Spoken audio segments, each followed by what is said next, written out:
All right.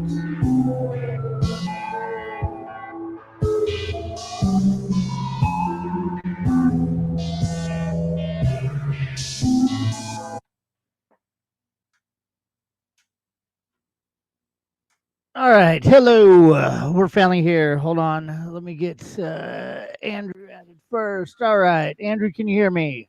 Yeah, I'm good. Oh, hold on. I got something screwed up. I can't hear you. All right. Hello, Andrew. Hello. Andrew, can you hear me? Let's see. So I can hear you. You can't hear me. Hello. I cannot hear you, Andrew. Oh, fuck. Hello. Hello. Can you hear me? Hello. Testing. Testing. Hello. Looks Hello. like Can it's. anybody hear me out there? I cannot hear anybody. Can anybody hear me? Well, let's see.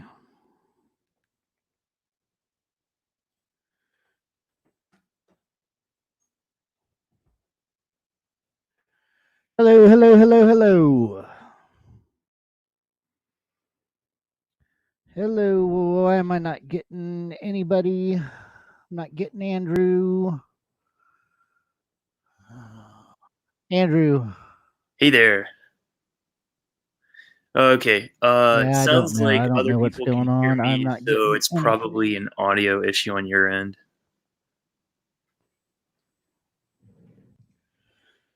Hello. All right. I just heard a click. Who was that? Test 1, 2, 3. All right. Can I you hear got me? you. Yes, I got you. Oh, cool. Awesome. Okay. All right. All right. Cool. Cool. All right. I can hear myself. I can hear you. You hear me? Yeah, I can hear you, and No everything's weird good. echoes or anything like that. Nope. All right. Cool. Perfect. All right. Well, we've got me and you sorted out now.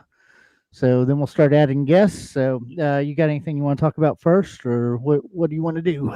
Uh, So, just about this service itself.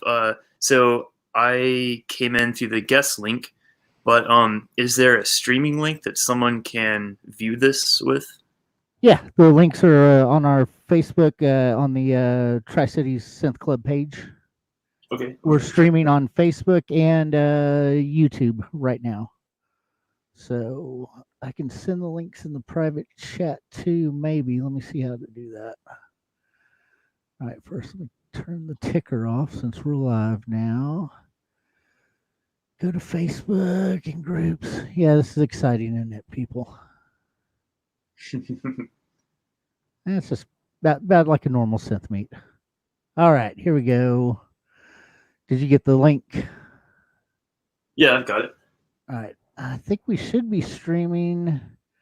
Yes, we're actually streaming directly on the Facebook synths group page. So if you just go to Tri Cities Synthesizer Club, it's streaming right there. Or if you go to YouTube, it's on our Tri Cities Synthesizer Club page on YouTube. So, all right, we should be streaming everywhere. Everybody should be good. So, Oh, yeah, I can see it. It works great. all right, cool. Yeah, I did that little test jam thing that I did with the new. Like I told you yesterday, I updated the Pamela's new workout, and it's got the quantization on it. So that was Oh, pretty cool. cool. That's what I did that little baseline with on that. So I do have that off in the mix now. So let me make sure. Yes, so that is off. All right. All right, cool. So what you been up to? Just work. I'm I've got about twice as much to do because everyone's bored at home and uh, they can't go out and play with scents with people, so they're begging for me to release more stuff, and I'm feeling the pressure. I had to, you know, cut some projects and move some schedules around, but I think everything's good now. So is that one Um, project going to be the one we talked about yesterday? Was that not going to happen now? That one yeah, module no, or yeah, I put on hold indefinitely. It might okay. happen 2011 or something, but uh, the main projects are Rack version 2, Rack for DAWs. I've got a new plugin coming out probably in a week and a half, which I'll actually show off here to anyone that's interested. Cool. And that's about it. Cool. I've got more projects down the line, but I haven't touched them in the past couple weeks. So main project is obviously Rack for DAWs. That's a huge change, and it goes from like open source quality, I guess you'd say, to professional. A product that I can sell for $100 and people won't be complaining, and it kind of the goal is to get it to fit into the rest of the professional plugins, because a lot of people are going to be using this, and needs to be tested for at least 2 months. So hopefully in 2 weeks we'll get an alpha version ready, and then probably a month and a half after that have a beta version ready. And meanwhile, the source code of Rack version 2 is going to be released. And of course, people are going to build that and show it off, and people will slowly move on to Rack version 2 until it finally releases on the website, and then everyone hopefully should switch over. I know a lot, probably half the people will actually upgrade, but the point is to make it attractive enough so that it's it's an easy decision to upgrade. It's not you're not sacrificing a bunch of plugins that were on the V1 platform. I think pretty much everything's going to be moved over. Oh, cool. The API is really easy to migrate from version 1 to version 2. And I think probably in 90% of plugins, all you have to do is just download the updated SDK and recompile it, and it'll start working for V2. And then the 10% of people might have to change a few things to get it to work. But it's going to be a lot easier than the last update, which went from beta to the first version 1 release. Yeah, yeah. Whenever I that's my news. Yeah, there was a lot of when you went from beta to the version 1, there were a lot of plugins in the beginning that weren't ported over to version 1. So right, yeah. Hopefully, and I think there's still are a few that are left. Anyone can go into the source code and upgrade it. The reason no one's done that before is for a couple of these plugins is just because their source code was written back when version 0.3 was released, so it's super old and very different than the version 1. But I don't know, it would take hours to update those. Anyone can, though. Most of them are open source. Cool. Well, that's some big news. I'm excited for version 2 and Rack for DAW. Those are both going to be really exciting. So yeah, for sure. Looking forward to those. So well, let me do some boring computer work on my end. I'm gonna post this link, like the YouTube and the Facebook, on the group. And I will bring Druth in, and we'll see what he's up to and get things going. And we got Amanda and Josh as well. They're going to join us here in a bit. So okay. Is his name the Tooth? Yeah, Drew's calling himself the Tooth today. So, all right, here, let's bring him in right now. Ooh, here you go. You're here. Oh, you're gone. What'd I do? All right, you're there. All right, what's up? How you doing? Can you hear me? Doing good, doing good. I just want to tell everybody too, all of us that are guests and stuff. I know it says we have the comments and stuff on the side, but for some reason we don't get to see all the comments or something. I was reading something about it, but so you might want to open YouTube and you could do the pop-out chat so you can keep up with people on YouTube chatting if you want or whatever. Oh, Cry is in the chat, and so is Travis. Actually, Cry or Travis, if either one of y'all want to join in, I can send y'all a link, and y'all can pop on in a bit if y'all want. Just leave a comment, because actually I see your comments are showing up here. So just let me know if you want a link, and I'll send them to you, and you can join us as well. All right, Drew, so what have you been up to this week?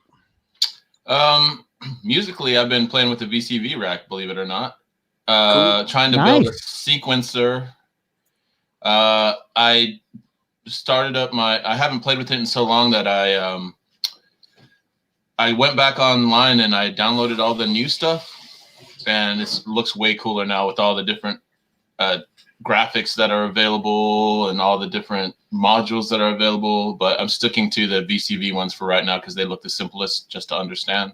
Oh yeah, for sure. So watching YouTube videos on how to make a sequencer. It's all pretty easy. I just love YouTube. I mean, you can learn anything on there. So there's the videos online were really easy to learn VCV. I actually got a sequencer to work, sort of. I mean, it sequences tones, but so far I got a long way to go to make it do what I want. But it's very interesting. Yeah, actually, I played with VCV this week as well. So go ahead, Andrew. Cool. Out of curiosity, what tutorial videos are you watching? I'm not exactly sure. All I did was type in build sequencer YouTube, and then it gave me this guy who just built the most basic one that there is. It's like got 4 components. Basically what you showed me last week. Again, yeah, it's exactly what you did last week. He did it again, and I copied it.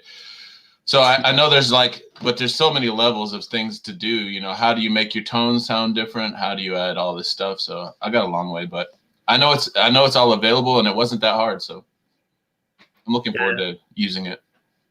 The fun is in the journey, you know. Yeah. I've been watching Colin. What's his name? Bender. Colin Bender. Oh man, I love Colin Bender stuff. So yeah.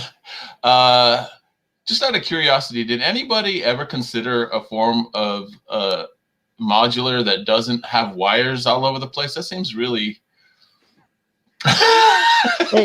Is there not another way to do this? That would be. I guess it really wouldn't be modular if you didn't have wires. People digging in there, trying to get in the holes and all that. You can use a pin matrix system. Oh, what's that? I don't know if anyone's doing that though. What is that?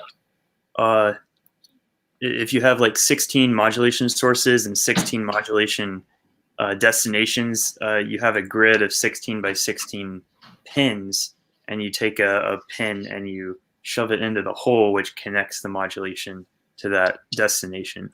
So that makes sense. Because I was thinking you could have the hole separately from the dials, and that's what you're talking about. Yeah, that's what it is. Usually, I forgot what the first pin matrix system was, but didn't have any wires. It was just a bunch of knobs. The only problem is, as you increase the number of modulation sources and destinations, the grid gets larger. So harder to remember.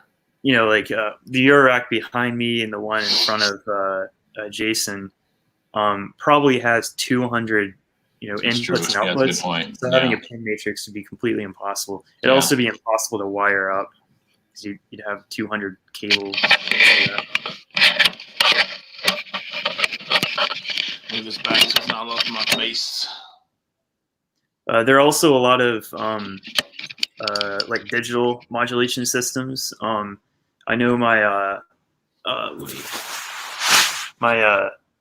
Prophet Rev 2 is really cool. It probably has like 32 modulation sources, or fewer modulation sources and a whole bunch of modulation destinations.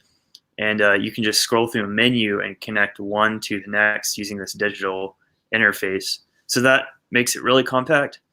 And it also allows you to save patches.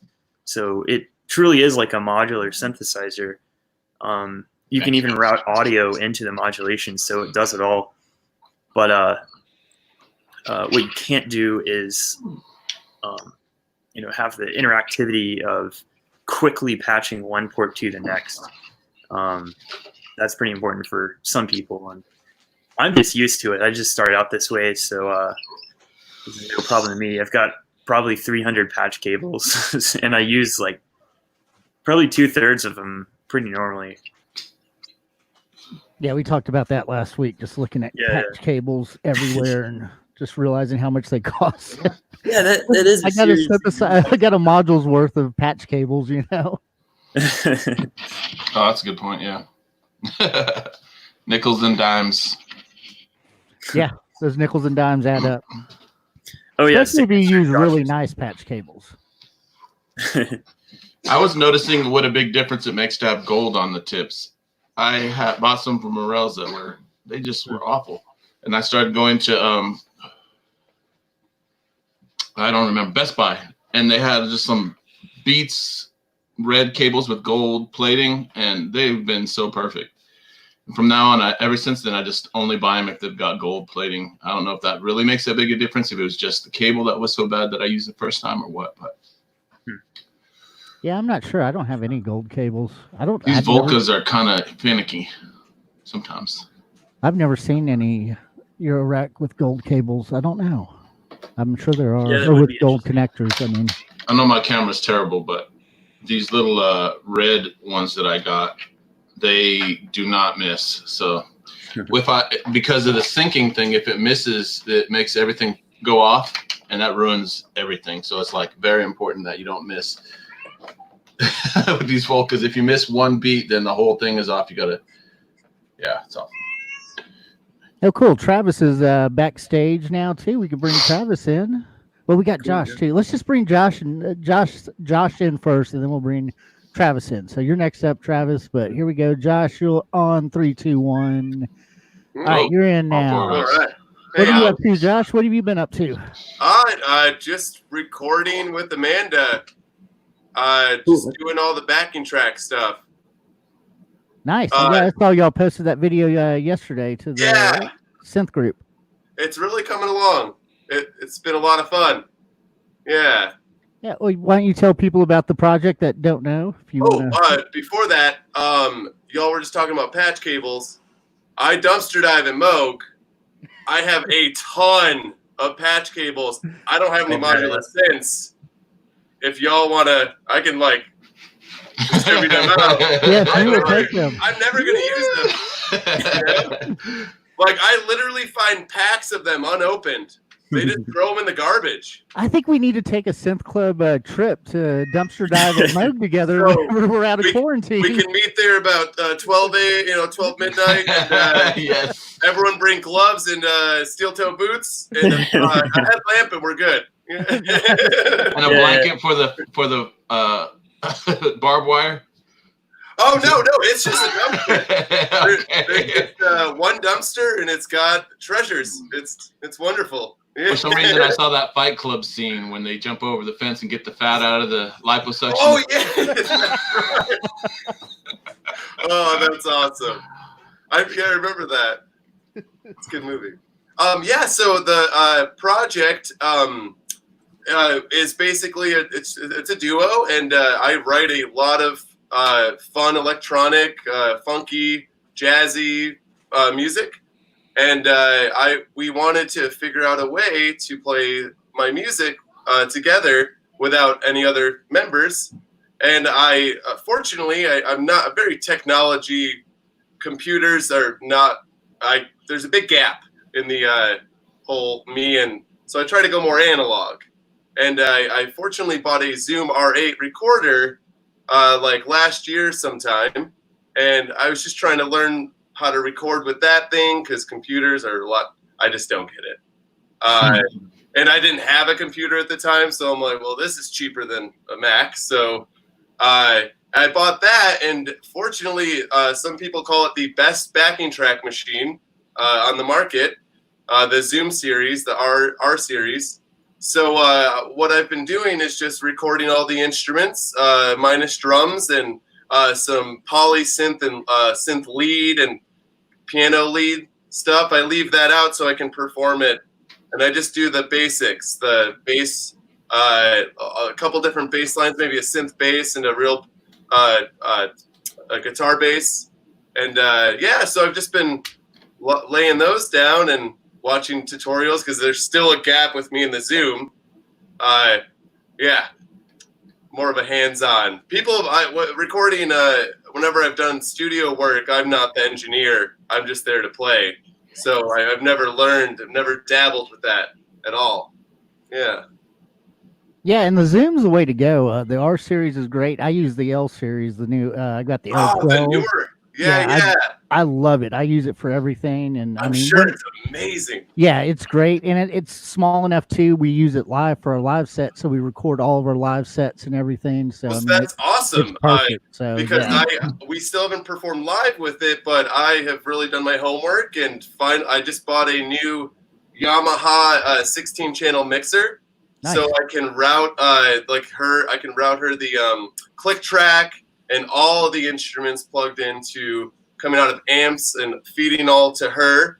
And then we'll get minus click track everything out to the PA system live. Nice. So Yeah, that was a lot of tutorial watching too for me. Oh boy. Oh well, So, we got. Oh yeah, go I ahead. love what y'all. No, I love what y'all. The modular world. I've always wanted to dip in. I just have never had the opportunity. Never purchased one, but I really enjoy what y'all do. I have no idea what's going on with the modular world. I'm more of the hands-on analog. But yeah, it's been a lot of fun watching y'all. Cool. Thank you. Modular is technically analog too, isn't it? No, it is. It is. I'm just. I don't get. I have no idea what's going on with the plugins. Whoa. Yeah. I get it, but I don't. I've never dabbled or tried to play and mess around with one. So, A good way to start out if you just want to start out and try to start understanding it. VCV rack. I mean that's the way to go. There you go, Andrew. Right. I'll have to. But I recently got a computer, so that is a possibility. I just you'd have to show me. I'd love to sit down sometime. Go over the basics. Also, I've got a small skiff. I could put like a sequencer sort of subtractive voice in there if you want to just play with it. It's pretty fun. I mean, honestly, it's no different than what you have in front of you, just more modulation. So exactly. The ability to go out from one source to a weird sort of non-standard destination, like modulation destination, that's what modular is about. Like, take an oscillator and then modulate the reverb, dry, wet, or whatever, or modulate the pan with like a random number generator. So yeah, it's like you can just think of it and do it with modular. That would be awesome. Yeah. What was I gonna say? I know the grandmother was the semi-modular with the keys. I had a friend who had one, and I could not figure it out. Yeah, I was like, what the hell is going on with this thing? But it was fun. Yeah. So is that a Nord stage in front of you? Yeah. No, the Nord Electro.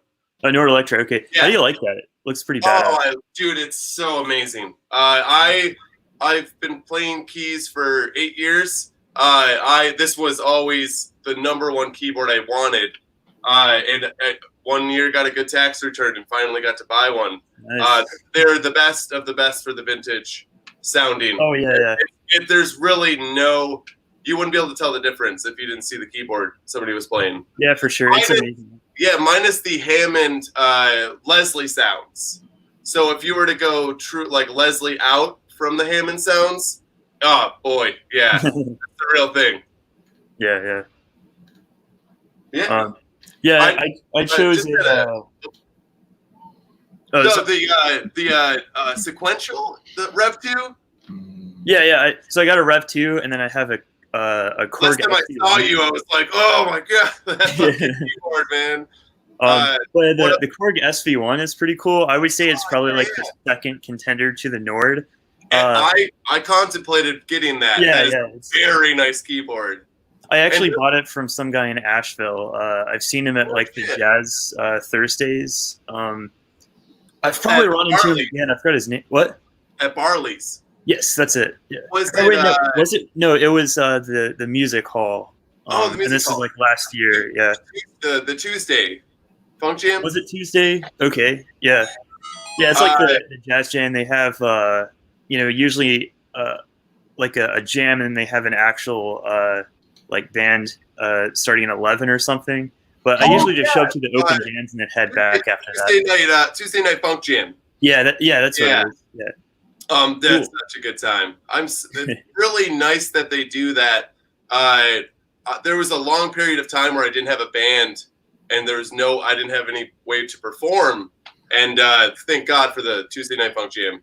If you got chops, you can get up there and play with some good people on some really nice equipment. Where's that? It's at the Asheville Music Hall in Asheville, North Carolina. Did you say punk jam? Funk. I'm from Buffalo, New York. I have a really nasally accent. Like it's very might be some pronunciation things that.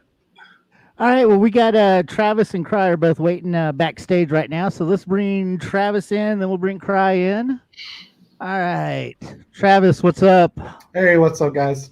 Nothing much. What have you been into? This week I've been updating Electron machines to new firmwares, and then I downloaded the new version of Overbridge. I've been digging into that. Nice. I got a Korg Electron right here. Is that the Electron? I'm sorry, the Electrons, like Electron. Oh, okay. like the Digitac and stuff like that. Yeah, I've been playing with my Octatrack all week. I know I sent you that video, Travis. I watched that guy's setup, and man, I've learned so much new stuff, like the looping and all that stuff. And I was like, holy shit, I've had this thing for over a year. I did not know I could do any of this. And yeah, I've opened up a whole bunch of new stuff for me. So I'm really excited about that. All right, you want to bring Cry in too? Let's bring Cry in. He played a live set. I think that was last night or the night before. I can't remember. The Octatrack? Was that Roland? No, that's Electron. Electron. That's right. That company. I haven't played anything. Oh, yeah, their stuff is great. So deep. I mean, they do so much stuff. All right, so here, Cry's here. Can you hear us, Cry? Yep, I can hear you. Can you hear me? Cool. We got Cry. So, Cool. what have you been up to? Figuring out the Pioneer Squid. Oh, nice. Yeah, how's that thing? I like it a lot. It's just trying to get it to do analog clock in. It's been a pain in the ass. So I said, fuck it, did USB MIDI to get the clock to work to sync. I prefer doing the voltage clock, but it's not working, so whatever. But then Zach is modding, the TC Electronics June 60 chorus pedal. Oh, yeah. It's like $50 or something. Yeah. Let's see if I can screen share. I saw some guy on YouTube open one of those up, and there's a couple of trim pots in there that you can kind of fool around with. Okay, got a screenshot. I think I can bring that in. Let me see. Yeah, there we go. Oh, nice. So yeah, he's just modding it. Wow. Oh, nice. Your rack. Oh, that's very cool. Yep. And it's cheaper to pay Zach than it is to order a Juno 60 chorus Eurorack module. So is this something he's going to do for anybody that sends him a pedal to mod? I know he's got a couple of boards ordered for it, so I will have to hit him up. But yeah, I just wanted a nice, simple chorus in the Eurorack. So those are the best sounding choruses. Yeah, honestly, yeah, nothing beats the Juno. Have y'all seen the new Behringer Poly D? As the chorus module or the chorus built in like the Junos. Is that the same? Is it the same chorus as that pedal that they put in the Poly D? I mean, it is pretty much them trying to replicate the chorus effects from the Juno.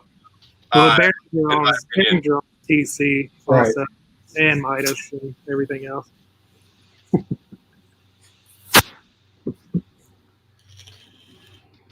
Yeah, that'll be real cool. You got any more live sets coming up soon, Cry?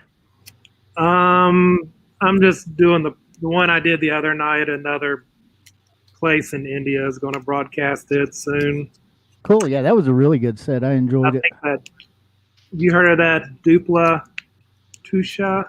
It's a girl. She's on Detroit Underground. Oh, yeah. Detroit Modular Records. Yeah. But yeah, she's going to be on there too. So it's a whole bunch of modular people. Oh, that'll be real cool. Everybody's just recording and sending all their stuff in, and then that way they can just stream it off of one thing, not have to worry about everybody logging in. Yeah, that's much better to do it that way. We did our live set with Christoph Saki Bomb about I guess 3 weeks ago or so, and we all did it live. So that was still a fun haven't night. watched that. I need to. Yeah, I don't know if that was recorded or not. I think that was all live. We were using Zoom for it, and I mean Zoom pretty much sucked. But I mean, other than that, it was still fun to play. That's the only time we've played since this shit's happened. So Yeah, how is everyone with the quarantining and lack of eating out and going to shows? Yeah, I stayed at home for a month. Really missing music Oh live. yeah, for sure. Just being able to get out. It's a great excuse to get out. I was lucky last night. We did. We're starting to do a Saturday night live stream from Capone, so that was the first time. Oh, back wow. in the All bar. right. So we had one band come in. We set up 3 cameras and did a live stream to the Facebook and stuff. So I mean, it went good for our first one. We're going to tweak some stuff and do it every Saturday until we're allowed to open back up, which I don't know when that'll be before they let groups over 10, 20 people in at a time. So Yeah. My experience is that I've never jammed before with synthesizer people or had much interaction about music till right now. So it feels to me like this is the best COVID situation that's ever happened. I'm like, this is fucking awesome. I hope that this continues. I love this scenario where you get to talk to people who are really experienced and have technical knowledge, and just listening you can learn. So this, but since we're not meeting now in person, I did prefer the in-person version of this. I would love that we could all get together and synth jam soon, hopefully. I'm down. yeah, I definitely want to get that going as soon as they allow us to again, for sure. Yeah, This another thing's the coffee and beer at Willow Tree. I really enjoyed that. This is my first live stream ever. I've never done this. It's pretty cool. It looks good. I think you have the best looking. Oh, Good. the tower. That's right. yeah. What was it? No, yeah, I've never done the live stream, and thanks for having me. I'm glad moving to Tennessee from Asheville. Glad to be tagging along in the Synth Club. Oh yeah, definitely. I'm glad y'all did this. Are you in the Tri-Cities? Yeah, we're over in Elizabethton. Oh, cool. Not the city, yeah, right outside. Yeah. Awesome. So Yeah. you said, did you say Amanda? Yeah, Amanda Holyfield. Is she a drummer? Yes. Okay. Yeah, you met her the last time we played at the Bottle Shop. Amanda was That's there. right. You met her, Druth. Oh, at the bottom. Yeah, I they was were there there. with her. I was there as well. I had Yes, Josh was there. We all on dreads. I chopped them off. Okay. actually we were all there. Andrew was there. Cry was there. Yeah. Travis wasn't there, but the rest of us we were there. Tri-Cities meet up there. Yes, yeah, I'm a we bit of did. an outsider. I'm from Knoxville. That's a great night. That was a great night. Yeah. Yeah, Travis, you need to start coming down whenever we start doing the synth meets again. Yeah, when they start coming back up, I want to start making it over there. Yeah, definitely. We want to have you do a live set and stuff. That would be great. Sure. We should jam at the Synth Club meet sometime. Just everybody bring their stuff and just start playing. And then we all need to start doing some shows at Bottle Shop too. Whenever Crying them That place start doing is that pretty cool. again. That was a very nice venue. Yeah. Permanent synth setup. Just go. Yeah, we took them all home.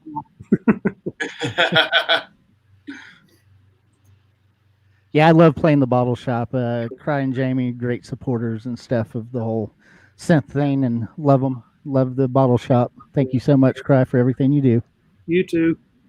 Thank you. All right, does anybody have anything they want to talk about? Or Is that your place? Cry? Huh? Yeah. Cry is your place? Oh, I did not know. Me and my friend I didn't- James, I didn't realize that. I love the bottle shop. It's freaking awesome. Thanks. That little video I made where I just walked from the front when Jason and Goldie were standing out front, and I went through the whole building, and there's all you guys in there. It is so, like, what a great night that was. Man, and you great performances. Just, it was awesome.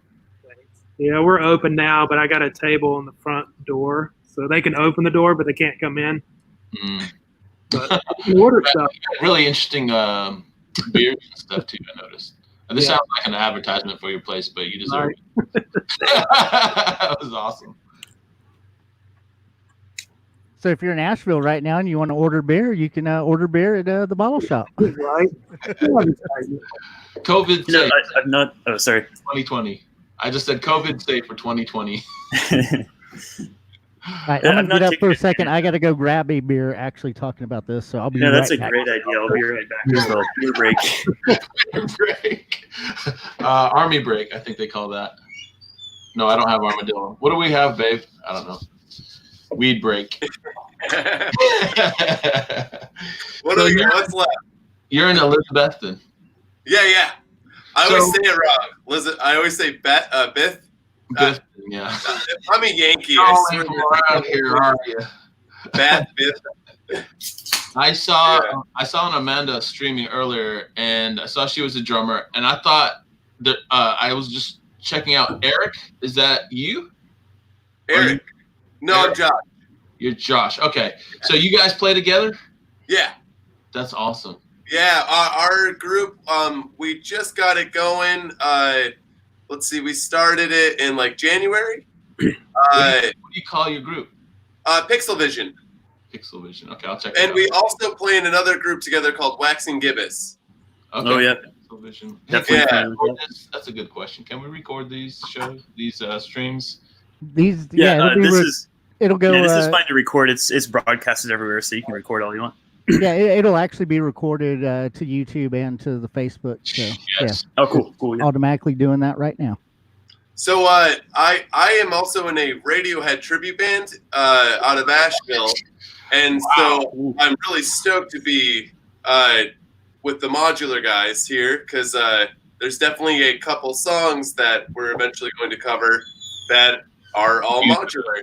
Yeah. And I have no knowledge on that. So. I've been a huge Radiohead is the only band that if people ask me what I've been into, that's the only thing I can say. That's one band that's consistently my whole life I enjoyed, and that was pre-weed. Yeah. One of my stories is I've only been smoking weed for a year, this is why I'm in music only for a very short period of time because I didn't get or hear anything prior to my weed experience. Radiohead was there before weed, and they're now. So. I feel like that's a really positive perspective to Radiohead, and I feel like another one would be like I was pre-opiates before I started listening to Radiohead. Well, that's what I meant. Even any opiates, any drug at all, period, is a year ago. Started for me, so I'm like only hearing things for the first time with that mind now. But Radiohead was there, and it was complex to me and interesting prior to all that. So I don't know what that means, but I am a humongous fan. They're absolutely brilliant in my opinion. I never even tried to learn one of their songs until somebody asked me to play in a tribute band, and I was like, "Are you fucking kidding me? Like that's not really easy music to play, and it shouldn't be played if it's not justified." So Jeff Thompson out of Asheville, he's a singer-songwriter. He's also in a Steely Dan tribute band, Dirty Logic. He's the singer, and in my opinion, Tom York is not really a very easy, approachable voice to mimic, or but he does a great job. That's interesting. I like that. I'll have to check you guys out too then. Yeah. They're also the only concert I've ever been to. Bunch of YouTube videos, like live performances on YouTube. I've never really listened to Radiohead. I know that song "Creep." That's about it. Yeah. It goes the gamut though, because like the interesting thing about them, and not just them, I know, but they come out with the first one, and it's mostly recognizable band music with all the pieces, and then they came out with OK Computer, which started getting a little electronic, and that's what made them famous. But the next album after that was kind of nothing like OK Computer, and every single album was almost never anything like the previous album, so that even as a fan, you're like, what is this? You're not sure if you like it at first because it's not what you're familiar with. But then because they're so good, you realize that they're genius, and you love that too. And it's like you're growing musically, even though, again, I didn't have any musical talents at all. I felt like I was growing musically just because I was staying on board their train, and they got more and more complex and probably less and less accessible to the public. So that's interesting to me too, this idea. There's not a lot of bands that could pull that off. If a band that you love changes their sound, usually you're just like, nope, everybody. That didn't work. And Radiohead, I don't know how they do it, but well said. Like very, like The one album after In Rainbows was King of Limbs. I wanted to hate it. I was like, they finally did it. They put out an album. And then I listened to. It took me a long time, but I started listening to the songs individually, and I was like, damn it, it's really fucking good. Like, I don't like it is because I'm not smart enough. That's probably what it is. They added another drummer for that, and I was like, what is going on right now?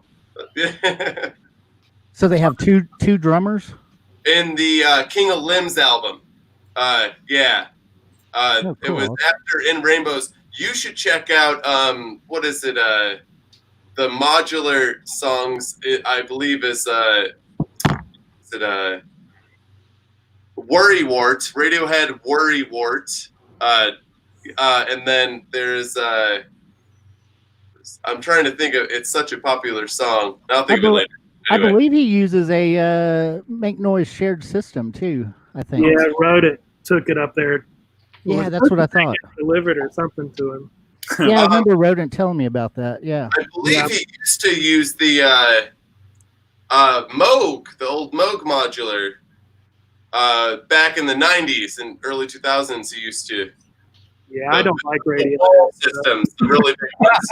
Yeah. He's not afraid. Every time Radiohead comes on, I'm like, what is that horrible sound?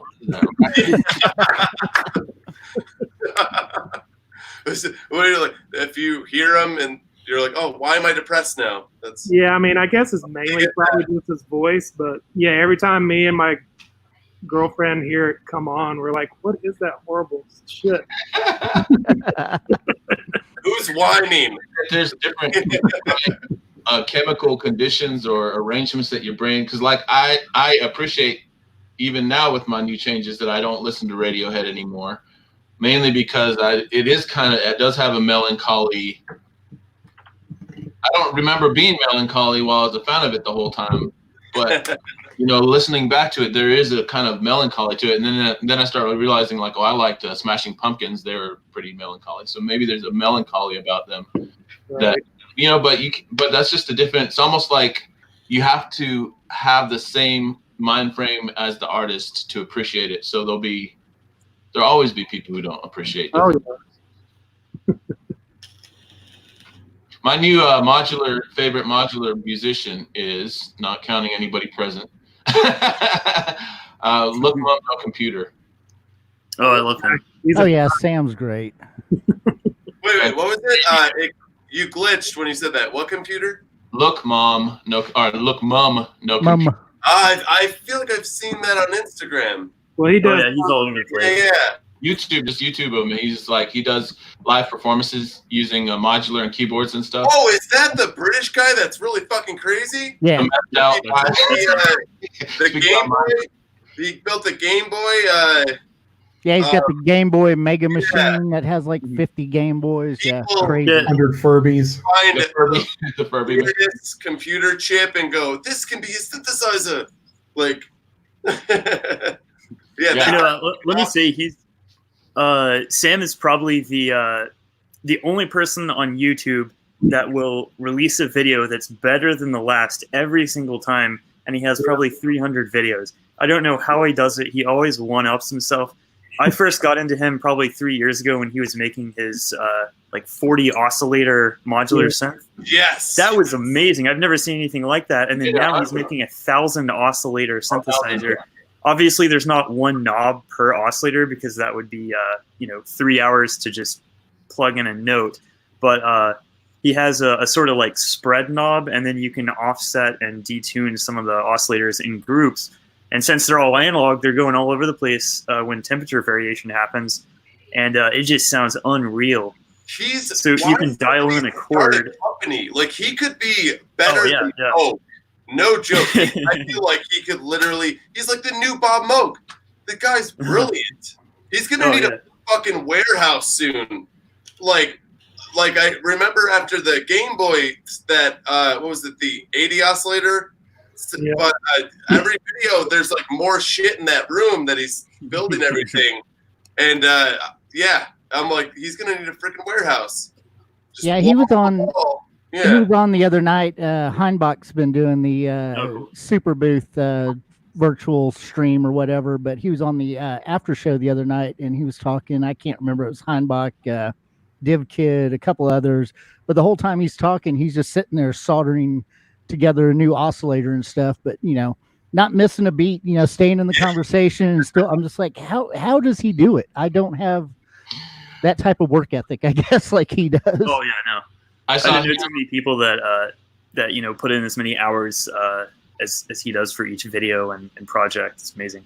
I saw Simon the Magpie stream recently. Simon's great. Yeah, those two do the same meth, I'm sure.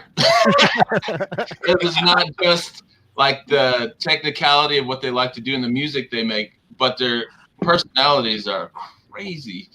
They're definitely in a different chemical state, I think, than most people. But them together, just imagine that. It was exactly what you'd expect. Those two. I think there are some live streams with them together. I think they've done that a couple of times. Oh, that was my first time seeing it. I was like, this is. Yeah, they're great. Hey, speaking of Super Booth, is anything poking out to any of you guys? I haven't really seen much coverage of it. Not really. Yeah. There was a few. God, I can't remember. I said in the chat the other day with Andrew. Let me look up and see what else. One thing I do remember is Bastille has that MIDI looper. That looks really that's cool. Probably the coolest one in there. It was very compact and just basically just kept doing a MIDI loop. I don't do much with MIDI, but for somebody like you, Drew, that has can do MIDI with the Volcas and stuff, or Josh, I mean that would be something cool for y'all to look into for live jamming, just looping a MIDI track overdubbing. I was going to ask some questions about that, before I realized it was going to be this complex. But I thought I'd get a chance to ask about using a MIDI controller to control the Volcas through your DAW. I'll ask another time, though, I guess. Yeah, I mean, it's really easy for you to control the what you're using Fruity Loops, right? Yeah. Yeah, so all you'd have to do is MIDI out from your computer. Me and Travis showed you the MIDI breakout box. Yes, I was looking at that. So just out of curiosity, it looked like it had 4 or more, and I've looked online since and saw there's some that have 8 or 16 inputs. Yeah. If I plug all of the Volcas into that thing, and then that audio input goes into my DAW, how then do I control them separately? Like, do I have separate keyboards? Can I then have all these? You'll have separate MIDI sequencer tracks. You're going to assign them different channels. Yeah. So like one of your vocals will be, 1 through 16 and so on and so forth. And I can do that with the audio interface. It will separate all these tracks. It's not just combining all the You'll have to go into the Volcas. There's a little key sequence when you power it up to get into this like admin menu to change what MIDI channel it receives on. Yeah, okay. And then once you set those up, then you can tell your DAW to throw MIDI out to this channel, this channel, this channel. And then the keyboards, I would they'd have the same scenario, right? If you just had one keyboard controller, you could just have it send MIDI to all and then just point to which channel it's going to. Oh, okay. Wow, cool. That sounds way more simple. Yeah, you have to watch the video or something to see how to set it up with Fruity Loops. I don't use Fruity Loops. No, I understand what you just said. That's awesome. Yeah. So you just basically set your Volcas up on their independent channels, and then in the DAW you set the channel. You just set the channels, and then you can flip back and forth with your keyboard. Exactly. Each channel. Yeah, that's awesome. I'm a long way from being able to actually do that, but I understand it at least. That little the key step keyboard thing, that thing is perfect for that kind of stuff because it's simple. Right from the interface. You just press shift and the number of the key, and cool. It switches the channel right there on the fly. So you can just switch the channels on the fly and control whichever one you want to control. That'd be awesome. Oh, I have that Beat Step Pro. I need to let you just borrow that for a while, Drew, because that'll give you 3 tracks of MIDI. Oh, that'd be cool. So you could start learning with that. But I know you want to do it within your DAW and stuff, but I mean, I don't do anything. Anyway, I do everything hardware. Might be even though there's something about interacting with the computer. I guess it's because I've been a graphic designer, versus being later on an illustrator or a fine artist. Yeah, I like that. That I don't like interacting with the computer. It takes out a lot of the intuitiveness or something. I don't know. It's just the interaction just really seems to handicap my ability to be creative. But the tools that are available through a DAW are limitless. So that's the trade-off, I guess. Yeah. Because I love the Volcas. If I could just play with them and they had limitless range in terms of their layout, then that would be an awesome way to go. And I'm sure eventually I'll find whatever's new that does that, and I'll just switch over to that. But You've got those Volcas down. What you do with the Volcas is great. I mean, mine just sit on a shelf because every time I hook them up, I can't make them do what you do. yeah. Oh, but one thing from Super Booth 2, the Ming Q Wing Dinger, I think it was called. That was really cool. They did a demo of that. It was a touch sensitive. I guess it's like 2 synth voices and a resonator, but all touch panel and stuff. It looked really cool. And then awesome. And then I think Heinbach is releasing a iOS app, and it's also going to be a VST plugin, but it's based on the test equipment, the old analog test equipment from the 50s and stuff. So that looked really cool, sounded really cool. So I'm looking forward to that. But everything else, there was like 6 or 7 stereo filters that people are releasing modules for. That seems to be the big thing this year is stereo filters. So. Your cat. Anything outside of the modular world that stood out to you? The cat. Oh, cool. But he's really interested in this dogfish sour. Yeah. But the fish side of it he likes, not the dog side. Yes, that's right. Yeah, it smells like fish, apparently. I don't know. Oh, there was another What's everyone thing. drinking? I saw, wait, Jason, you have a PBR, or you had one. I have the PBR hard Sierra coffee. Nevada. Oh, yeah. Surprisingly So- better than I thought it would be. PBR is pretty good. I heard they won Blue Ribbon. The hard coffee is not bad. It's kind of sweet, but it's good. It tastes like a Monster coffee. I mean, it just I don't know. It's 5% alcohol, so hopefully I don't get too drunk on them like I did last week on the hard seltzers. That's awesome. What's your cat's name? His name's Beta. It was named by the shelter, probably after, I don't know, the Greek letter or something. Oh, But I thought it was funny because I released. beta testing. Sorry, what? I figured it was beta testing. Buddy, you better do well. Well, yeah. So Otherwise you'll be replaced it by turns better- out when he turned 1, I released Rack version 1.0. And it looks like that might happen with Rack version 2.0 when he turns 2.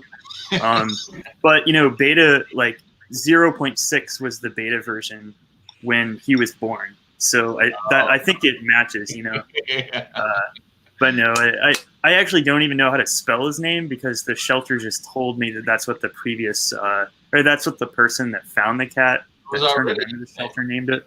What? So you didn't name it? No, yeah, it's completely a shelter name. It could be like betas and beta fish, or it could be beta, the software, or the Greek letter. I don't know. My cats are all outside. So you have anything you want to show us VCV rack wise, Andrew? Yeah, I can get that set up. I'll have to connect with my Okay. computer, and then we can get that. But Yeah, first, I have that's to get my cat off of my table. Yeah. Is your name Cry? On the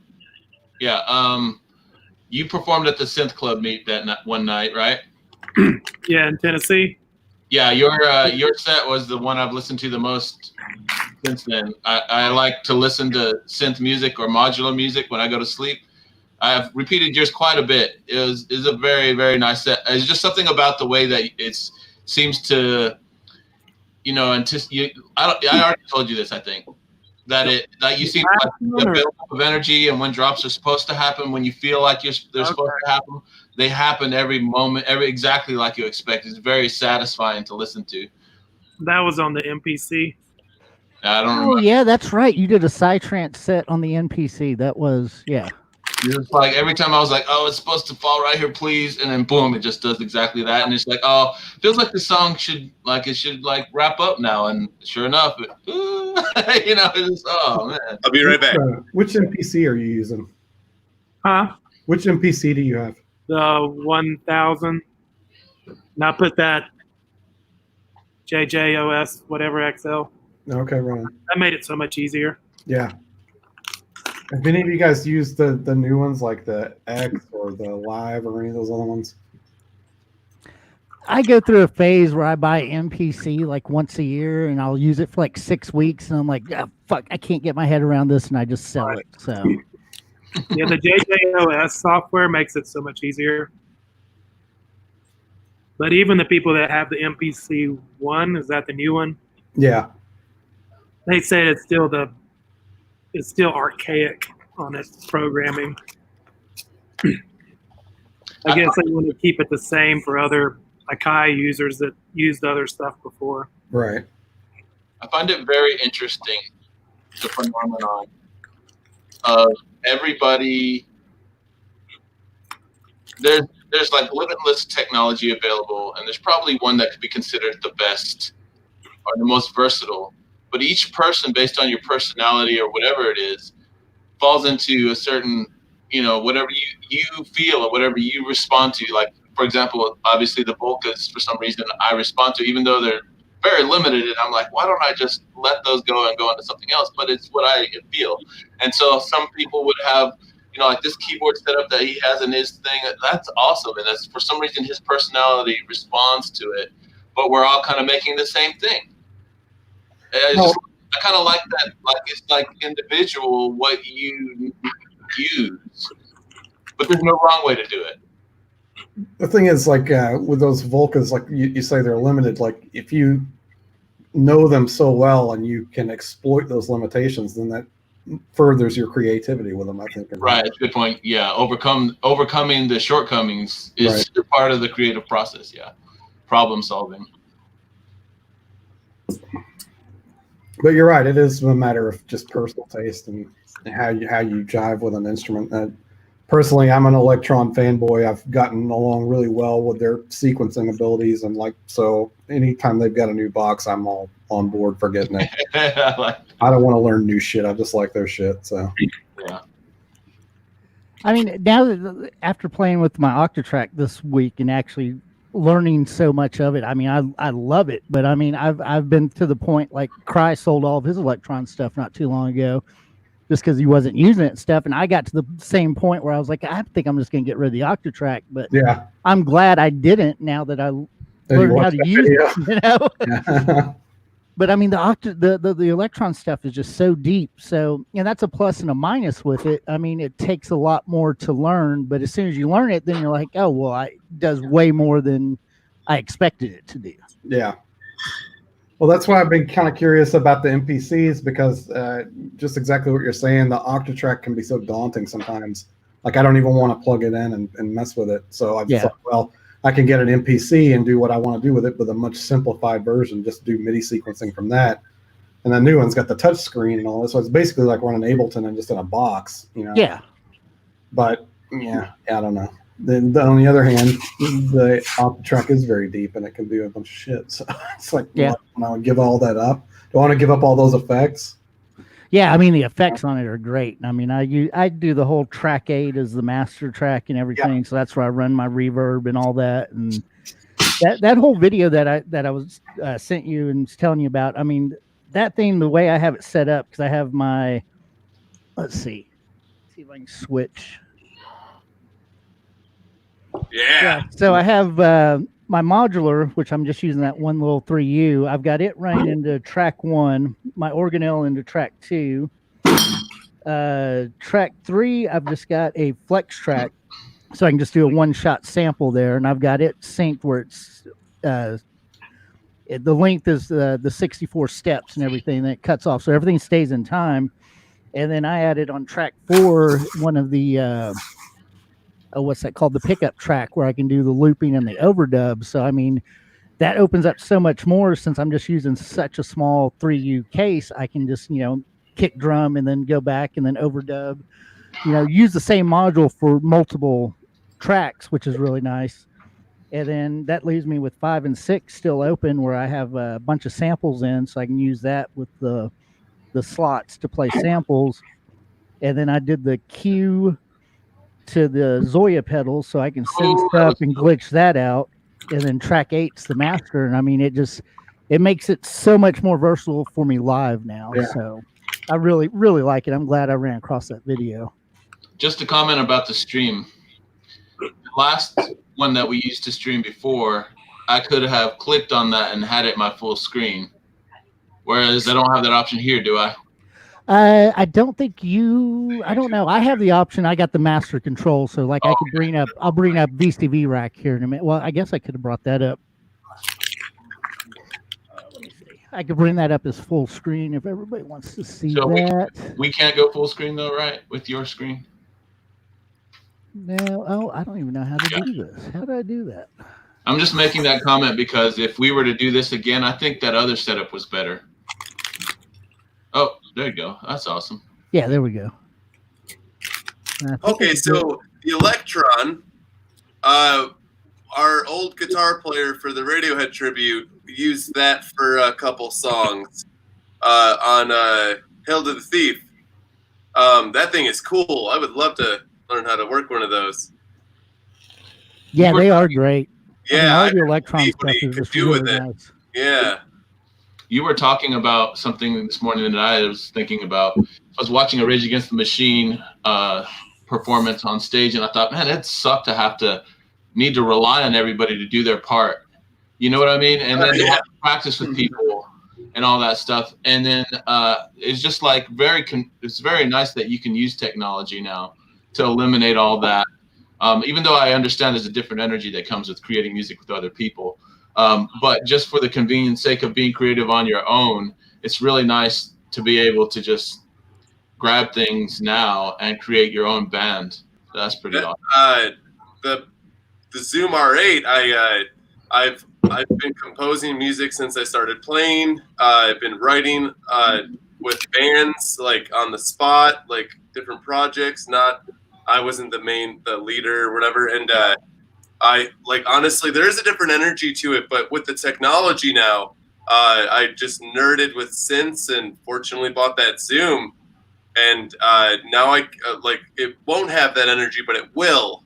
I don't need any other people to learn my parts or the song, and then so I can just go on without it. Yeah, and it can work the other way as well. There's some musicians I've noticed.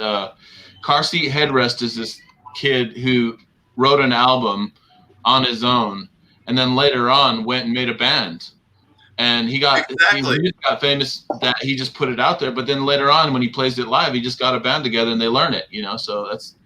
Which is like a wonderful perspective because, some people, it's really difficult. I've had a lot of failed attempts to start a band with my original music. Not all of them, but some people, it just didn't transfer. It was people don't feel everything the same, and to find people that feel things the same, that's got to be really difficult. Yeah, it is definitely a challenge, and there's a lot of. I feel like all the good ones are taken, like music. That's a good point. Exactly. And you try to find people that just really don't have the dedication, and that's probably the most difficult part is finding somebody who's dedicated and not gonna quit on you. Yeah, that's why I went to modular and got away from playing in a band. I mean, I'm a guitar player, so I mean, I just got tired of being in bands where everything was my responsibility. It's a relationship. There's 3-4 other members, but yet I do all the merchandising, book the shows. I'm like, you guys can help out with this. And like, oh, you got it. I'm like, yeah, but I don't want it all. But I don't want it. But you do such a good job.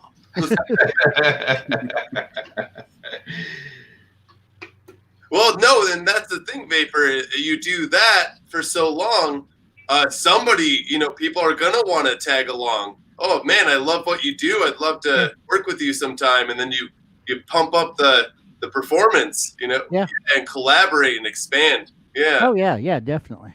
So there's 2 of you that have bands or have music groups that are male-female duo. Yeah, me and Goldie, and then Josh and Amanda. We'll have to do some shows together. Yeah, awesome. we're in your Yeah. neck of the woods now, so yeah. Yes, it sucks that y'all moved here and then it was like instant quarantine. Oh, as I soon as was you Yeah, got so here. looking forward That's to what I'm the first saying. Synth Club meeting. I was so looking forward to the first Synth Club meeting. I'm like, damn it. Yeah, I'm really looking forward to play with other people with the same set, and then collaborate and make music with other people. And I've had 3 or 4 people want to do that with me, and I've wanted to collaborate and produce things, including like video productions and film, and there's all kinds of stuff, and then everything's canceled. So if everyone comes back together and has the same mindset as we did in January, then that'd be great. But I think everyone's just going to have change of plans and like, oh, I have to do stuff this summer, so most of this won't happen. But I'm sticking around, and I'm counting on things just going back to normal. Oh, Can yeah, you not definitely. do it virtually? Are they not willing to do it virtually, collaborating? Okay, so for virtual, like over stream music stuff, Yeah. that's totally possible with modular. If it's funk or jazz or anything like that, which involves really precise timing, don't even try that. Yep. But with modular, you just you can download a VST plugin to emit a clock whenever a network like clock comes in. So there are ways to synchronize modules over the internet. And Jason and I should try that and report back and tell you guys if it works, because that'd be really cool just to get like a modular jam going with all the synth people. Just if you have a clock input, you're in. Yeah. There was some software, cried. That software that Jamie was trying? Did they ever get that running? Yeah, I don't think they ever got anything going with it. Okay. That one you had to like count, and then you could hear the delay to move your delay. Oh yeah, makes sense.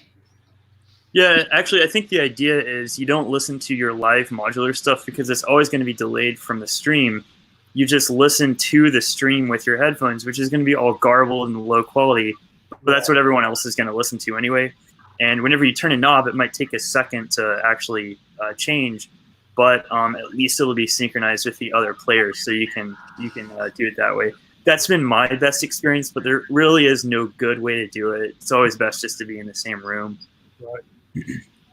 I did the synth jam at a bottle shop one time, and nobody brought any cables to clock everything together. So we didn't have a synchronized clock, but it actually ended up being pretty cool. I mean, everything sounded good. But it was fun. So. Oh, that was another thing from Super Booth. The what was it? Retro Kits, I think is the company. The RK8, and it's a tiny. Basically, you could use it as a master clock, and it has USB MIDI, DIN MIDI, and then also just modular clock out. So you could have up to, I think it was 10 or 12 devices all clocked off of it. Wow.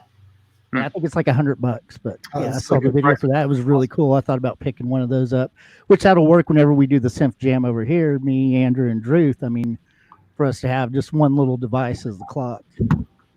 We did a little complex last time with the, what'd we do? Oh, the first time we ran it off the Beat Step Pro, and the second time we were using the OCD, but it worked out both times. Yeah, I like that OCD. You can. So how that works, if I understand this correctly, is there are presets that have clock dividers per clock. So yeah. Okay, so you just send one clock, and then it it emits every clock, and then every half clock, and so on. Because I know that Ruth was using the Korg, which required a different clock. Yeah, I can't remember which one that was. And then it had 24 pulses per beat or whatever, and then 16th, 8th, quarter note, 32nd, and then I think the Volcas are 1 for 1 clock per beat, I think. Yeah. So I actually don't own a hardware clock divider. I really need to invest in one, because the more jams I have with other people, the more I'll need that. Yeah, I use the what do I have? The U-Temps. Yeah, the U-Temps I use, and it has it's 6 dividers, multipliers, whatever. Oh yeah, Oh wait, is that the one that has like divided by 7 and divided by 3 and everything? Yeah, it does all that. And then I Oh, also cool. have the Pamela's new workout. Yeah, I have multiple clock sources now. What's But I did that. I what's did the that. update on the Pamela's? Like, what's new with that newer version of it? It's quantization per channel. So, which I've actually been using. I spent 45 minutes updating it yesterday. So, Oh yeah, that's right. You told me. but it was well worth it, and I mean, I really like it. The quantization adds a lot to it. So, and I'm using that with the marbles, mutable instruments. I hate marbles. I know you hate marbles. I love marbles. Fucking you- took it out of my case. Did you sell it? No, I haven't sold it yet. The marbles, you were having problems. So you didn't like the melodies it was coming up with. Well, I would like a Turing machine. I can get beautiful rhythms and melodies out of it, and I feel like marbles doesn't create good rhythms or I know it's not really supposed to do melodies, but I still don't like the rhythms it produces. I switched mine. You could go in there if you hold like one of the buttons and you turn the bias and the jitter, and it changes the randomness of the gate lengths and the patterns. Okay. I changed that on mine, and that made a big difference because I was kind of with you. It was like grids. I mean, it was just very straightforward. Well, yeah, I love grids, but yeah. I didn't like grids. I didn't like grids at all. And then I got marbles, and I absolutely love marbles. But it was after I made that change where I changed the randomness of the gate length. And is that in the manual or the update? No, it's in the original, and it's on the manual. It's in the manual halfway down. Oh, where is it? I actually had to look up how to do it again today. Yeah, it's right before it goes into the deja vu section. It's gate options. I think this conversation really brings up personalities because marbles is based on just true randomness, and then grids is based on 4 in the floor and then add a little bit more stuff. So I think that kind of matches what you guys do, which is kind of funny. That is kind of true, yeah. I did like the what was it on grids where you could turn the one knob, chaos or whatever. Is that what it was called? Yeah. Yeah, I always had the chaos all the way up because that's when it added all the craziness that I do in my stuff. So I got myself all the grayscale modules, so I have the permutation and algorithm and the variant, and it's literally a Turing machine, or the permutation is a Turing machine. Right. And with variant, you can generate CVs based on the binary sequence that it generates. So you can actually use it as kind of a sort of quantized pitch generator, in addition to the gates. So you can actually take the same sequence, make a melody with it, and then use it for your kicks and your percussive stuff. Right. And that's really cool because every time the kick hits, it plays like the root note, or it plays something a little bit more, familiar with. Let's see, how would that work? So the variant is gonna be like the top gate is going to be active, which means that it's always going to be in the higher level or the lower level, depending on what you're plugged in. And so it'll cut through a little more. Yeah, I guess it's like the pitch based playing or what percussive gates are doing. And that's just a cool concept. When you combine that stuff, it actually kind of works. Did your video freeze, or are you just staying really, really still? Hey, any of y'all? We had a you're right. We had a comment here. I think it's from the YouTube stream talking about. Can any of y'all see the comments on the comment section? Yeah, we have live comments. Oh yes. Oh. Yeah, somebody's asking about software for MPK Mini and Fruity Loop Studio, which are two things that I don't know anything about. But they were asking for software suggestions. I'm not sure. Yeah. Oh, Andrew left us. Oh no. Yeah, his audio was going out on my feed. Did Josh video freeze, or is he just being really still? Oh, Oh, no, still. there you go. I think, yeah. I was like, wow, Josh turned into a statue as well. Yeah, but the question in the chat on YouTube, I'm not really sure, but if anybody out there listening wants to add a comment, they go over to the Facebook and they can help out with that. I had the MPK for a very, very short amount of time, and I actually tried to use it with Fruity Loops, and nothing ever synced up with it, and I just gave up on it completely. So, that's the little one that's just the 4 pads or 8 pads or whatever. Yeah. I had the bigger version of that actually, I had the MPK SD, took the SD card where I was just playing basically samples in the background and stuff. Oh, Andrew's back. Hold on, let's add Andrew. I wanted to ask a question that's going to be super, super nerdy. All right, Andrew's back. I have a question that's either super nerdy or super psychedelic. I'm not sure which. So we're all aware that in music, the distance between frequencies and which note you start off with determines your key, and there's certain chords that create tension, and there's resolve and all those type things. And even though we feel that as an emotional or some kind of experience, it's got to be based on some kind of frequency differences or gaps, or there's got to be like a measurable way of determining what is the most tense that you can go from this note to that note, right? Is that, am I being ridiculously too complex in this thinking? Isn't there a way that, like, so I was wondering, isn't there going to be a way at some point when a computer can say, well, you know, if you want to get people excited and then feel sad, you just got to do this, and you could do that? Oh, there is definitely an algorithm to key signatures and major, minor, melodic, minor.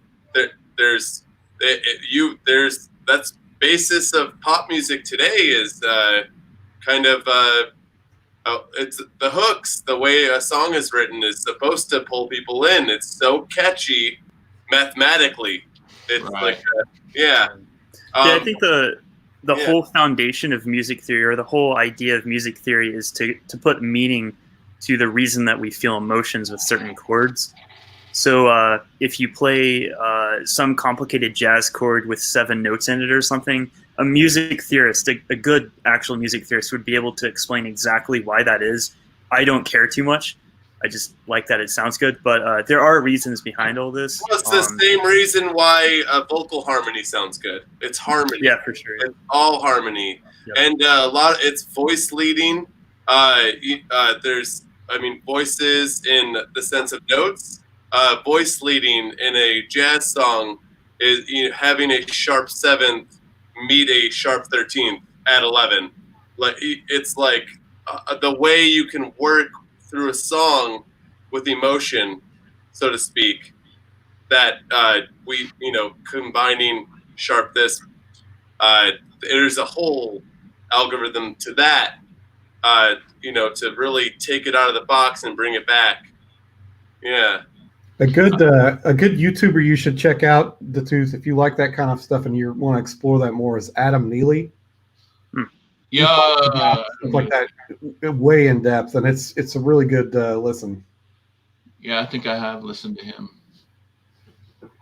One of my favorite players he played in Snarky Puppy for a while is Corey Henry. Oh, Corey Henry. Yes. Yeah. He is looked at in his voicings for like the way he can pull off. You're like, nobody does that chord, nobody, kind of thing. So the way he can just go through a song, a simple minor song, E minor, Linguist, his famous solo, his voicings in that, you're like, that doesn't make any sense, but it sounds beautiful. Yeah. So basically, human beings have a frequency sensing capacity that makes them have feelings. That's so weird. Yeah, it's pretty weird. And no one's the same. Yeah, that's true. But is it possible though? So nobody is the same, but is there a calculable prediction of what you could make? Like, so if I do this, if the computer knows that these frequencies have this gap to cause humans to be sad, could it then predict with a reason that when it makes this song that a certain proportion of humans will be sad? It seems like that's true, right? Yeah. Yeah. Yeah. It is. Yeah. I mean, I'm going from a place, I'm basically, part of this is my thinking, my weed thinking versus my weedless thinking. And that I used to think that there was a kind of mystical quality of a person understanding music, because back then I didn't hear any of what I hear now.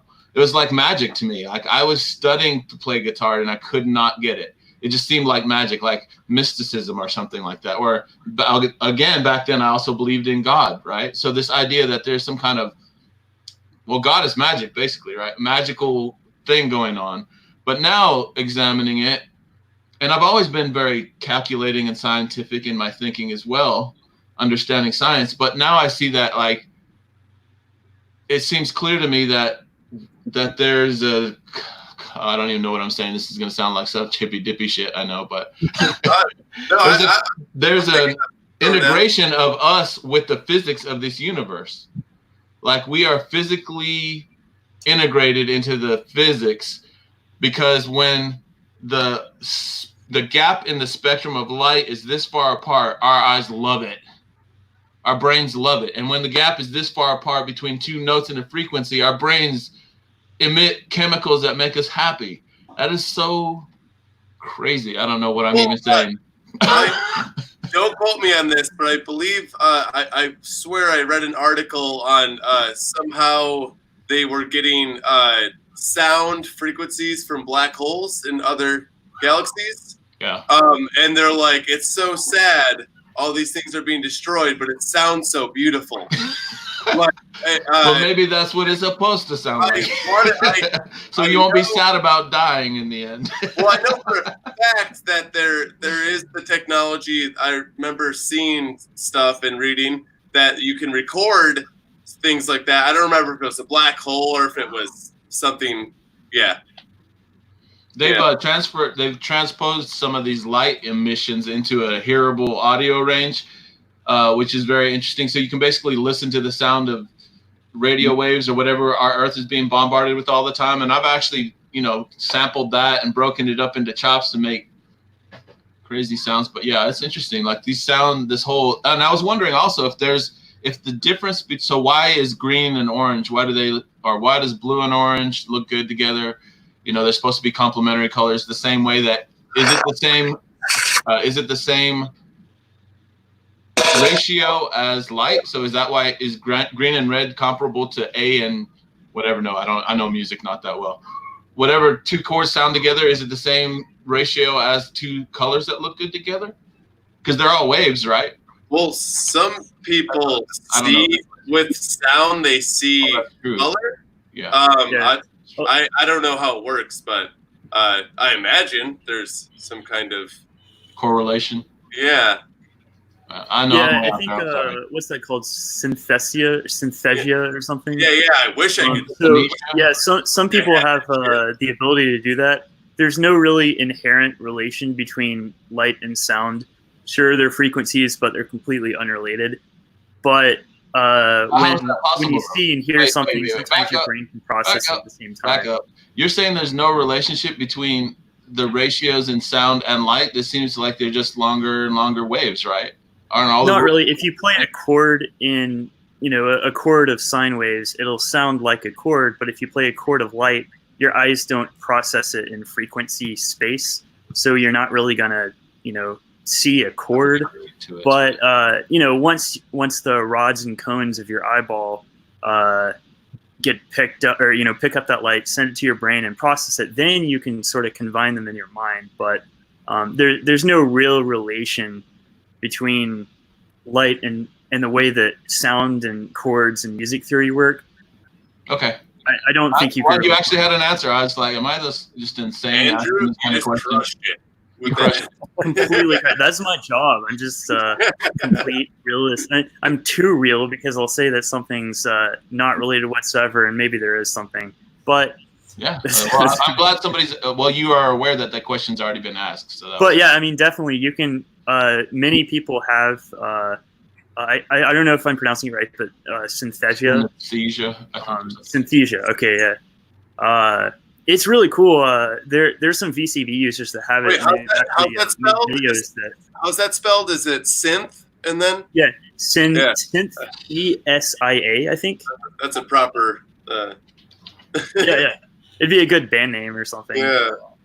I feel like that's sort of what psychedelic drugs do. I've looked at them since I've started using them, and basically what they do is they allow your brain to make connections between areas that it doesn't normally make. So, for example, 2 + 2 is normally 4, but in this case, it'll be blue. So I think that's pretty interesting. So it's a similar scenario with them, but they have it all the time. So 5 looks like blue to them, and 4 looks like red and stuff like that. Yeah. Yep. I would love for like a scientist to just pop in to the stream right now and be like, "All right, here's the answer." You know, but I think with psychedelics, it's synapses firing. Parts of your brain that don't fire, it's basically like a lightning storm. It allows and makes it fire to different places, and that's why there's the color and the euphoric feeling. Yeah, seeing things that aren't really there. I was wishing that chemtrails could be real. People talk about chemtrails. Chemtrails would be awesome if they would just throw some LSD in there one time and dose the whole country. We'd have to restart society, no doubt, but there'd probably be no more Republicans. I'm pretty sure about that one. So it would be awesome. Like, well, let's just do that, and then let's start a society and see where we go from there. Because, like, I know the difference between the way I thought before and the way I think now, and I can understand why people don't understand each other. Because, even now, I'm blown away by the things I used to think. They tried that in the movie Wild in the Streets. Have you ever seen that? No. What did they do? Anybody over the age of 30 goes to a re-education camp and gets dosed. Oh, wow.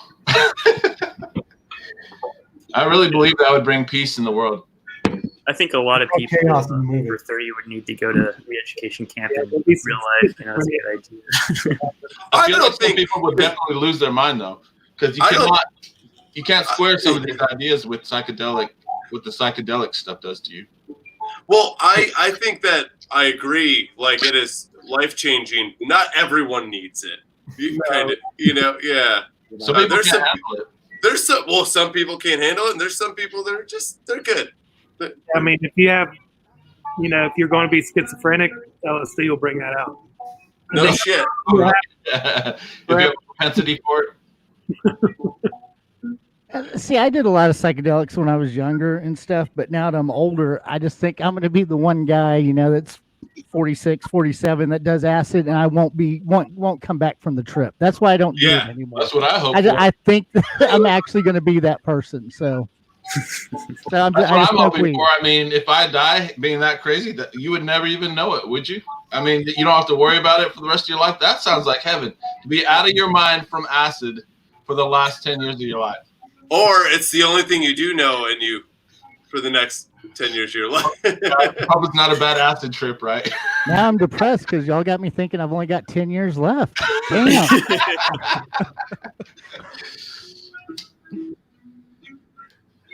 All right, hey Andrew, you want to demo some VCV stuff, or? Yeah, so I think the way that we did this last time is I have two streams. One is the audio stream. One is the video. So we'll just need to add both of those. There's video and let's see. Hey, Jason, I don't know if you got that I was saying this last time, but if we do this again, I think we should use the other setup. This one's much better than Jitsi. Oh yeah, this is giving me a much better experience. Okay. It was really. I can't see the full screen with this. Well, the full screen will come up with this. Actually, I've got to take somebody out because I can only have. Take me out. I think we're at the limit right now, so I'm gonna pull you out and put you backstage real quick, Druth. And the backstage, he's a groupie now. All right, now you should have audio and video for VCV. All right. Okay.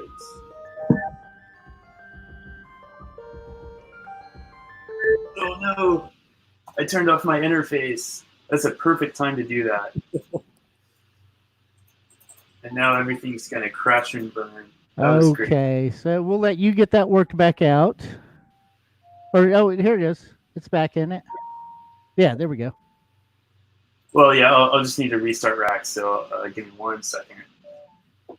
Yeah, that's a problem with this old FireWire hardware. It's actually powered. Oh, I know why. Okay, this is funny actually. Okay.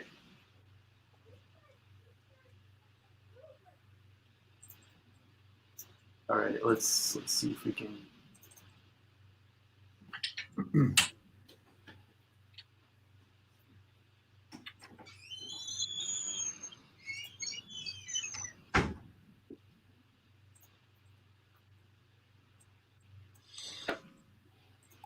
You're getting back up, Andrew.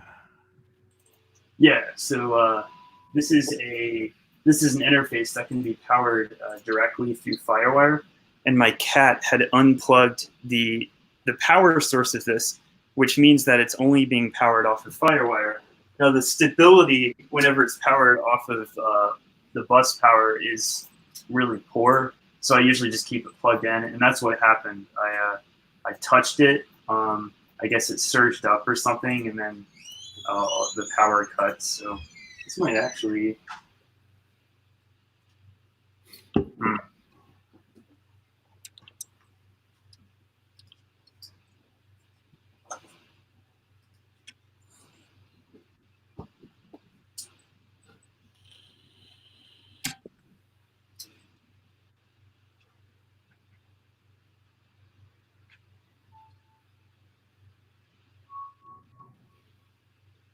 Well, it's not coming back on again. Let me leave the stream from my PC. All right, let Andrew get that worked back out. So, anybody have anything else they want to talk about while we're waiting on this? You guys, anybody ever use one of these? Nope. Yeah, what is that? It's the Moleco Mantor. Oh, nice. Well, so I'm trying to control it with the Digitac and sequence it. I'm sorry, with the Digitone and sequence it. Or the Octatrack. Both. I've tried both. And the problem is it runs the sequencer, even though I don't want to run this sequencer. And then the sequence I create will go like, let's say, 4 bars perfectly in time, and then it starts to drift. And it misses the last step, and it gets worse and worse and worse. So you can't just use it as a standalone without its sequencer? I mean, I can use its sequencer, but I'm just trying to make everything simplified, right, in one box, you know. But it won't do without the sequencer? Yeah, I could program a sequence on it and just send a clock if I wanted to. Right, but it doesn't work as you just trying to control it with Octatrack? Exactly, yeah. That's fucked So I up. sent Josh something about it, and he didn't have much to go on. He kind of went on Electron. And I haven't talked to Electron, so I don't know what they've got to say. But I've been looking for anybody that can tell me anything about it. I love the way it sounds. I want to be able to use it, but it's just unusable in that way. All right, Andrew, are you back with everything? Yeah, I'm back up and running. It should work now. All right, let's add that and full screen now. All right, we got it. Awesome. Okay. Yeah. All I had to do is unplug and replug the interface and it worked fine. So I've got a patch using marbles because you were talking about that. This is Dexter, which is basically a DX7, except I think it has 4 operators. Tons of algorithms. You can route anything any way you want. Got a kick drum on Trummer. I'm just kind of featuring all of all my favorite modules in one patch. But I also have 2 on the right here, Soundstage and Supercell, that aren't released yet. So, oh no, did it cut out? Yeah, I think that screen froze. All right. Oh, yeah, we still got audio. There you go. Okay, yeah, it came back. I don't know what's. Yeah, the sound stage is absolutely incredible. Oh yeah, it's amazing. Let me just play with that for a second. Let's see. I've got a. I think Cry will really dig Soundstage. Yeah. Of course, if you've used clouds, it has all the same parameters. It's based on the mutable clouds, but you can modulate every parameter with attenuverters. Actually, you've got individual mute buttons for the input and output, so you can cut the entire stream, or you can cut the input and then start messing with the feedback that you've recorded. What's really cool is it looks like it just cut off again. Let me decrease the quality of the stream. That might help a little bit. Does that supercell have the internal LFOs? Yes, it does. So it has a sort of random CV generator. So whenever you increase the amplitude of one of these attenuverters, you'll get that random CV. This patch is not really set up in a way that I can really demonstrate that, but maybe like space. So I've got space all the way down, and then as I modulate this, it's just gonna add space and then take it away randomly. So it's really useful for that. I could also plug in an LFO, and then when it does that, it normalizes to the attenuverter, and then you have full control over the parameter. The randomness is gone at that point, and my stream just killed again.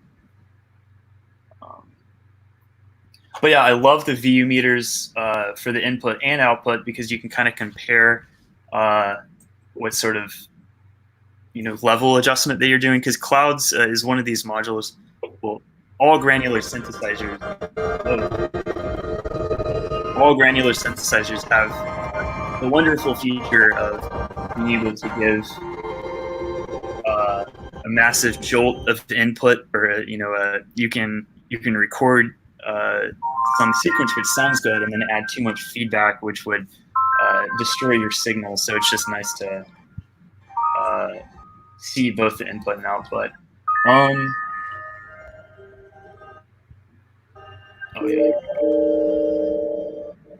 I think the audio quality on my end, at least, is so low it's not even worth demonstrating like all the parameter space. But let me just turn the mix all the way to dry so we can hear the rest of the patch. This second one I have here is Soundstage. Yeah, Soundstage is incredible. Yeah, so I gave Jason a build of this, and he's been having fun with this.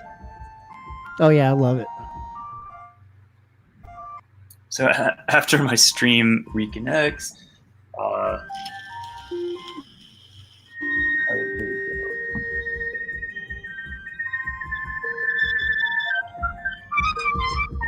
it's just like so low quality, it's kind of funny. But basically, what Soundstage is it's a virtual room. You can place these virtual speakers or sound sources in the room, and then you can take A and B, the letters, and route them into outputs. So it's the same idea as if you put some 4 speakers in a room of 16 meters by 10 meters, or however you set this. So I can mess with the size of the room. I can change the height of the ceiling, and you'll get all that difference.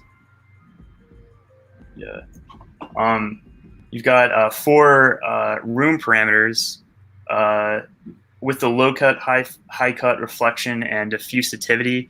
You can walk into a room, memorize the sound of that room just by talking it or whatever, and then you can model that by messing with those parameters. So if you have like a acoustic treatment in a studio, you can that has like good bass absorption, you can increase the low cut and it'll sound a little bit tighter. It'll let the bass sounds go through dry while adding reverb to the highs or whatever. So you can high cut it. You can select a sort of frequency that you prefer for your reverb, and then start reflecting it off the walls. So let me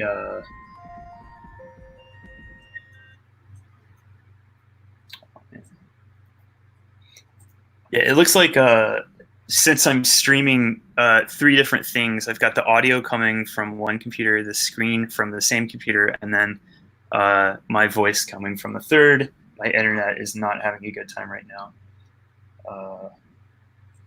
Let me see if I can decrease the quality of MacBook. Yeah, but just modeling the room, the sound stage, the way you can model a room and everything, and place where your sound sources are, the speakers. I mean, I've been having so much fun with it. I think it's going to be a really popular module. I'm really excited about this. I think it will.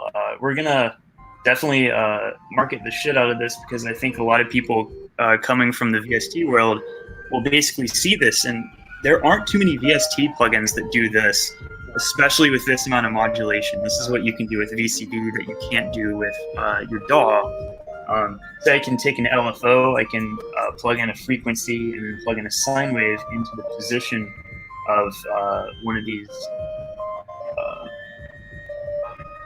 these virtual sound sources, and you can see that you can see when it reconnects the virtual speaker is sort of moving around the room through modulation. So it's going to sound really weird.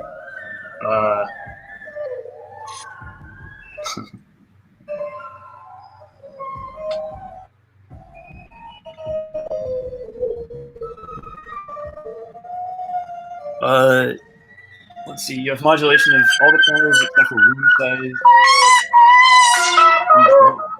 Horrible.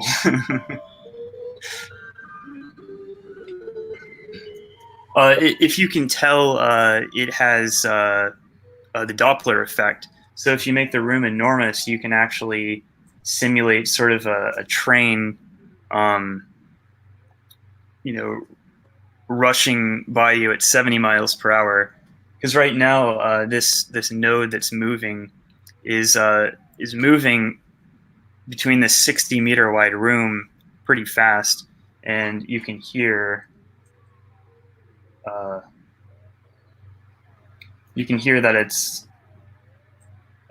sort of like coming closer to your virtual ears here. I'm putting these close together because that's typically what you'd hear if you have 2 ears and you're standing in a room. But you can do some really weird stuff. You can have a single source going out to 4 destinations, and then you can mix that as if you have 4 microphones in the room recording different parts of the room. So you can't modulate the destination positions, but you can modulate all the source positions. So yeah, actually, I can like arrange A and B to be members in an auditorium or listeners in an auditorium. I can just put 4 different oscillators here, and let me cut this off. And what I'm going to do is the module that's making my sound here, the oscillator that's doing the sound source, is the E340 cloud generator from Synth technology. I can take the output of that, go into a polyphonic splitter, and then I can take each of the 4 notes of my chord and route them into each of the voices of the soundstage. So as I play a chord, you can hear each of the sort of virtual violins on this virtual soundstage. And then, of course, you can modulate the position of that. You have a lot of control over the amount of reverb with this reflection parameter. You can control sort of the quality of the walls with the diffusion parameter. And then, of course, every time a sound wave bounces off a wall, it gets filtered a little bit. So that's what the low and high cut is for. You can basically design what a sound sounds like after being reflected from a wall. So it's a very physical reverb, and I haven't really seen anything like this in Eurorack, and I haven't seen too much of this in the VST world. So I think this will be a hit. It's amazing for just like sound design. You can set up a completely unrealistic room. Let's do 300 meters by 300 meters. That's 100 meters high, and then turn the reflection up and the low cut and the high cut to sort of give you all the range. And right now it's just kind of a drone. It's as if someone's really distant, half a mile away in a cave, and you're just listening to that reverberation. So you can mix that into that's incredible. into your productions. So yeah, this is just one of the many plugins we're working on. Obviously, the Supercell is like, pretty much finished, but we're just waiting on the real life Supercells and hardware from Grayscale to be available. Because as soon as we release this, a lot of people are going to want to buy the hardware, and because of COVID, they might not be able to meet the demand. So we're kind of waiting on that before people start trying it and wanting to buy it. Yeah. Yeah, it's great. I love that module. Cool. I wish I could sort of, demonstrate the sound a lot better, but we'll have YouTube videos shortly. I think in 2 weeks or so, Richard Devine's going to come up with some examples of its use. I was originally going to send him some other plugins, but I switched the project that I was having him sort of demonstrate in his studio. But I think he's going to really enjoy this, and he'll show it off in several examples that will kind of give off the idea. Also, I'm going to be doing some tutorials on this and kind of show off what it can do at its extremes. You can take an audio rate oscillator and then send it into the position of each of these sound sources, and then it's as if you have a supersonic jet fly around you in a circle, playing. It completely changes what it sounds like. Because of the Doppler effect, you can kind of, you can very easily add a chorus effect by passing your audio through this, by simply just moving one of the sound sources back and forth closer and further away from the listener. So it can do chorus, it can do spatialization. If you turn the reflection all the way to 0, it's basically a spatializer with no reverb, but it's much more than a spatializer. You can simulate the reverb of the room itself, which is what most spatializers aren't capable of doing. So, yeah. And I'm reading, Deruth is talking about a convolver of impulse responses. This is not an impulse response convolver. The problem with impulse responses is that it's static. You can't move the sound source. You can't move the size of the room. You can't design the wall type or material. We're going to have a bunch of presets with like marble, drywall, recording studio style bass traps and absorption. So it's really useful for subtle stuff, but if you want to modulate the shit out of it, then go ahead. That's kind of the point. So of it. Andrew, you're saying you can change the materials in the room as well? Yeah. So every Bruce back in chat too. I mean, back in the stream too. Sorry, what did you say? I brought Druth back in the stream. Yeah, that's right. So he can defend himself. Yeah, okay. So so every material, if you give me a piece of drywall, I can do, this is what the Psychoacoustics Laboratory at Huddersfield does, for example. They measure materials and their acoustic properties. They'll bounce a sound wave off of it and determine what the filter, the amount of reflection, gain adjustment they have. And then, of course, the diffusion is the sort of texture of the material. If you've seen those fancy studios with a bunch of like wood diffusers that bounce the sound wave into multiple waveforms or into multiple wavefronts, you can turn up the diffusion a little bit to sort of simulate that. That's a very subtle effect, but you can definitely tell the difference between zero diffusion, which is essentially like a flat wall, like what I have here. Cat is being ridiculous. it's the difference between that and a rough surface such as what they have in recording studios to sort of diffuse the reverb. I love that sounds to me exactly like what I guess Travis called impulse response. Yeah. So there's a ping or something that you can measure a space and get the reverb and all that, and it sounds like you're talking about a ping sound off of a material to get the response of the material. Yeah, but what Andrew's saying is instead of that being static, you can control all those parameters on the fly, and it possibly change it. Yeah. So to record an impulse response, you simply take a microphone into a room, you position the microphone where the listener would be, and then you stand where the sound source would be. You then clap your hand or pop a balloon, or you run some sine sweeps or something into the microphone. You record that, process it a little bit, clean that sound up, and then you can simulate a violin playing at that point and then listening to the reverbed violin.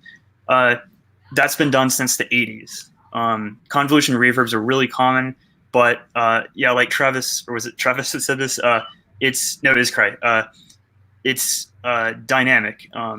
Soundstage allows you to change every single room parameter on the fly. And actually, I ran this off with a couple of my testers, and they said that there are plugins in VCV that you can modulate the width, length, and height of the room.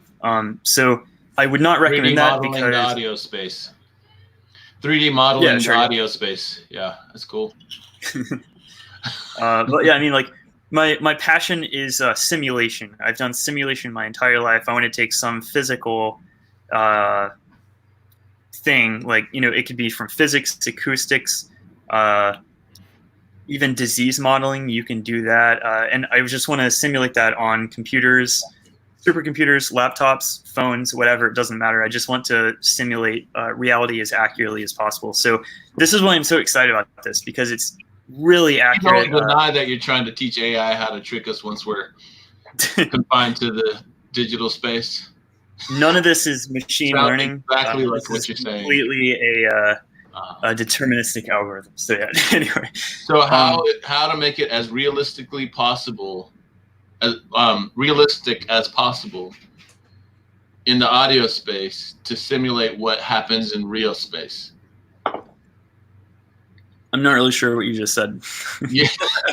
You're trying to get the computer so they can trick our minds into thinking that we're in a real space when in reality it's just being fabricated by a machine, by a modular machine, no doubt. I'm trying to trick the listeners of all these modular jams to think that they're listening to hardware, because the idea with whenever someone records a their Buchla music easel with a cell phone, everyone's like, oh, that sounds amazing. It sounds so hardware and analog. 99% of the reason they're saying this is because they're in a room and they get that nice room reverb from their phone. It goes through filtering, distortion. It really colors the sound. So that's what this does. It filters the sound. It colors it. You can run it through saturators and do all this stuff, and it'll sound dead on analog. You can fool a lot of people.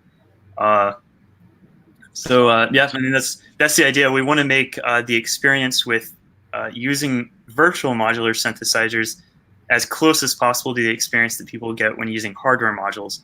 I use the mouse a lot, but you can hook up a MIDI controller and start messing with knobs. You just have to patch with the mouse. There's no way to do that. And so if you have two knobs or a joystick, one of those dope for joysticks or something, to control the position of your oscillator in 3D space, it's as if you took your Bluetooth speaker and you're walking around the room recording that. So it's the same thing. It sounds great. So that's my spiel. Yeah, I think it's a great sounding module, and like it sounds cool for sure. Yeah. I wish I could give a much better example, but if I turn up the quality of the audio, then it'll just drop out half a second after I get in. So you'll just have to wait for that. But just have to wait for Richard to blow our minds with something. Yeah, I'm not giving him any guidelines, because if I do that, it's just going to limit him. I just want to see what he can do. Already people on the Facebook the VCV group are saying like, oh, I can't wait to buy sound stages. Nice. Have any of y'all been to Red Rocks, the venue in Colorado? No. No, I haven't. No, that would be something to emulate. The sound from there, that would be. I've never heard sound in like a venue in my life like that. It was absolute waves. Theater, like the natural. Yeah. Oh yeah, yeah. You know, on the topic of talk acoustics, I could talk about this all day, but has anyone been in what's it called, an anechoic chamber? No. Have you heard of that? Okay, so Yeah, I've heard of it. Okay, cool. Yeah. So anechoic chambers are rooms that are designed to mute all reflections. So if you clap your hand, it's going to decay in a millisecond. You're not going to hear the shuffling of feet on. You're not going to hear the reverb of people walking around. You hear the direct, dry signal of every sound in that room.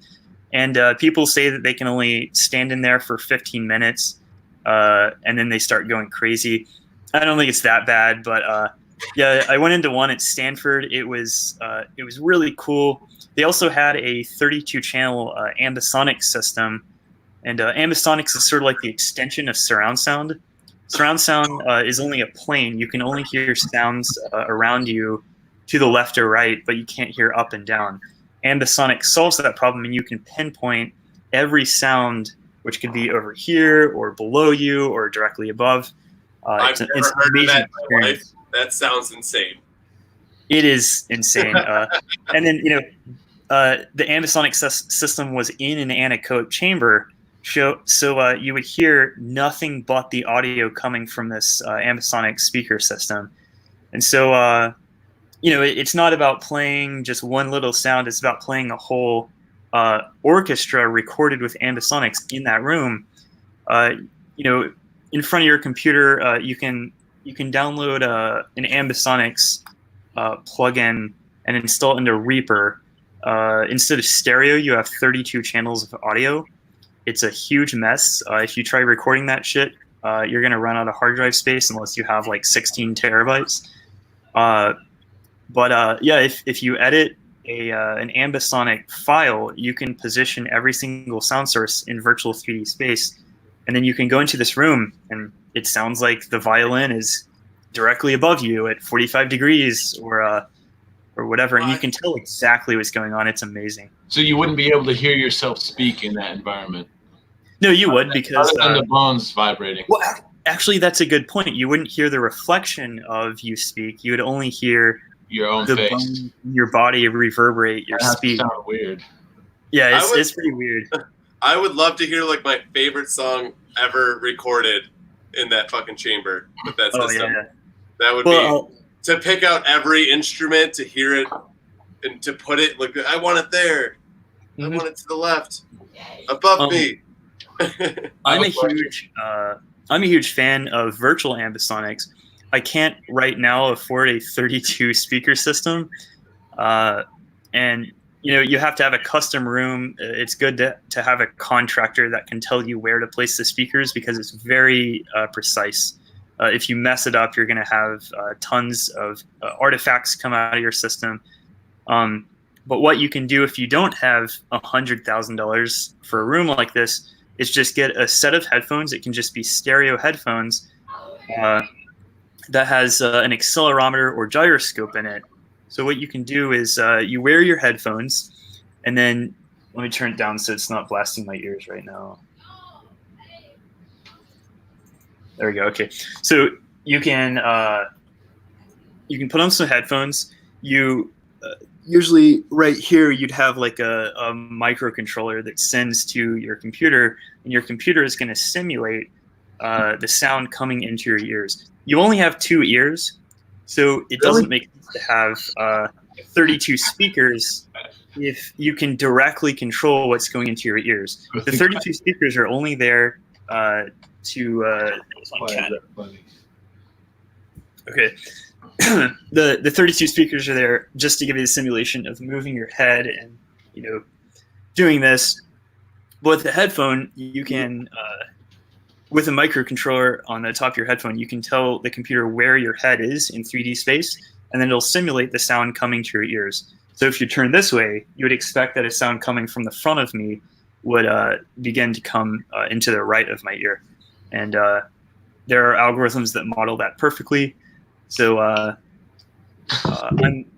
a huge fan of virtual ambisonics. I think it's the future. Already a lot of Bose headphones. I think all the Bose headphones manufactured in the last 2 years have accelerometers in them already. It's just a matter of getting software that simulates these ambisonic recordings into your stereo headset. I've got a question. Yes. So it sounds like you could create like an outhouse made out of wood audio space, and then you could automate that so that as you're listening to a song, it would expand out to a cathedral made out of marble. Yeah, for sure. Would you be able to hear? Would that be would that be a noticeable effect? I assume it would be. Yeah, absolutely. And you can do that per channel. I mean, already mixing engineers are putting more reverb on a snare than a kick.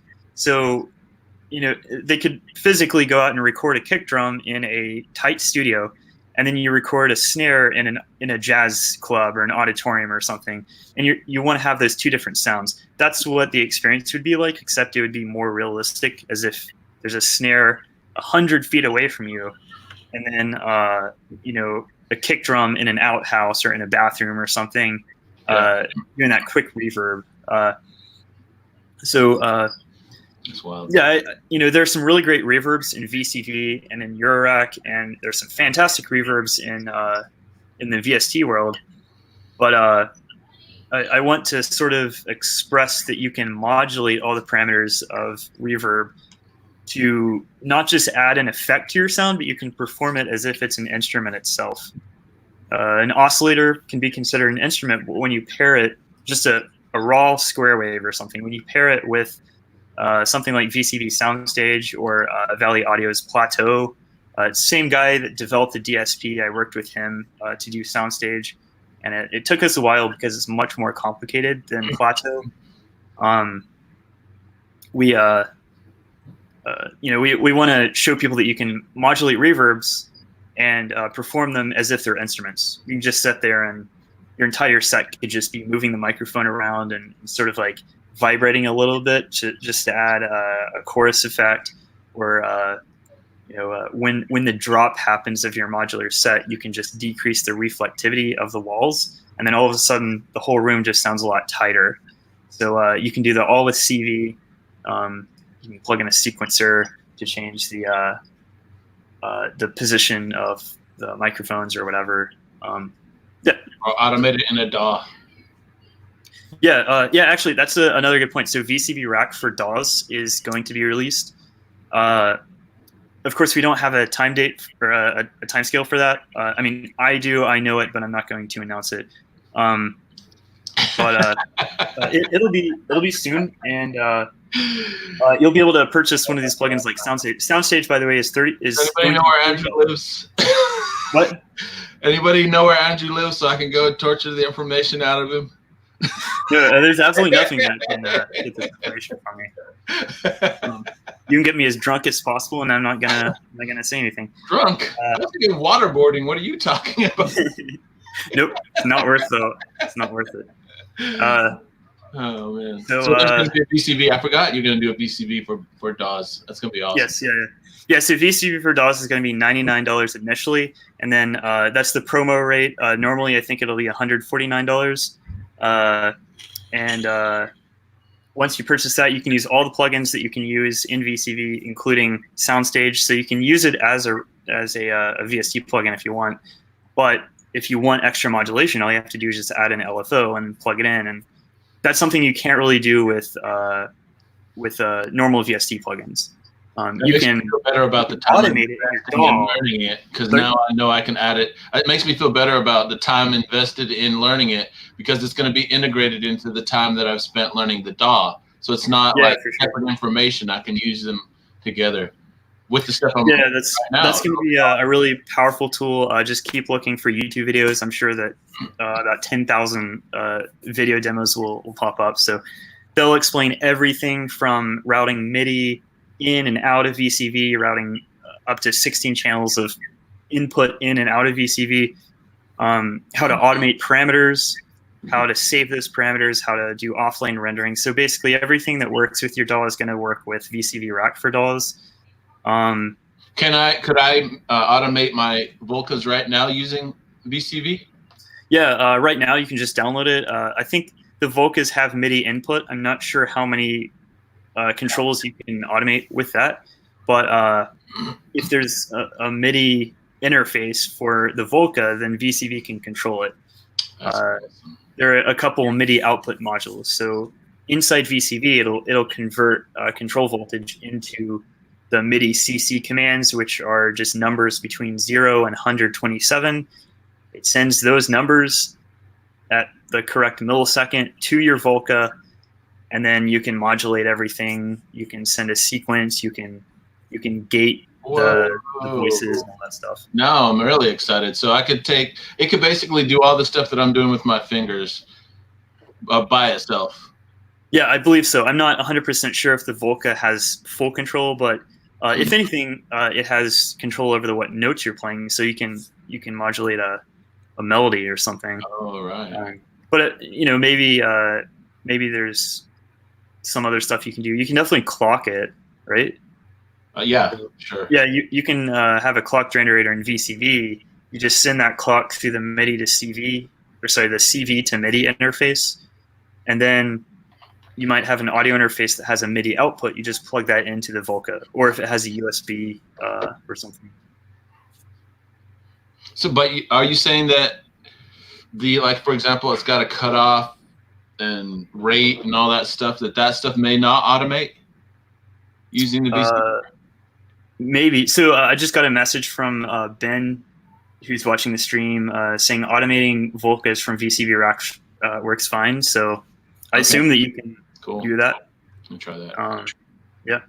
A lot of people have them, so I'm sure you can actually just search on Google for Volca with VCV, and it'll give you a tutorial, maybe a video demo. Sometimes it's just a question of not knowing what's possible to research. Yeah, I know that. I'll definitely look that up. Yeah, Google's your friend, or YouTube is your friend in this case, because you can see a demonstration of pretty much everything. I'm excited. All right, do we have any more VCV Rack questions or anything? Anyone? Josh, you have any questions? No. Yeah. I try to keep up with that very detailed program. Yeah, I really think you should definitely start using VCV Rack. I think you would get into that, and that would help you understand the modular more. Yes, yeah, I know my VCVs and oscillators and through analog, and a couple of other synths I have. Yeah, but not remotely on the virtual or modular level. Yeah. VCV is one of those things that has infinite depth. You can spend 1,000 hours learning how to use it, and you still won't quite figure it out. But where you can get into it within a few minutes and then start making some pretty cool sequences.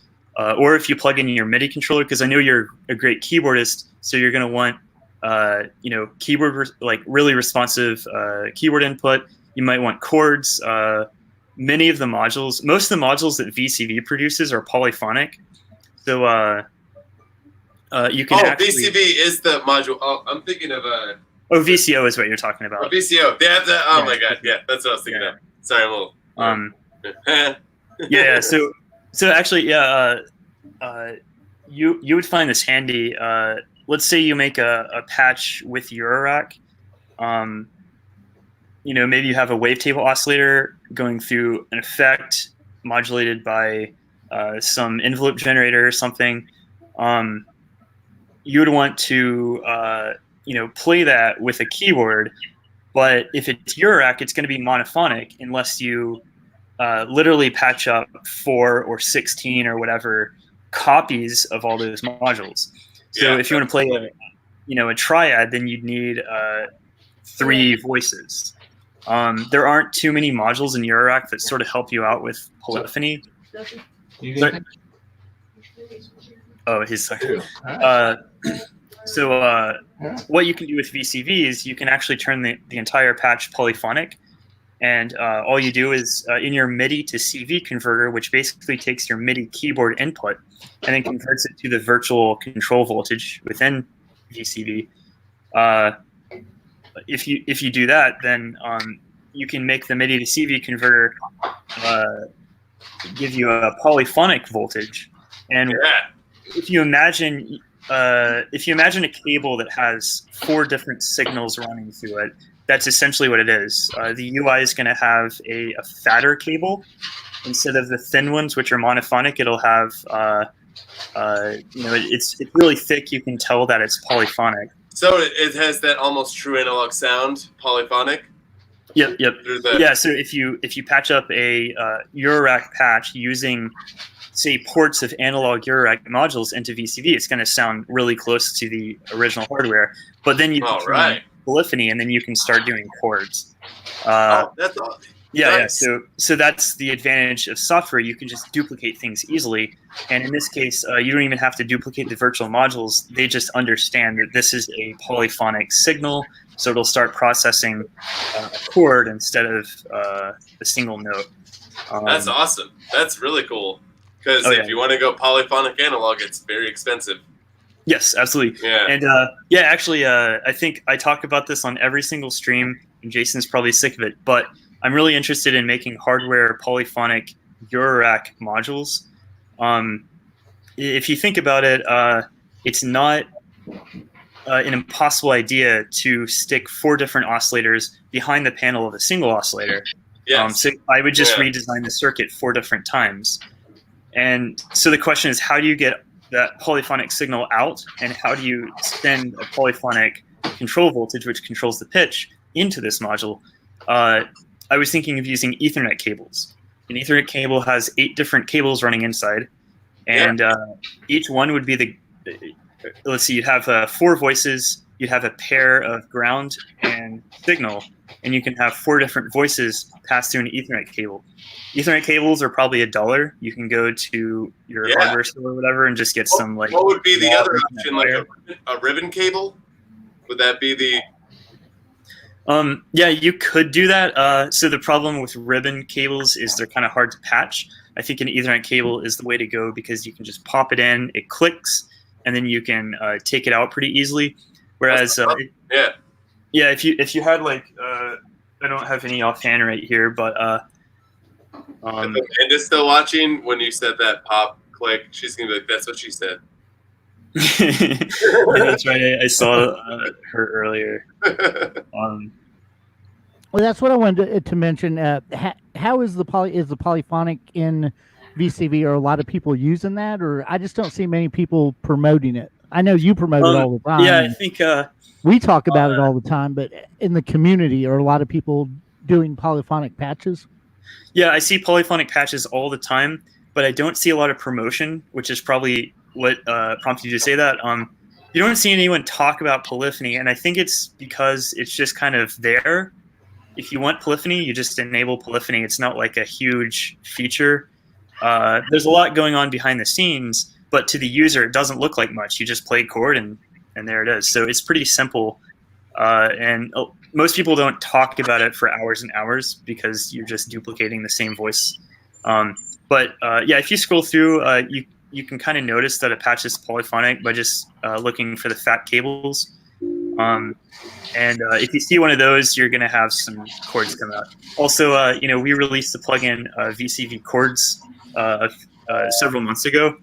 That has a polyphonic output, so you can sequence a chord progression using up to 4 notes with VCV chords, and you can have a 4-note signal being generated. Pretty much any patch with VCV chords has polyphony in it, but there are probably 200 modules at this point that fully support polyphony, and then some of them kind of support polyphony. If they don't, you always have the split and merge modules. So you can split a polyphonic fat cable into 4 or 8 or 16 monophonic cables. Another thing, polyphony really got a boost a couple weeks ago because I released a polyphonic version of Plots by Mutable Instruments. So just search for the Macro Oscillator 2. That's the name of the Audible Instruments version. It's pretty CPU heavy because I'm not doing any optimization to make polyphony faster than just a copy of that many engines. But yeah, you can plug in a chord or a chord sequence and have like 4 different FM oscillators going, or 4 different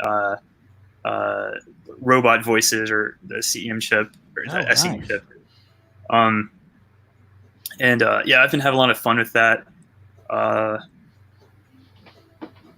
yeah, and Ben just mentioned Ripples has it too. We just released a port of Mutable Instruments Ripples. It is the best hardware emulation of Ripples that I've ever heard.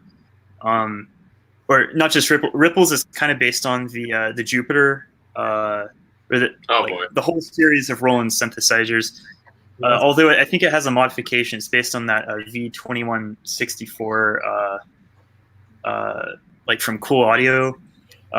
It's the topology kind of looks like a Moog or ladder filter with like 24 and 12 decibels per octave.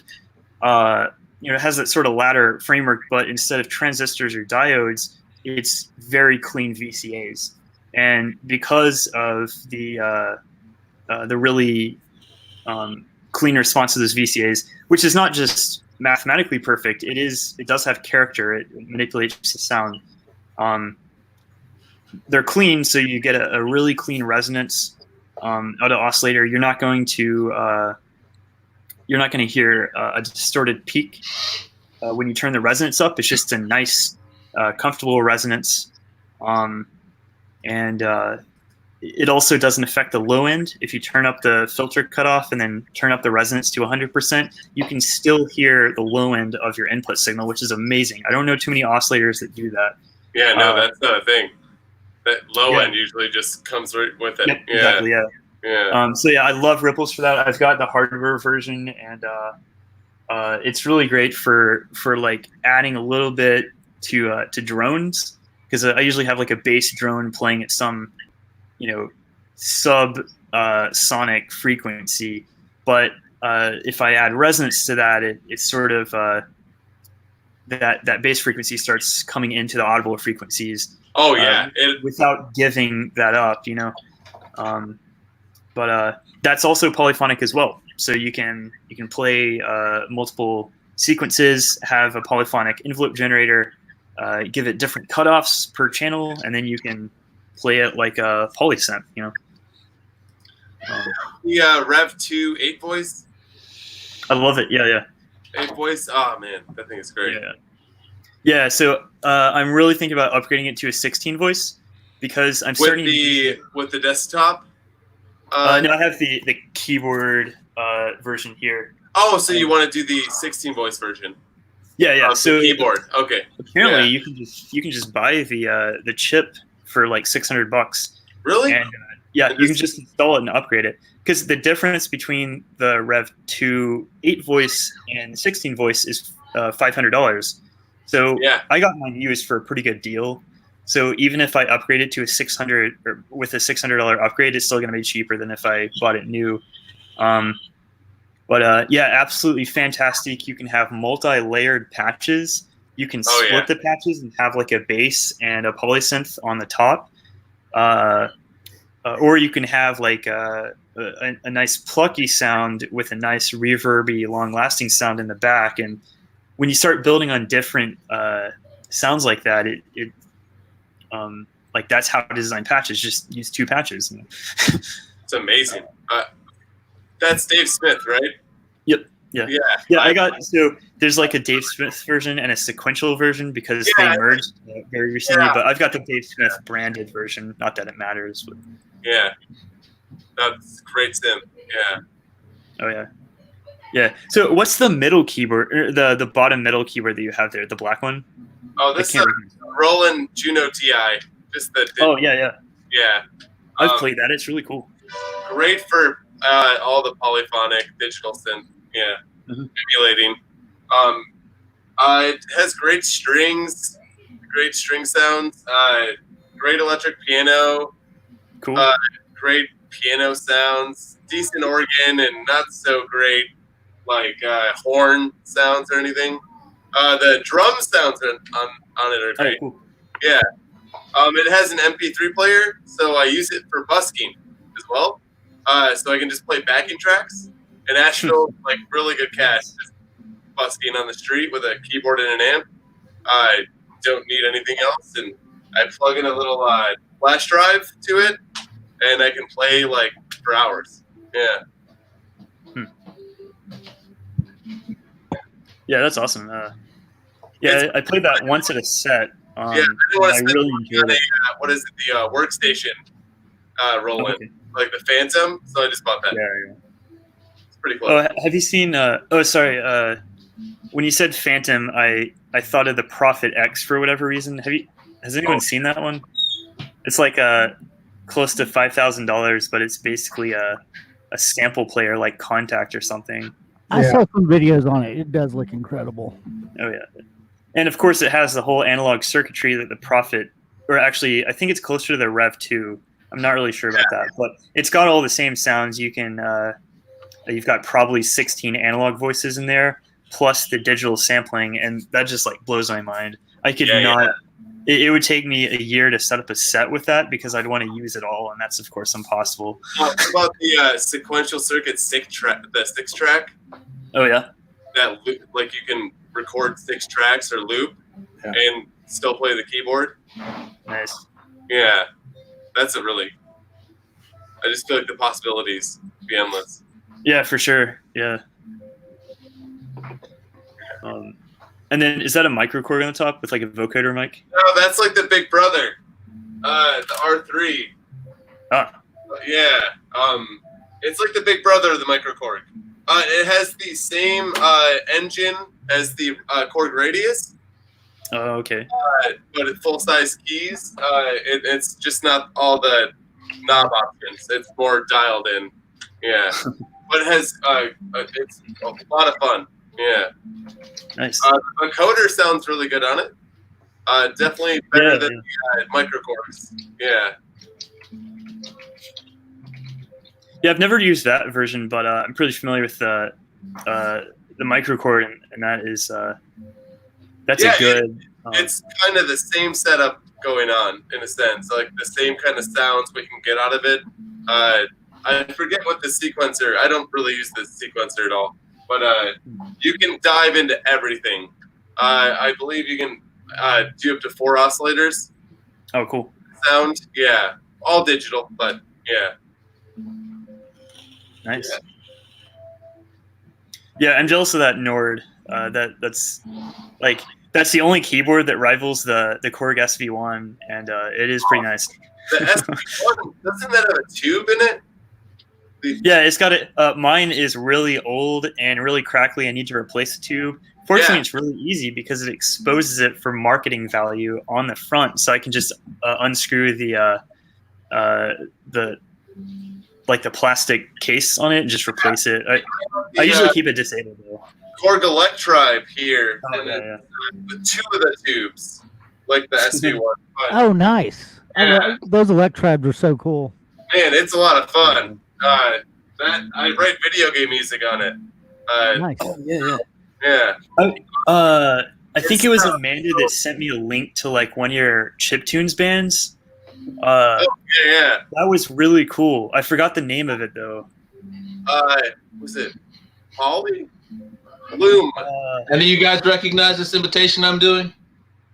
What is that? Mark Riboulet. Anybody watch Mark Riboulet? No, he's a looper artist. Check him out. Wait, Mark? I think it's Mark Riboulet. I'm sorry, I hate to interrupt. I apologize for that. You're good. Yeah. I just thought somebody would recognize him. No, I just love video game music. I fucking love it, and I so much. And I'm obsessed with the 8-bit sound. So. Oh yeah.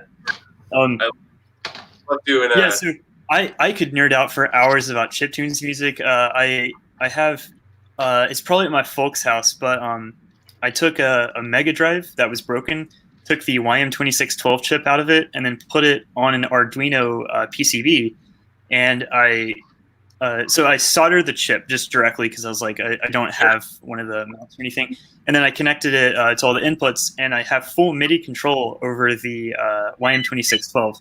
And it's got so many like commands or whatever. I think it's like over 200, which means that I had to split channel 1 and channel 2 into multiple like banks of settings.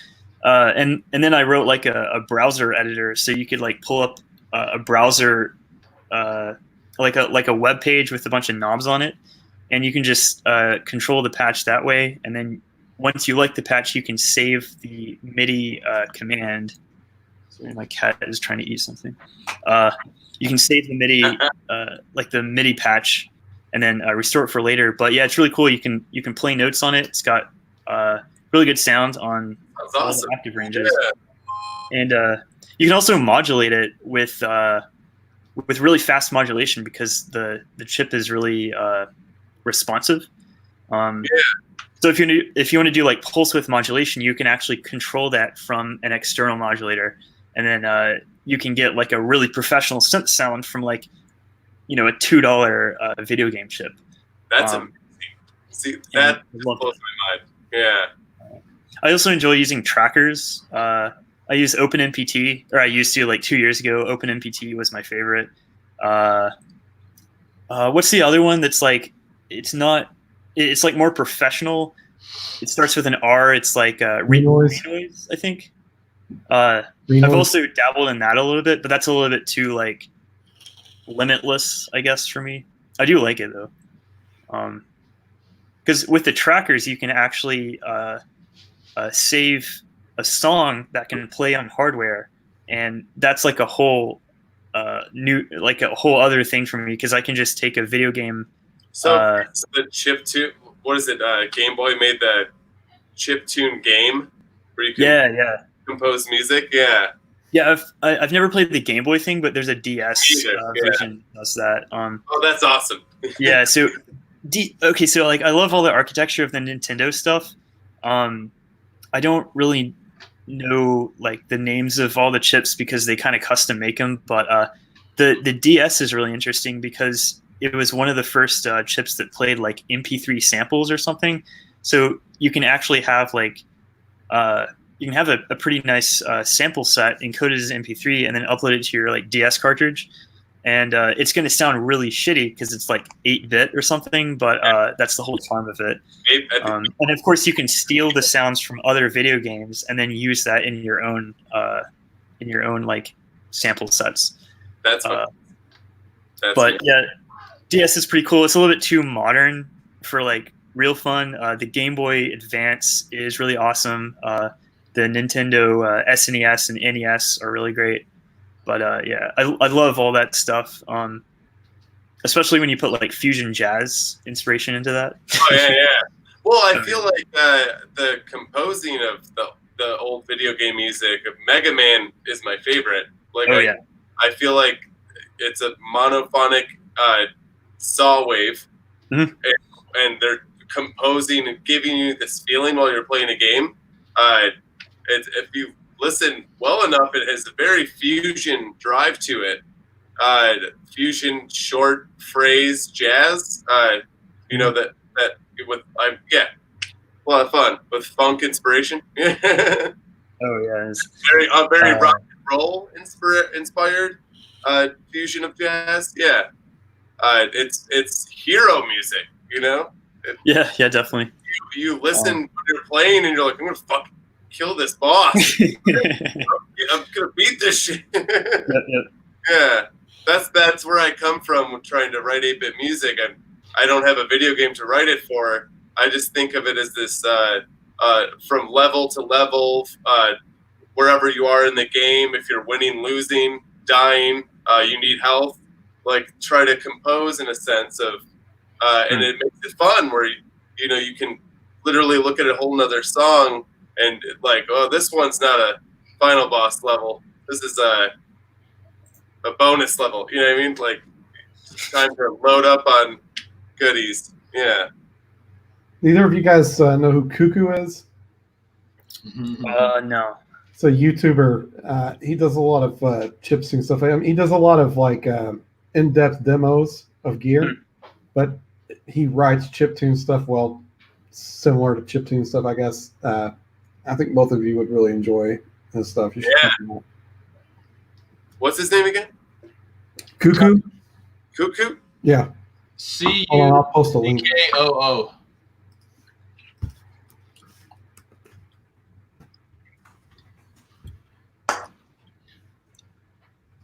I posted the link to, I don't know Cry's last name, but Cry's last performance at the Synth Club. All right, here's his channel in the chat here. Oh, yeah. That's awesome.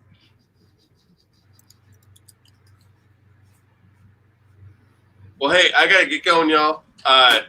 Thanks for having me. Yeah, definitely. It's been good. I'm going to go. Yeah, thanks for I'm going to go grocery shopping. Definitely. Good luck. I know. Yeah. All these is open, I think. How do I close out of this? I just. Yep. Like that.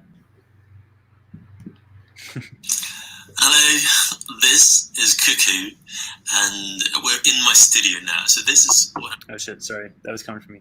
Oh, Yeah, I haven't seen this guy. He looks pretty cool. yeah, he might be somebody cool for you to reach out to about the VCV stuff too. Oh yeah, for sure. I saw he. It looks like he had a demo of the DX1 from Yamaha. I don't know if he actually had a DX1 in the video, but anyone that tries to model that or whatever is like, I have mad respect for. One of my my sort of pet hobbies or whatever is like really vintage FM synthesizers. Like the GX1 or whatever, I think was one of the first commercially available like prototype synths from Yamaha. Mm-hmm. And I think they made 12 or so. And I've kind of taken a personal challenge to track down every remaining one.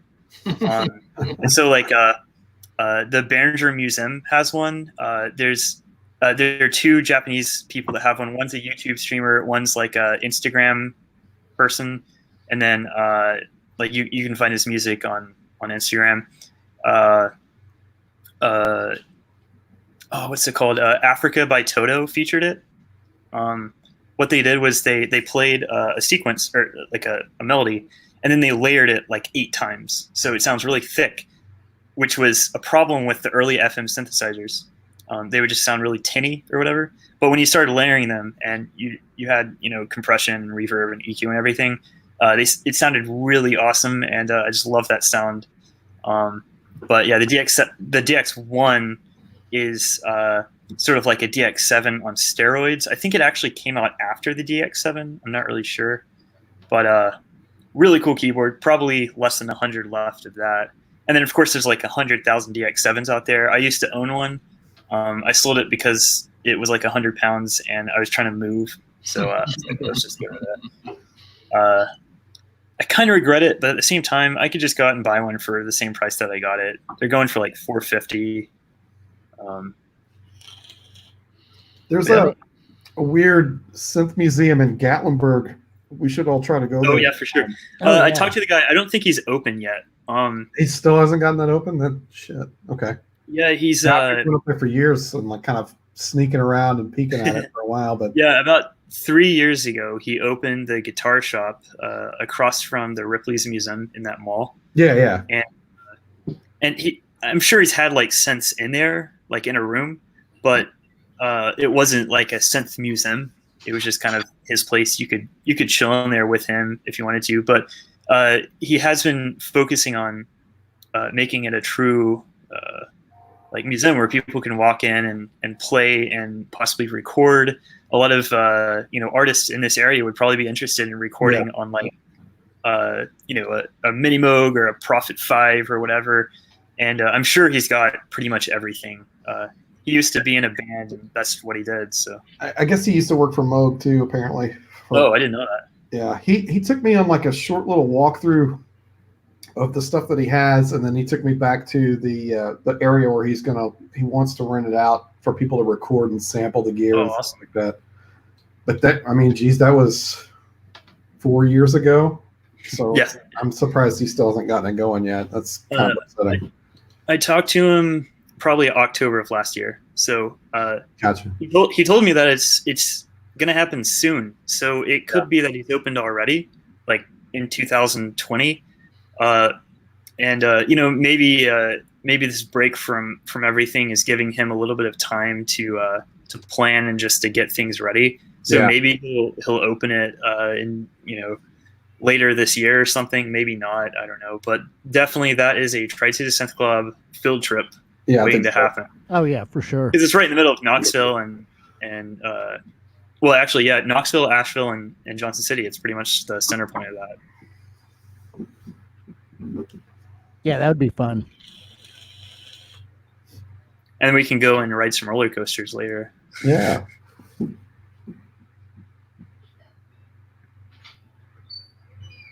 I was looking on Google and seeing if there was any information on when it was opening or anything, but that sucks. I don't see anything yet.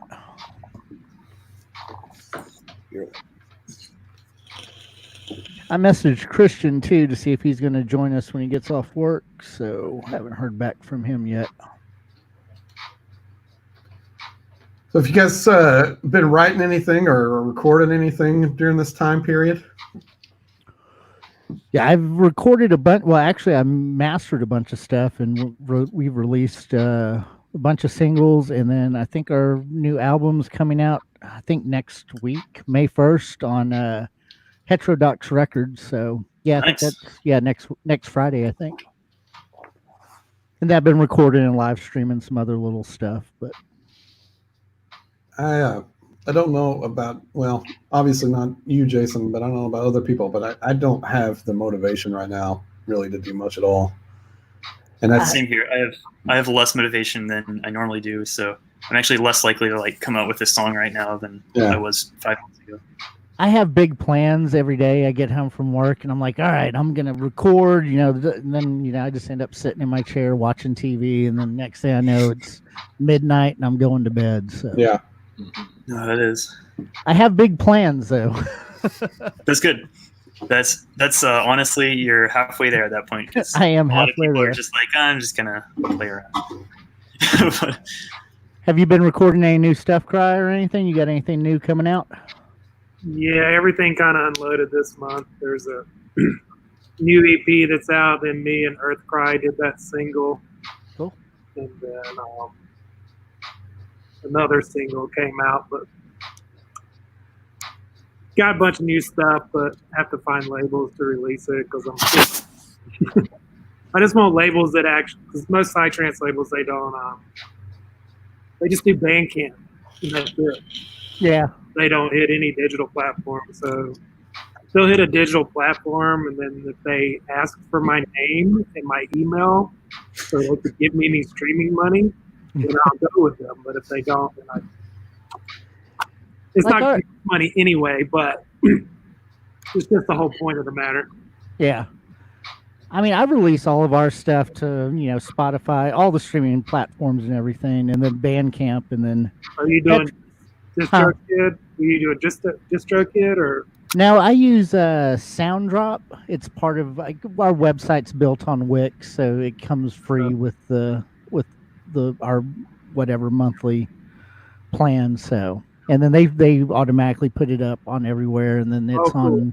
It goes up to Instagram and Facebook now. So if you can put our music in your Instagram stories and all that, which is kind of cool. But I mean, it's hard to pick out 45-second clip of our tracks, which are usually 25 to 45 minutes long.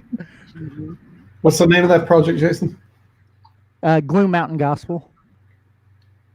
I think I've probably already followed you on that. But let me just make sure. Yeah, I think you already follow us on that. And then the full length will come out on Heterodox, which Raymond does that, and he just does Bandcamp, but he's got a good following, so it'll be released on his Bandcamp first, and then a week later I'll put it out on all streaming platforms and on our Bandcamp. Which this album Actually, I started recording stuff last May. I have a bad habit of just opening Reaper and just keep recording in the same session because we do everything live to stereo. That's the only thing we use Reaper for. I don't do any overdubs or anything in the DAW. I leave that. But I looked the other day and I started that recording in May of 2019 and had about 12 hours of stuff recorded. So I went through all that and broke it into tracks and stuff. And which this album does have a lot of tracks that are like 5 to 6 minutes long. I didn't put anything on the album that was over 10 minutes long, but I released a lot of like 25 to 45-minute long sets that I released as really long singles. This talk is getting me kind of hyped up about the next VCV Switched on Rack album. No one's been talking about that because I haven't been like posting it or anything, but plug that right now and tell everybody to send in some submissions. I need to do that too. Yeah, for sure. So if you Google Switched on Rack, which is a play on words of the Switched on Bach album from the 60s, might have been 50s, I don't know, but it was kind of one of the first like popular Moog modular albums.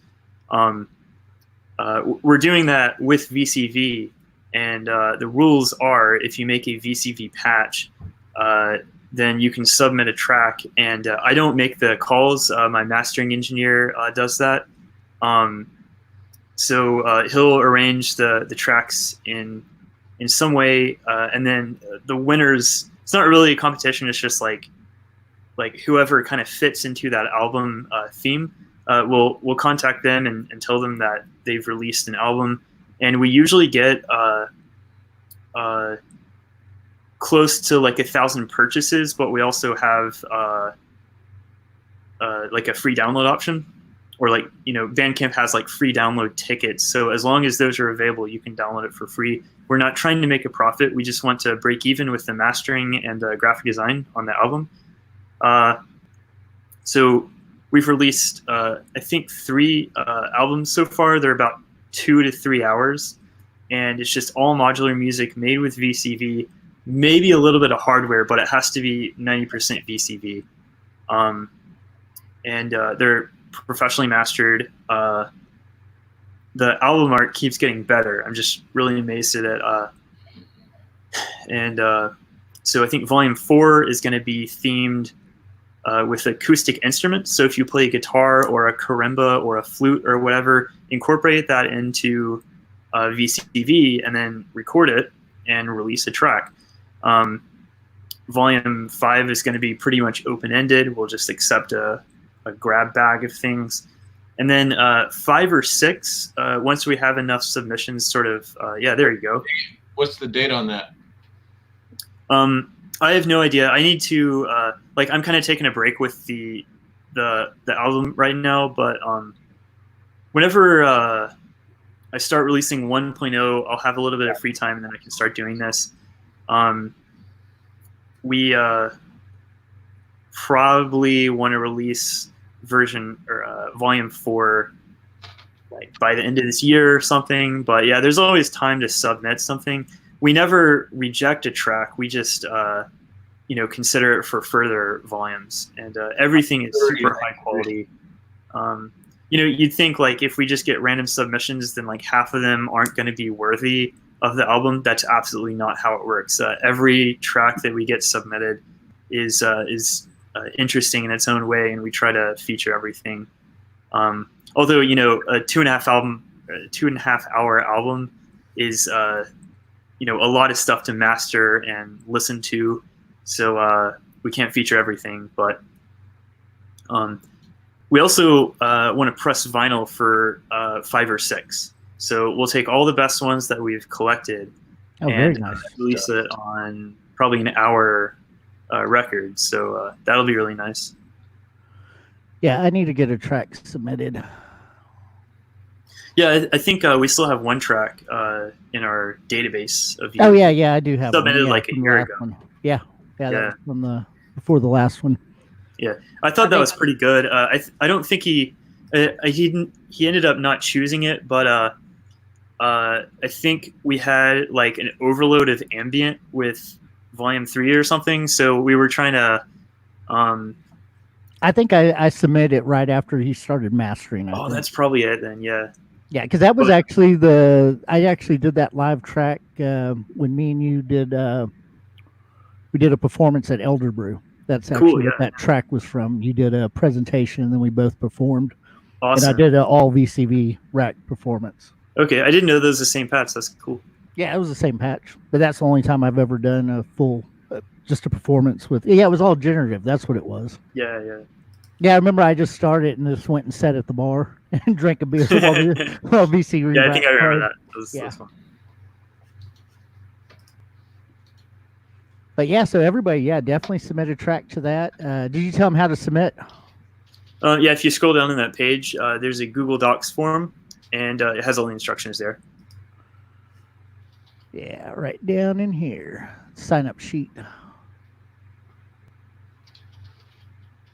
Cool. Yeah, so everybody do that. All right, what else are we going to talk about? I'm waiting to hear back from Christian. Yeah, he said he gets off at 5, so as long as we stick around for a little bit after 6, I think he'll be up for it. Yeah, I think he But, will. You know, he is super busy these days. He's not really doing anything else because he's getting like twice the number of customers. So instead of just like, Sundays at 2 being like hammered, it's like every single hour is an overload. Oh, yeah. And they don't even have to wait tables. The kitchen's just like pumping it out like a factory. Yeah.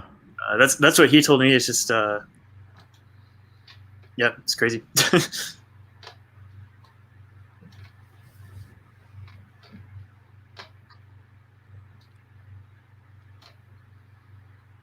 Sorry, I'm trying to eat. Yeah, last stream, last week, I ate the entire time. I had a 4-hour meal. Because, if you're talking or whatever, like I don't pay attention to the food, so I just eat really slowly, and I'll just like a cow, I'll just like chew for hours. But no, I remember that meal. That was a really good meal. I should have done it this time and just had you watch all like 4-hour stream of me just eating Chinese food. So, Drew, you been recording any new stuff? You gonna release anything anytime soon, or what have you been doing? I end up pretty much doing 2 things, which is practicing or learning. And mostly all I've been doing this week has been learning, playing around with the VCV rack, watching videos. That's why that Convolver thing, I kind of recognized some of what you were talking about because I was watching YouTube videos about FL Studios and different ways to just all kinds of stuff. I'm so far behind. Like I know what I want to do and I know what's available to do, but how to do it is so far behind on that. So it's a little frustrating. I don't really make much music right now because most of what Oh no. We lost him. expectations for Oh, myself. there we go. I feel like my expectations for myself or what I want to hear from myself is ahead of what I'm able to do at this point. In the beginning with the weed, it's like everything I was making was, wow, it's amazing, even though I'm sure it was crap. But at least to me, it was enjoyable. So I'm not enjoying it that much. But I needed to learn anyway. So I need to stop playing around a little bit and buckle down and learn some techniques. I feel like that VCV rack's going to be super awesome if I can control the vocals with it. Oh, I've been writing too. So trying to include, trying to think about how I want to use lyrics. I know that partly what I want to do is make it more accessible in terms of narrating. I like the idea of music as a story. I feel like that's what draws me to it and why I want to perform for the public is because I'm trying to tell a story. But I don't want it to be, like there's different kinds of art as well. There's a fine kind of art that's illustration, which I have been an illustrator. And then there's fine art, which is more ambiguous and vague. And so I think lyrically what I want to do is, and because I'm not that skilled at writing, I want to use the words. I want to record the words and have some rhyming schemes, but also loose, very loose, so that it's more like sampling, self-sampling my own audio, and then playing it almost in a modular way, just letting. In one, I could do it modularly, where the module just chooses which sample to fire off at whatever point, or I could lay out an actual song and try to control that a little bit more. But I don't want to be restricted to the traditional storytelling method. And in some ways, that's kind of where you can see Radiohead's influence, because to me, I don't know what any of their songs are about. I know a lot of their lyrics, but they're so vague that a lot of them are just more like, what noise does the word make? So that's what I've been thinking about in terms of using lyrics, more like their value audibly as opposed to their meaning. I guess rhyming is part of how they have a value, but it's not just that. It's the rhythm. It could be the texture of the voice. It could be the effects on the audio. So yeah, I'm just a bit thinking about that and trying to figure out how to do all this stuff. I was trying to figure out how to do vocoding. That's something I need to eventually get, some workable vocoding method. Is there any vocoding modules in VCV? Yes. Yeah, we released VCV Spectra. It's based on the Buchla 296E or R or whatever. R is kind of like the Roman version, but it is it has two filter bank engines inside to allow vocoding, because the vocoder needs the frequency information from the source and also the carrier, or the modulator and the carrier, I guess. So unlike the Buchla, where you have to buy two $3,000 modules, you have this in one $30 module. Yeah, you just plug your voice into the auxiliary input. That will manipulate the levels of the even and odd main channels, and you can modulate just the even ones or the odd ones to get different sort of timbres, I guess, of your voice. But yeah, it's really cool. It's really accurate. It has a physical model. It's an analog model of the Buchla 296E, and it also has a digital perfect model as well. We added that because you might not want this really colorful model. You might want a perfect transparent vocoder. And it allows you to sort of switch back and forth to tell the difference between using analog and digital, or analog and like idealized vocoder.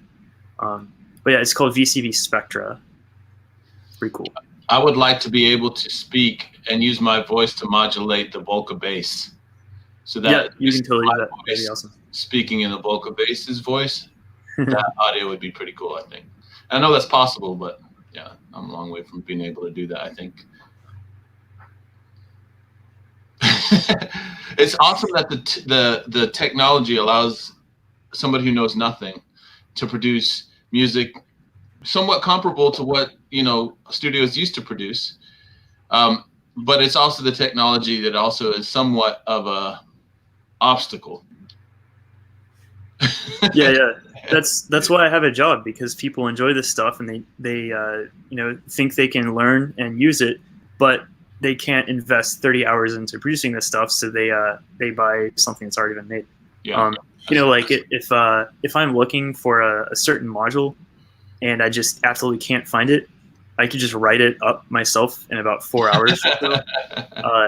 And it might be really sloppy or whatever, but not everyone can do that. So that's basically what we do. that's the other understatement of the night. That's your second understatement of the night. You said earlier that everybody has 2 ears, which I thought was hilarious. And now you just said, I can just write up a module for that. Not everybody can do that. Oh, really? I don't even know what the hell you're talking about. So.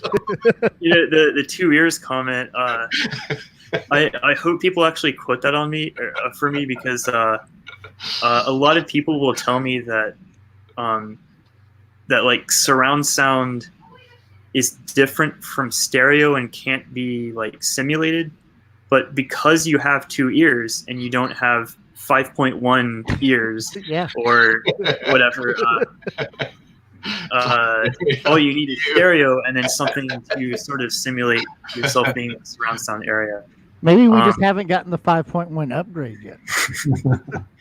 Yeah, so where would the sub ears be? Because you'd have 5 ears in your head.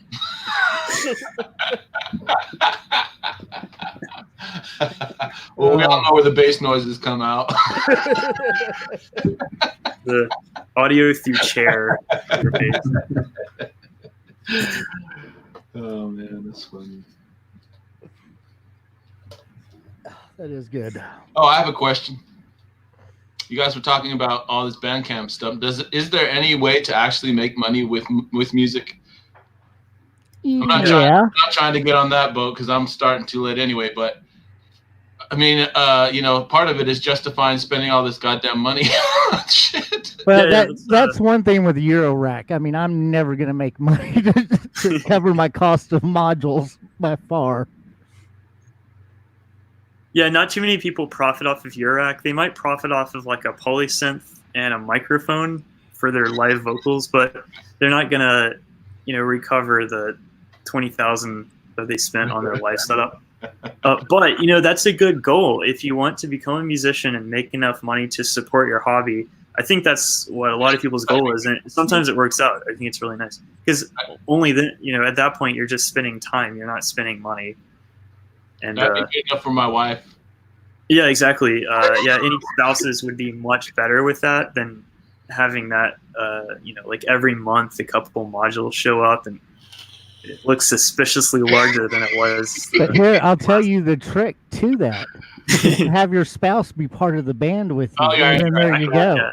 Yeah. It works out perfect. Mine said as long as she gets one present to my 10, it's fine. That doesn't work out any better because now you're spending twice as much. No, she only gets one present to my 10. Oh, okay. That's funny.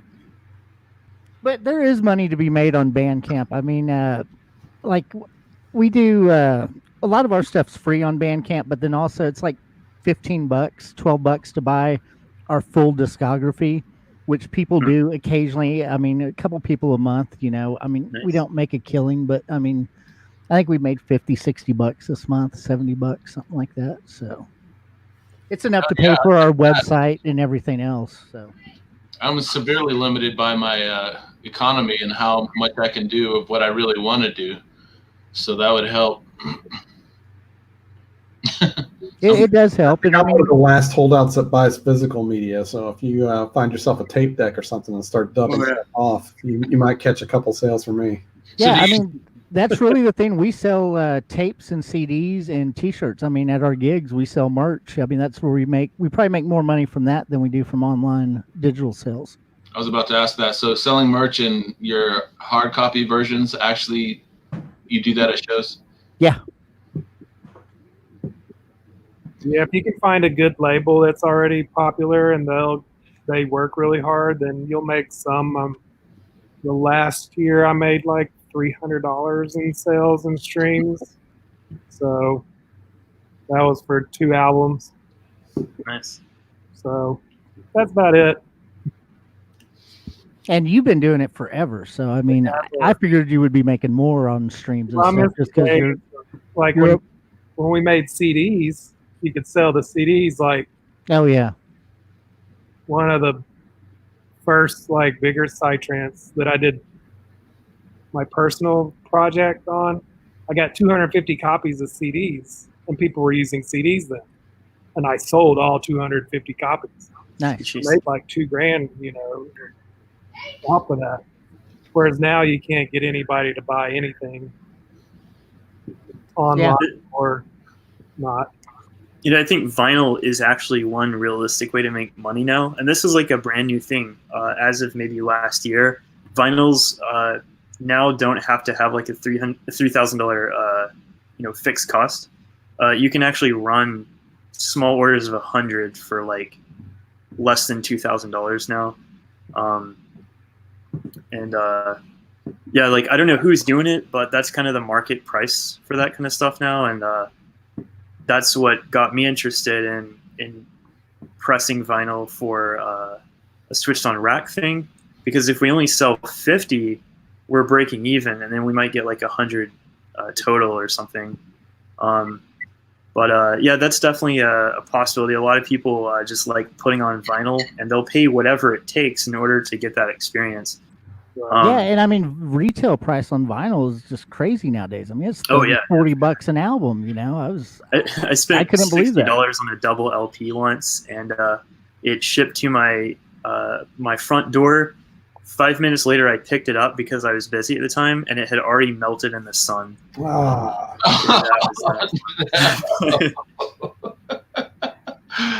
That's awful. What about Patreon? Anybody try that?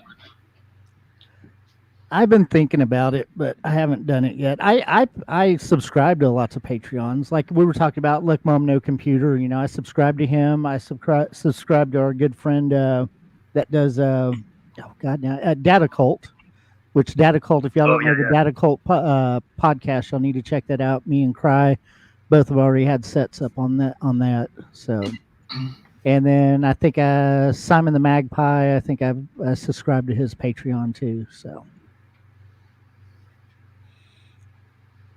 there's money to be made if you have something that people want to pay money for. Yeah, I mean, that's the thing. That's it. A lot of content for Patreon for that to really pay off. Yeah, I mean, like we were talking about Sam, Look Mom No Computer. I mean, he puts out so much content. I only give him $5 a month, but he has 1,000 people giving him over $5 a month. Right.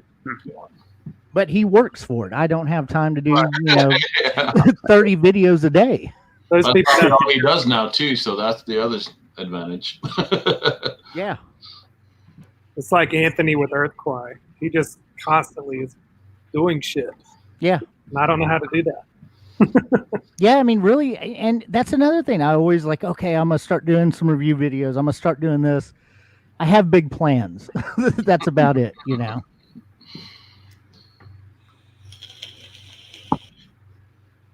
might have to change your cocktails in the future if you want to be more motivated. I think that Simon the Magpie and that other dude are definitely on some energetic stuff. I'm not that entertaining either. I mean, both those guys are so entertaining. Right. Simon, that dude, you see him chug some vodka from like this guy from Russia or something. He likes to chug the liquor. I think Simon's Sweden? I think he's from Sweden. Yeah.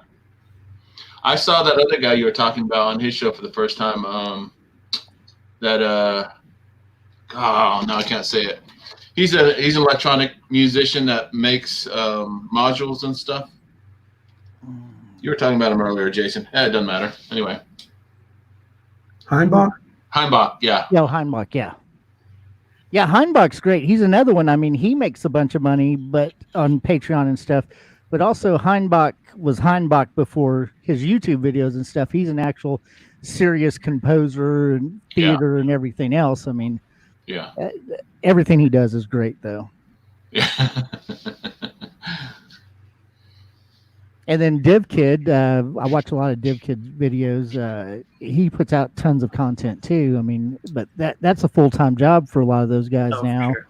And then they were big in electronic music before YouTube and stuff. I mean, Ben was a big techno guy, DivKid, before he started being DivKid. Oh, his tutorials are really, really well done. It's really good stuff. If he has a tutorial, I'm going to watch that first. Yeah, exactly. They're always the most clear. He knows exactly what people are looking for. It's not 100% of just him talking about it, which is what some reviews are. Yeah. And he's creative with the patches. He shows you all the potential of a mod. I mean, I've bought several modules just after watching, but I need that, You could probably start a YouTube channel, Andrew, for sure, because you could, every week tutorialize one thing. This could be it, for that matter. But I'd probably hire that out if it's for VCV, because I have a YouTube channel, and I used to do that, but it takes too much time for me to even collaborate with a video editor in order to pump that stuff out. So I'm just like, other people do that for me, kind of. So I just kind of rely on them.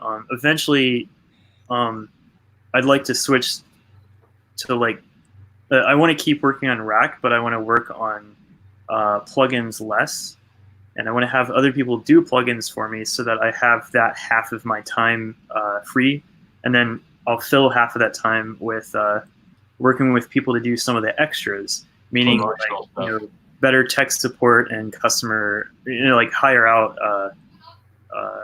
like a full-time or part-time customer support person, have people actually work on core Rack code with me. There are like thousands of bugs or whatever, so it'd be nice to accelerate that by just throwing money at that problem, because it'll benefit the company in the end if I solve problems quicker. So I just going from basically me and my product designer to a 10-person company or an army of contractors, that can't be done overnight. Yeah. And I've been working on accelerating that since probably Shark Tank September of last year. And now we're just starting to release some of the stuff that the collaborators have worked on. But because we released Ripples, which was a really quick project.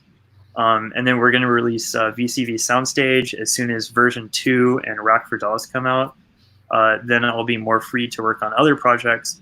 We have at least 5 more that I haven't mentioned that are sort of just getting started right now. And we're also doing a lot of hardware. For example, we've got some Eleco modules there, some Eleco modules there, porting to VCV. Don't tell anyone, but we're also porting dope for modules.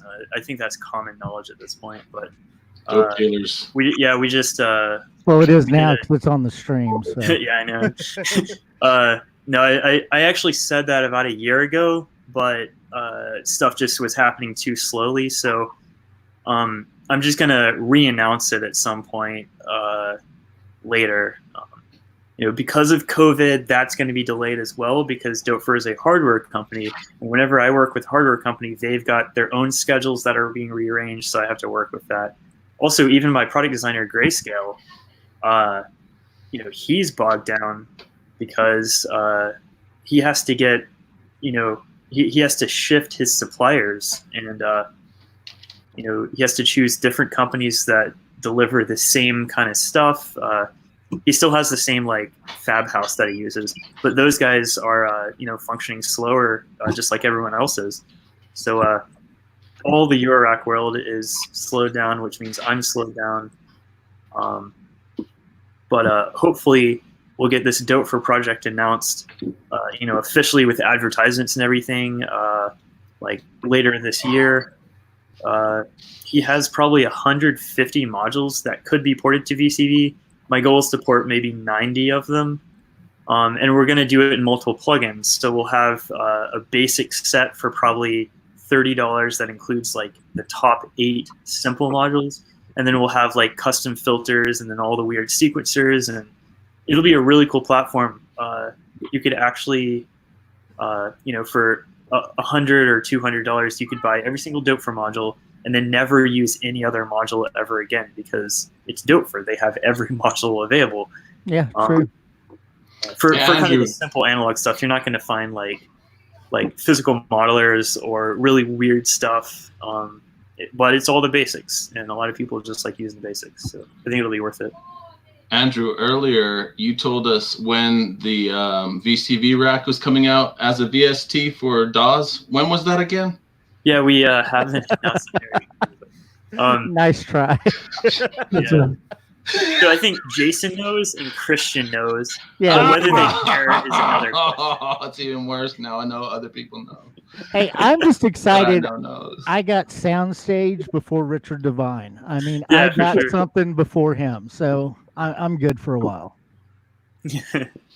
He's going to do a lot more with it, though, but, Yeah, I have no idea what he'll do. I also have another video demo guide. He's a lot cheaper than Richard Devine, but he's really good at like following a certain direction that I want to take it with, because Richard's going to just completely demolish everyone.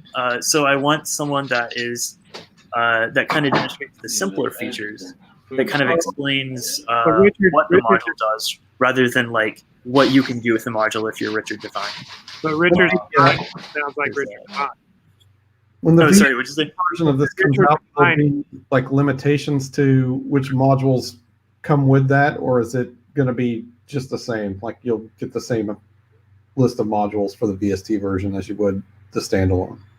Oh, yeah. Are you asking if version 2 and Rack for DAWs are going to load the same plugins? Well, let's say like if you do the VST version, can I still get like all the mutable stuff and maybe some Bucala things and that kind of stuff? Or are you going to have to license those out individually with those manufacturers? Or yeah, so any module available for version 2 will work with Rack for DAWs. Part of the reason that it's taking so long is I need to make sure that it's fully compatible between the two. Gotcha. So I have version 2, which is open source, and then I have Rack for DAWs, which is commercial. And they can't be the same software program, but they have to load the same plugins. So it's in theory really easy, but it just requires a lot of testing just to make sure that works. But yeah, every plugin available for V2 will be available for Rack for DAWs. Starting this year, we're really going to push commercial ports of hardware Eurorack manufacturers. Previously, we just had Bufako, which is open source, Mutable Instruments, which is open source, and then Grayscale, which was freeware. But now we're starting to have more that we're working with that can bring in a profit. And when you bring in a profit, you can design the filters and everything much better than I could do with my spare time making a free product. Gotcha. Yeah, I've got probably, I want to say, like the top, like one of the top 10 filter designers in the world that I'm considering for the Dopefer filters. Dopefer filters are really simple. I think it's going to be easy for him, but that means that it's going to be, really CPU light. It'll sound, like perfect replicas of the Dopefer VCFs. But there's some pretty nasty Dopefer modules like the Wasp filter, and then they have another one that I can't think of the name of, which is a little bit, it's like a distortion filter or whatever. But yeah, as soon as we get more commercial Eurorack ports available, I think that's going to become sort of the image of VCV. It's like, sure, it'll have 2,000 other modules you can download, but for the people that have a lot of money but not quite enough money to just go out and buy a $10,000 like 12U system or something, they can download VCV, get the same modules they would in hardware, and I think right now we have like 80 hardware ports or something. You can go in Modular Grid, and if you see a module that you like, you can scroll down to the bottom and click Available for VCV, and that'll route you to the VCV version. That's cool. But we'd like to kind of double that in the next year. So you're going to try to add like all of Erica Synth modules and companies like that? Well, actually, yeah. Erica Synth is done by the VCV port of Erica Synth, which is freely available, is done by Hora. I forgot what his name is.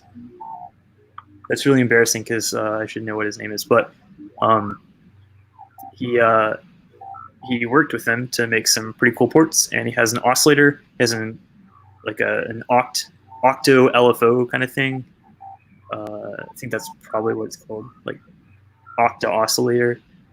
You can try some of the Erica synths, obviously not all of them, because they have some pretty crazy synthesizers, and they probably have like 60 modules available. So yeah, I really want to get into some more of the Erica synth stuff. I mean, that a lot of that stuff is just sounds so good. Yeah, for sure. I absolutely love every module. They're a little bit comparable to Bufako, actually, because their modules are definitely out there. They're very analog. They're really big on like good experimental analog sounds. It's not just like, here's an analog oscillator that could be digital, but we just kind of chose analog because it's cheaper. It's like they choose analog because of the characteristics that you can get out of that. Like, you know, they stuck a bunch of tubes in their modules. They have Oh yeah. yeah, they have a bunch of really nice sounding filters. And then same with Bufako. They've got their own custom oscillator designs that they've kind of tweaked from historical designs. Yeah. And like those two companies are very similar to me, I think. And like no doubt, because they're both somewhat available for VCV. Not every single module, but Man, Erica Synth, I really like the that new Syntrex that they have. I think you sent me a link to that, but I have forgotten what it is. Oh, it's so cool. Here, I'll pull it up.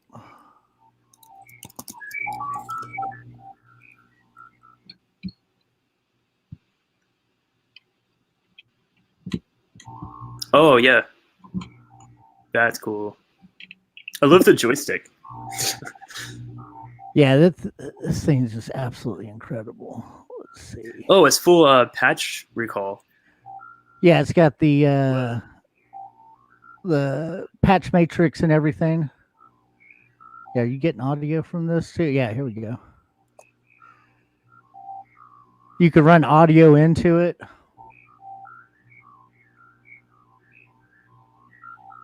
I'm not getting any audio from the video. How much is that going to be? It is $2,500. Jesus. Yeah. Oh yeah, I don't think I'm gonna be able to send audio. Sorry. Oh, now I got it stuck playing on my end. All right, hold on. Yeah, I mean, yeah, definitely look up a video on it, and I mean, it sounds incredible. Heinbach has a bunch of he's been using it on his new album, and he's got reviews of it and stuff. And here, I'll just bring up. See if I can bring it up. There we go. Let's see. Oh, what am I? Oh, hold on. I'm sharing the wrong screen. Trying to figure this out. Hold on. I'm excited about the album you were talking about. Artistically, it helps me to have a reason to make things. So like to have maybe a goal or a structure. So making a song for that album you're talking about. What's it called again? I'm sorry. Oh, for my collaboration thing. Yeah, for your Switched on Rack. Switched on Rack. Yeah, that's exciting. Plus, it gives people, I think, more of an incentive to learn it. To be part of a project like that would be fun. Yeah, There's I mean, like so of, as a company, we do it for two reasons: to give a reason for people to use VCV, and secondly, an example of what you can do with VCVs if you start doing it with sort of song quality polish.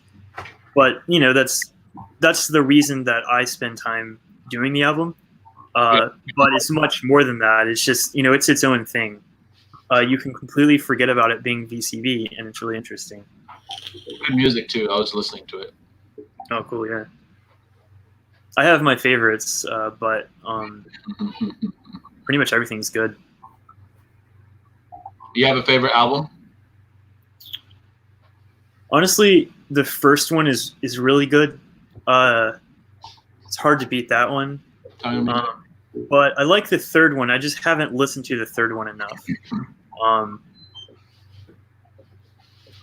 Yeah, so I mean, if you start from the beginning and just listen through volume 1 through 3, that'd be a good experience. You don't have to start from the latest. Do they change? Do you think you would think that, you know, the more abilities that people had with the VCV rack, the better the albums would get, right? No? Oh yeah, for sure. Yeah, I think it's been so long since we've released, or since we've even talked about volume 4, that, you know, if I start asking for submissions, technically it's open now, but I just haven't really like made a big deal about it. As soon as we get submissions, we'll get a huge overload, and we'll be able to choose from the very best of those. But then we'll use, you know, the half that we didn't use for volume 4 in a future album. The only thing is version 4 or Volume 4 is focused around acoustic sources. So take any instrument, plug in a microphone, and then run it through a modular. That's the idea of that album. That's awesome. So I could do the vocal thing I was talking about earlier. Yeah, sure. Use to trigger my own vocal samples and hit reverb on them and put envelopes and all that stuff. Yeah. Yep. Yeah, that's the idea. I need to run my hurdy-gurdy through VCV Rack. Absolutely. Hey, can you What's play your that? status on that? Have you put mics on it yet? Yeah, I've got contact mics on it. That's Can you play it? badass. Can we hear it? Is it a real? Yeah. Give me a minute. Let me see if I got. I want to hear it. Let's see if I got a cable hooked up. This is going somewhere. All right, give me a second. No, that's going to the drum machine. All right, hold on a second. I'll be right back. Andrew, do you guys work with Make Noise? No, we haven't. So I actually didn't. I wasn't really well connected with Make Noise until some guy that I knew personally released a VCV plugin for like commercial sales that was literally a clone of Make Noise Mass. And he made a huge deal about it. He was, the reason the first reason I didn't like it is because he was advertising as if he was a Walmart commercial. That's not how we do things. We want people to enjoy the software. We don't want to maximize numbers. But of course, Tony saw it, or someone at Make Noise saw it, and obviously Tony said that's not okay because it has their brand on it. It's the Make Noise Mass. It has the exact panel layout. It's inarguably Make Noise Mass.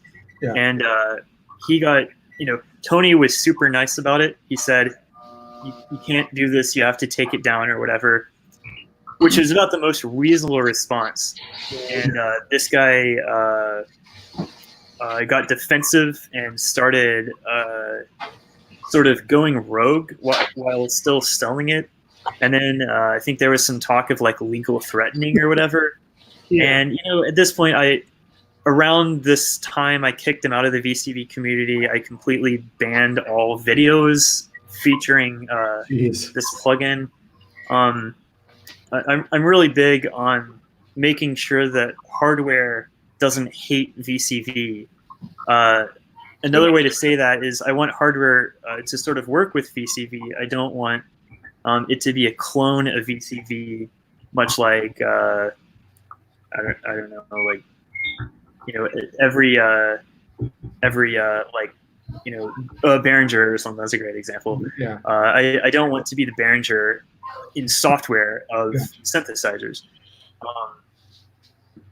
Sorry to bring up that sore subject. I had no idea. Yeah. So I don't know. That's just worth mentioning. But Make Noise are cool people.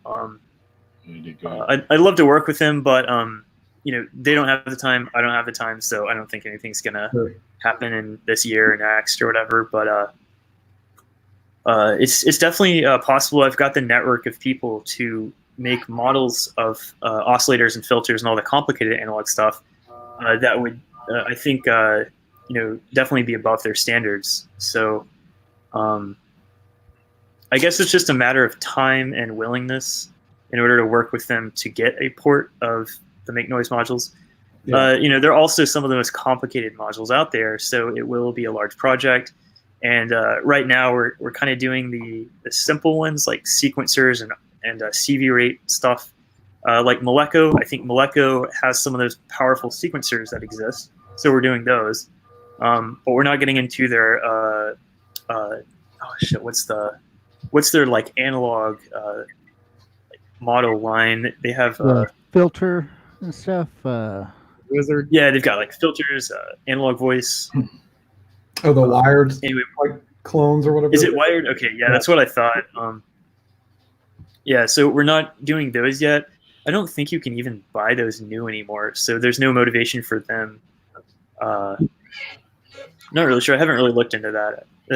I requested to get their sequencers, and they just said, if you port all of our currently manufactured modules, then that would be a really great product. So that's what we've been doing. That's Yeah, cool. I'm looking forward to the Varigate 8 and VCV rack since Oh yeah, it's what I it use. plays amazing. Like I thought at first when I was originally working with them that it would be a little bit awkward to use with a mouse or a MIDI controller.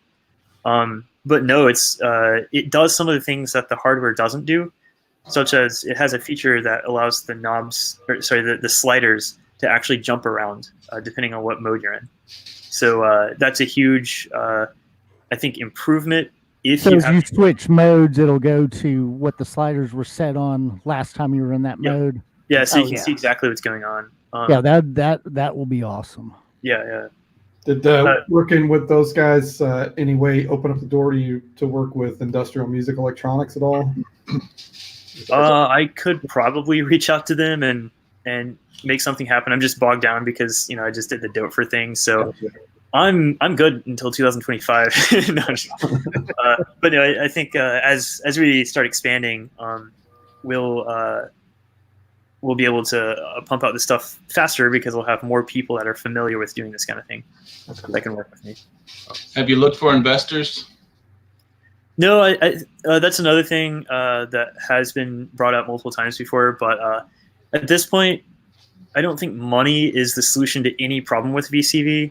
Of course, I need funding to continue doing my work. But if I just get like 3 times more funding, all of a sudden, it's not going to make things 3 times faster, at least immediately. That's the goal. I want to expand to use that money to actually do things. But like I said earlier, I can't just rotate the company 180 degrees overnight to start being a multi-person organization. But right now, it's just me and some people, and we get along just fine.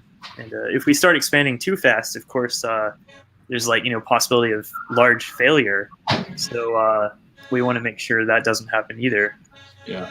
So we're just going slow and steady, and people might be sick of waiting for Rack version 2 and Rack for DAWs, but that's how it is because we do things carefully and at my own pace and at the other people's pace. Because I could pay in twice as much to be done and work like 10-hour days, but I'm not going to do that because there's really no point. You just wait a little bit longer and you'll get the same product. Yeah, that's awesome. Gertie. Oh, yes. All right, let's see.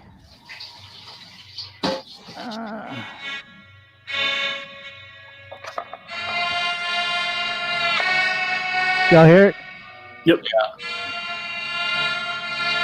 That's crazy.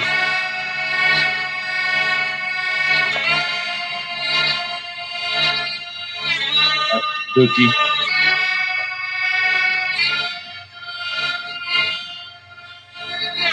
Now I haven't figured out how to play it or anything, or tune it even. So. Does it have keys? Huh? Does it have keys? Yes, it has keys. Here, I'll show y'all. Oh, here, let me bring up full screen and show y'all a little bit of it. Let's see. How do I do full screen on mine? There we go. So here's the keys. Oh, nice. Cool. That's cool. When you hit the key, it moves the pins. That's awesome.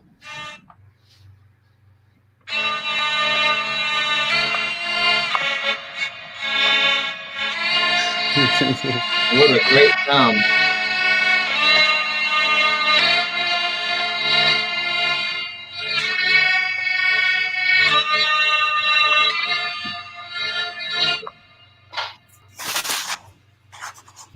So that's all I got for now. But That does remind me of something that I made this week. Christina and I were walking around and we found a church near our house and we rang the bell. It's a kind of funny story, so I'll tell it. So we were walking around during the whole COVID thing and saw this bell, and the bell had a rope that I could reach. We could both reach. So naturally, we rang it. So we rang the church bell about 3-4 times, and we walked on.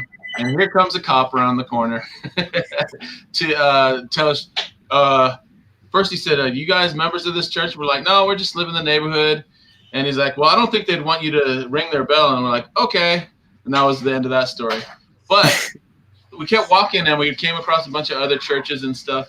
So I started thinking about bells and why they always sound out of tune. And so I sampled a bunch of bells offline off of YouTube and stuff. And then I found a VST for the FL Studio that was bells. And I made basically a track that just church bells and a beat. So that was my wife said, I think she said it was her favorite one that I've made so far, which isn't saying a lot because she doesn't like Look it, man. Just kidding. She doesn't like it that much, but it was interesting because I don't know. Apparently, there's some kind of you were talking about the Doppler effect earlier. Yep. There's something about church bells that make them sound out of tune all the time, and even when you play this VST, it's hard to pinpoint if a bell is in tune or not. It's like wavering in its tuning or in its octave. I don't know what it is, but it's a very distinctive sound, and it sounds pretty cool. But it sounds like the hurdy-gurdy. I was just wondering, could you simulate that somehow? That out-of-tune sound, or is there a way for it to sound in tune? For the hurdy-gurdy? Yeah, that thing sounds spooky as hell. Yeah, I mean it's a little. You got to tune each string individually, but you have to pull them off the bridge. There's it's a long process to tuning it. So I haven't tuned it since I bought it. So I've actually got to sit down and do the tuning and stuff on it. But what it's actually tuned to is C, C, C, and G. So your two outside strings are called the drone strings. That's going to be a C and a G, and it'll always just drone on that. You should sample it. And then tune it. Your chanter strings are the two in the middle. Those are the ones that the keys adjust the note, and those are C's as well. Will you sample it before you tune it and send me it?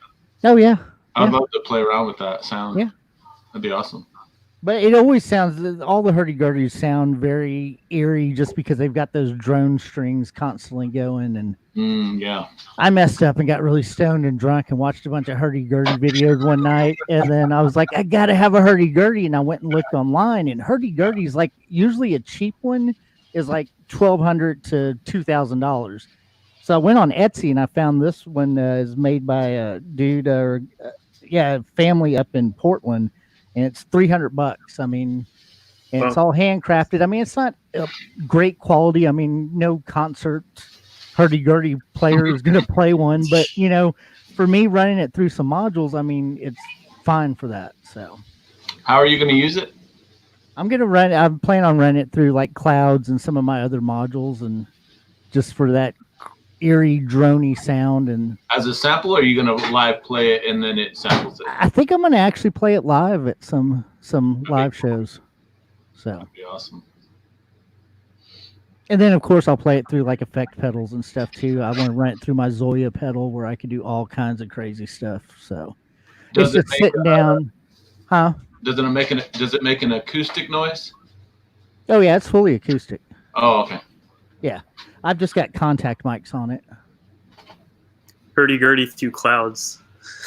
Oh, yeah. But see, I've got the Clouds patch built on the Zoya. I just need to do some stuff with it and add a couple more things to the patch, which I've had plans on doing that for 2 weeks, and I haven't sat down and made any new patches. But how do you like that thing, Jason, the Zoya? Do what? How do you like the Zoya? Oh, I love the Zoya. It's absolutely incredible. I mean, it's probably the last pedal I'll buy. I mean, because it does so much. And they just there's a new update coming out for it where it'll actually have a sample player and recorder. So you can actually record samples live, or you could have them on the SD card and just call them back up and have, one button play whatever sample. Cool. And the sample player recorder only runs at 7% of the CPU. So you can stack, 10 of them on top of each other and have them resampling. And it's absolutely incredible. Have you run any kind of limitations with it, like building patches or anything like that? Or the biggest limitation, it has one reverb on there, which, I mean, of course, reverbs and delays, they suck CPU up a lot. But the Ghost reverb is just like, it's like the dark reverb on the Octatrack, but like Oh. 10 times better. But it takes up so much CPU that by the time I add a couple of granular samplers and stuff like that on it, it'll start to glitch out a little bit more. But with a lot of my stuff, you really can't tell when it starts glitching out. So, But you can add a sampler on top of that dark reverb, but still yeah. Oh yeah. crazy. So if let's say you did that dark reverb and maybe a really good delay, you could patch both those in that. Oh yeah. Oh wow. Yeah, I think actually right now I've got the main one that I use that I built. I'm running 4 granular delays. How am I running that? 4 granular delays. I've got LFOs controlling, 4 LFOs controlling delay time and feedback on the granular delays. And then all 4 of those have VCAs that with LFOs also on them. So that's up to 8 LFOs, 4 granulars, and then I have the reverb on the very end, and I'm like at 98% CPU. Oh, wow. So yeah. So are you pulling that stuff? Like there's a patch community for that, right? Yeah. You go to Patch Storage IO, I think it is. Same one where the VCV rack patches are. And there's a whole patch community. And the cool thing is you can find a patch that you like what they're doing and then download it, put it on there, and then go in and tweak it to the way you want to use it even further, delete some of the stuff they have or their routing or whatever. Is it pretty easy to build a patch? Building a patch is so I thought it was going to be a lot more than it actually was. And then when I got it, I mean, it's just, you just hit a block and it pops up. Well, what do you want to add here? Add this here. And then you just hit in and out and you connect the 2 modules. And I mean, it's a lot. You'll be fine with it because you're from a modular background too. So it's the same as building like a modular patch on Eurorack. That's cool. I've been intrigued by that thing for a while, but I don't know. It just seemed too good to be true, I guess, It's great. Actually, I think I think it was on the Heimbach Super Booth stream also. They were talking to him because they've got the new Eurorack version of it coming out. Oh, wow. And he did that's the one thing that kind of irritated me. It was 2 days after I got this in the mail. They announced, in 3 months we'll have a Eurorack version. I'm like, really? Which the Eurorack version adds 4 CVNs and CV outs. That's cool. Yeah. And those are assignable to whatever you want, right? Yeah. Oh, yeah. Cool. Yeah, it's a super cool pedal. I love it, and I've been using it nonstop in all my new stuff. So, yeah, if you've been eyeballing it, I'd say jump on it. You'll have to show us how to make a patch on there one time, man. Okay, yeah, I'll set up the cam and everything a little bit better. So we'll do it next Sunday. I'll walk you through a patch and everything. Cool, yeah. Yeah, so Andrew doesn't have to do the demonstrations every week. I can do one next week. Yeah. And then we could have Druth give us a demonstration, show us how to rock them Volcas the way he does. Yeah, those quad Volcas. Hey, speaking of which, what's the other stuff that you've got behind you that aren't Volcas? Is Druth? He's muted. Druth, Hold on. I'll unmute him. I think I can. There we go. Oh, he muted it back. All right, you're unmuted. All right. This is the only one that's an actual synthesizer. It's the first synthesizer, guys. The Arturio Microbrute. Cool. It's got a sequencer on it. I haven't played it much. And these other 2 are just MIDI controllers. Gotcha. But I think the way I've used them so far, the coolest way is just to link them to the DAW. And then because all these dials and sliders and stuff can hook up to any one of anything really. And you can just live action. Because what I really want to do is live action make music. I don't know if it needs to be every time a new song, but maybe pre-record part of it and then partly, improvise parts of it. And this thing is really useful for that.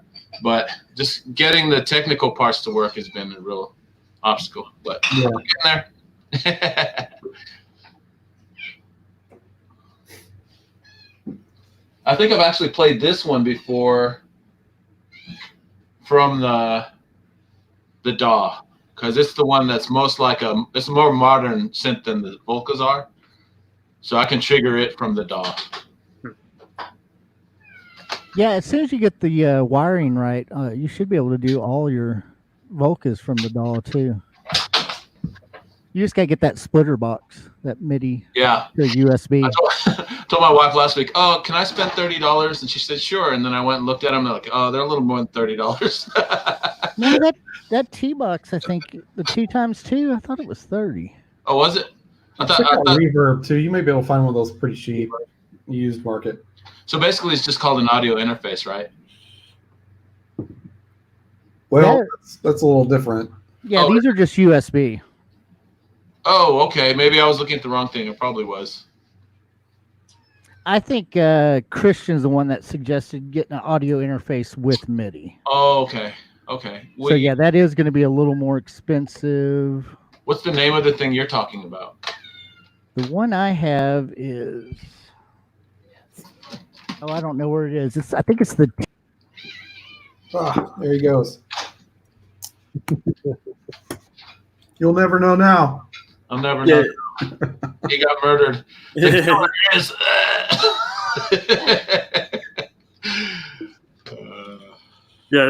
It's probably Christian and I who were. Oh yeah. Like, so this is. That thing's like all right, I'm back. I have like this crappy thing. Yeah. It's got MIDI audio output, and then you've got 2 channels of audio input, and that's pretty good for live performances. I've used this on stage before with a laptop, and that's what I would recommend if you want an audio channel to like go out to the PA system or whatever. I don't like messing around with the built-in laptop audio. So that's what I would recommend, and I think Christian is recommending that as well. Okay. But having just a MIDI interface is convenient as well. So if you get an audio box, that's right. Scarlett version of that thing that Andrew just showed is yeah. So both the Scarlett and the audio box, you can find them for like $60 to $90 maybe, depending on like what version it is. They're pretty old, but they do the job, and they're USB. So.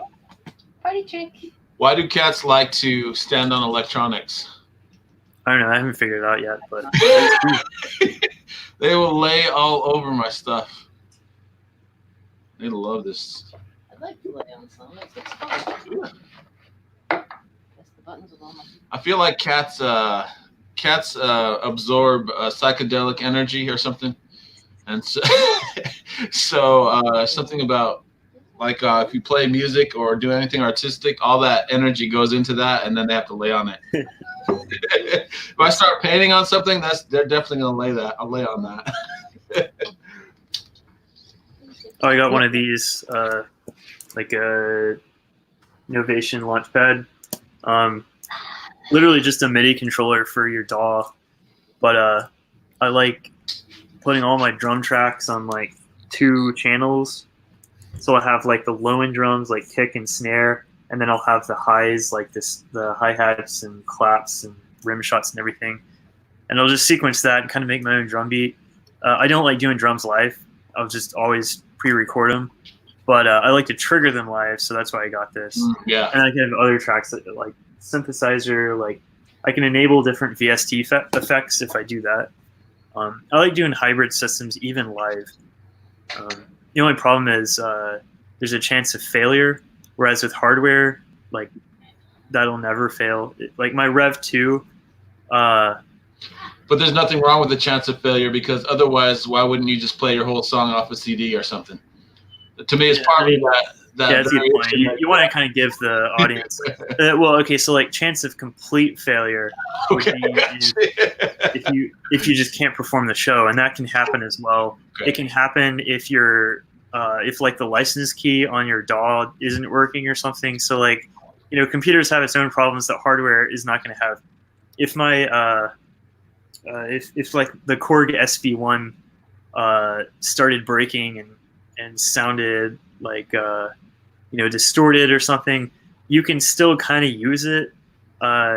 You can just kind of play another keyboard, and then just the live sound engineer has to deal with that problem later. But if you're in your laptop, it's like one point of failure. A lot of bands that use laptops have a duplicate laptop in their case, and if they run into any problem, they'll just take out the separate MacBook and then just get going with that. Don't talk too much about this, because this is not a selling point for VCV Rack. No, yeah. I didn't. I recommended people not to play VCV live because the beta version was not designed for live use. Version 1 is okay to play live, and then version 2 will be far better stability because I've rewritten entirely the audio engine, and it's going to prevent glitches. It prevents a lot of crashes. So a lot of problems that you could run into with the previous VCV are now impossible. It still could crash, so you always have to be prepared for that. But if you have a separate laptop or if you have some other hardware that you can kind of play with that the audience would be fine with, then that's cool. Another option is crash, which is what? getting at least plus the VST one should be way more stable, right? That you're using. They should be about the same, because actually probably the standalone's better because with the VST plugin you have to rely on your DAW not crashing as well. Well, that's true. And that happens a lot. I've had Ableton crash, not live, but during intense sessions. Oh yeah, that's a good idea. There's a USB interface right there for you, Drew. Awesome. $29.50 on Amazon. You can also get a MIDI to USB cable. I haven't had good luck with those cables. Oh really? Yeah, I've got one. I paid like $6 for it, and I've never been able to get it to work with the organelle. Huh? That's weird. But oh yeah, that's for the boxes. I'm using it right now from the Octatrack into my organelle.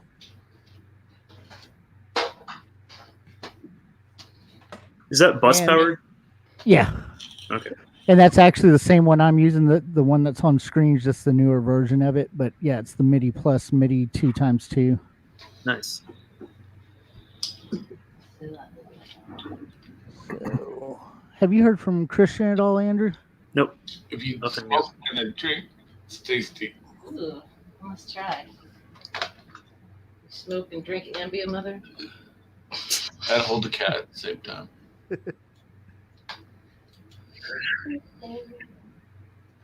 All right, let's see. We make our own flavored vapors, Jason. I smoke some weed and then I drink a little bit of NOS and get NOS flavored. Nice. The Tooth, that link is for you. You should check that out when you get a chance. Done and done.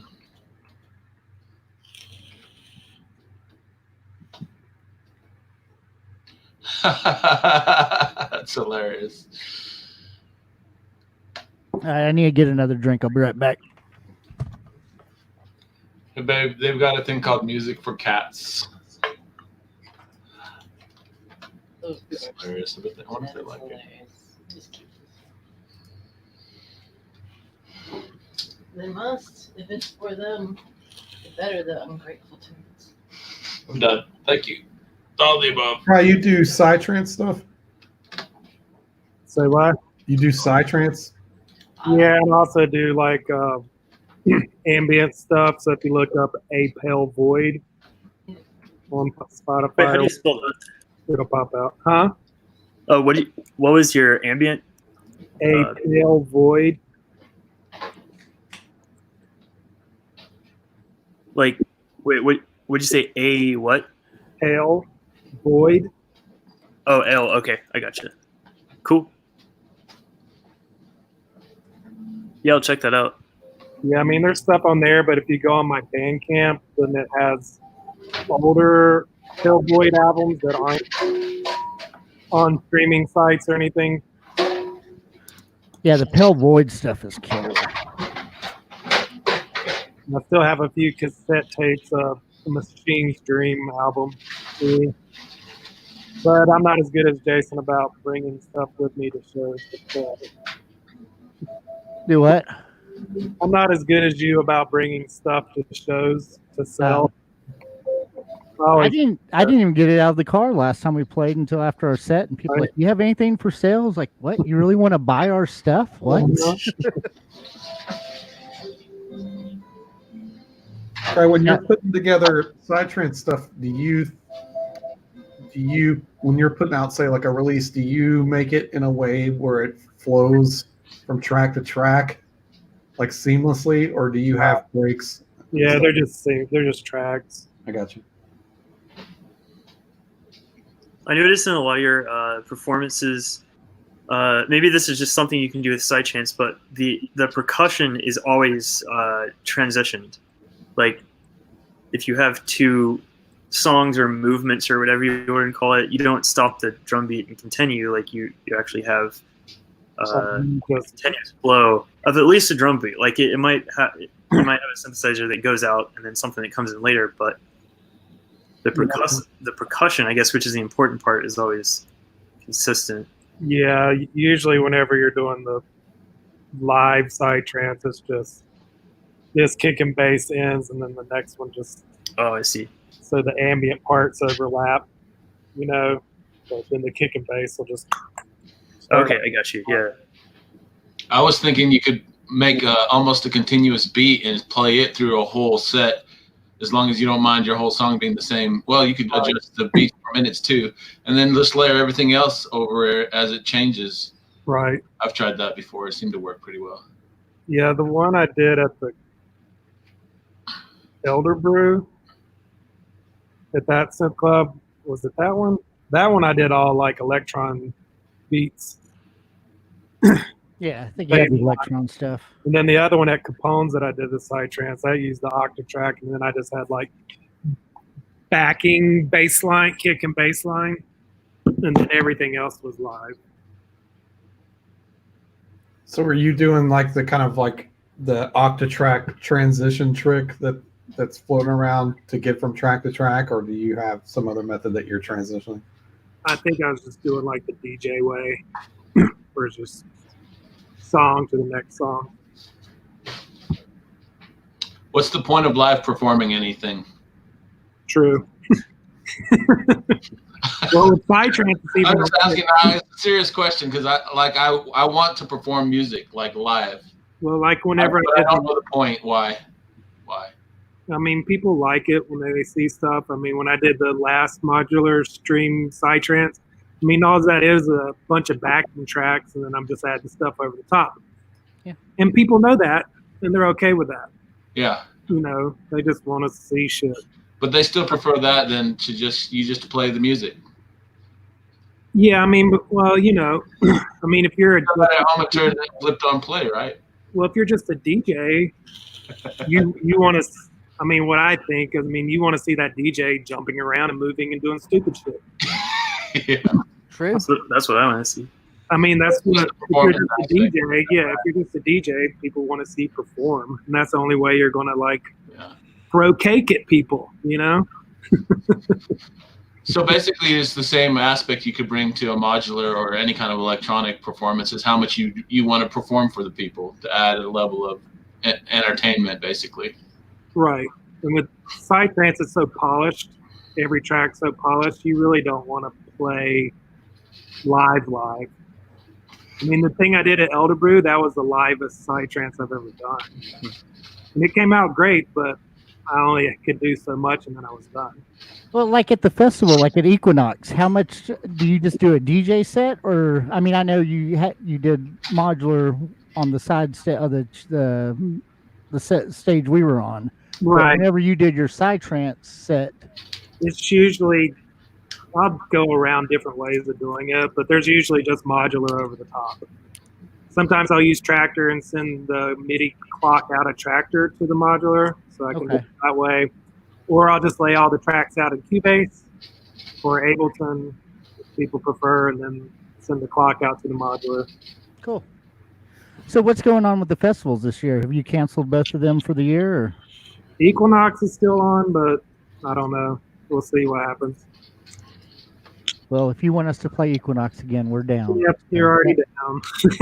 that man, I will tell y'all that was the most fun I had. We're definitely staying all weekend. We only stayed one night last time. Right. This time we're staying all weekend, but just for side trance for 3 days straight, the music does not stop. I mean, I couldn't sleep that night. We were over by the side stage, but as soon Christian was having the same problem. As soon as we start to drift off, you'd hear somebody like, "Oh man, this sounds so cool. Who is this?" Right. I'm looking at the schedule, who's playing, and making a note. Okay, check out their band camp when I get home. And I Right. mean, yeah, dude, if y'all have a chance to go to, if Equinox goes on this year, I think everybody should go. And Where does that take it's place? a blast. It's out at Deerfields. It's out by the Asheville Airport. They've been around forever. We've been doing stuff there 16, 17 years now. So, Yeah, it's so much fun. Druth, I know you would have a blast at it. So hopefully it'll still go on this year. I hope so. Yeah. Last year was my first year ever doing festivals, going to a festival of any kind, a music festival. We went to Leaf in Asheville, and then we went to a bluegrass festival in Kentucky. Man, that was amazing.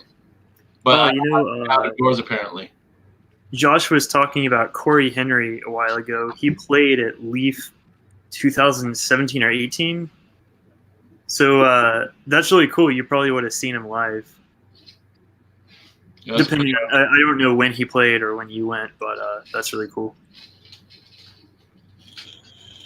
I hadn't even fully gotten into music yet. I hadn't quite transitioned yet, but I remember my wife encouraged me to download a kalimba app on my phone, and it turns out that was the only instrument I ended up having because I was afraid to take any real instruments. I didn't know if there was danger of theft or whatever.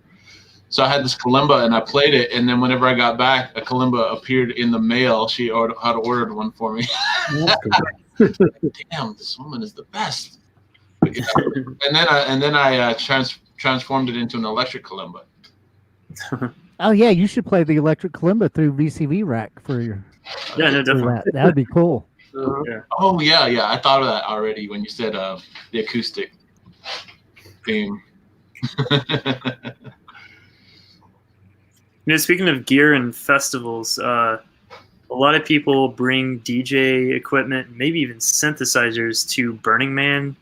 And no matter what you do, you could have air-sealed plastic wrap surrounding the whole thing. It'll get sand in. There's no way I would do that. That's crazy. Yeah, I mean, you'll get sand in places that you can't even like desolder. Like I want to get rid of it. What should I do? Yeah, right. And there's actually there's a dude in Nashville that rents out very professional lenses. So a lot of people will buy will rent from him a $6,000 camera and lens bundle for Burning Man, and he's like, "All right, you've signed 20 times that if I find sand in the lens, then you have to pay for the whole lens." And they're like, "Yeah, that's fine." And then every single time he finds sand in the lens, he disassembles it. He says like, I could probably cut you a deal and try to fix it for $3,000, but it's fucked. You can't recover gear taken to Burning Man. It's just that's not. But some people have taken laptops and actually have like VCV on PA systems. And I've seen that before. And like I do that. I could buy a PA system for $100, a laptop for $200, and just have VCV. And if they get sand in it, whatever.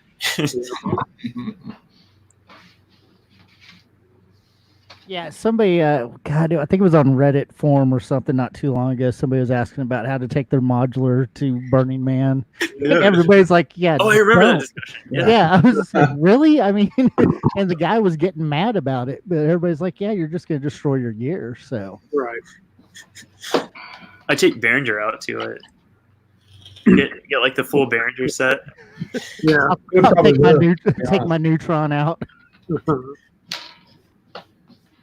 Well, I did that when I played the Eclipse Festival in Oregon when they had a solar eclipse.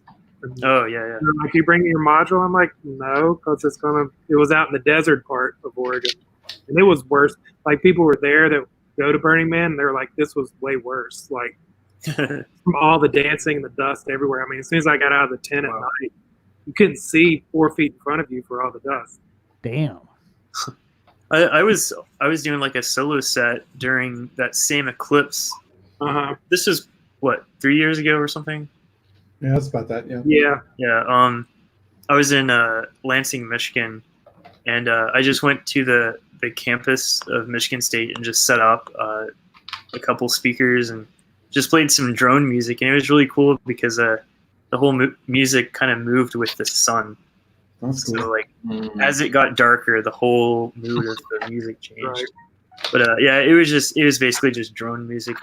It was ambient, but it was very boring ambient. It was just what you'd expect space to sound like if you ever get caught out in space or something. You document that, Andrew? You have that recorded? Yeah, it's on my Instagram, but the problem is drone music is pretty much 400 hertz and lower. So on my phone, it just sounded like a bunch of distorted bass. Right. I wonder if I still have that, actually. That's how I'm going to start describing Blue Mountain Gospel. Distorted bass. Distorted bass with stuff on top. I've got a patch. Oh, I already was playing that patch earlier. Yeah, it's inaudible. It's inaudible. Oh, it's... yeah. Yeah. This is what it sounds like. So.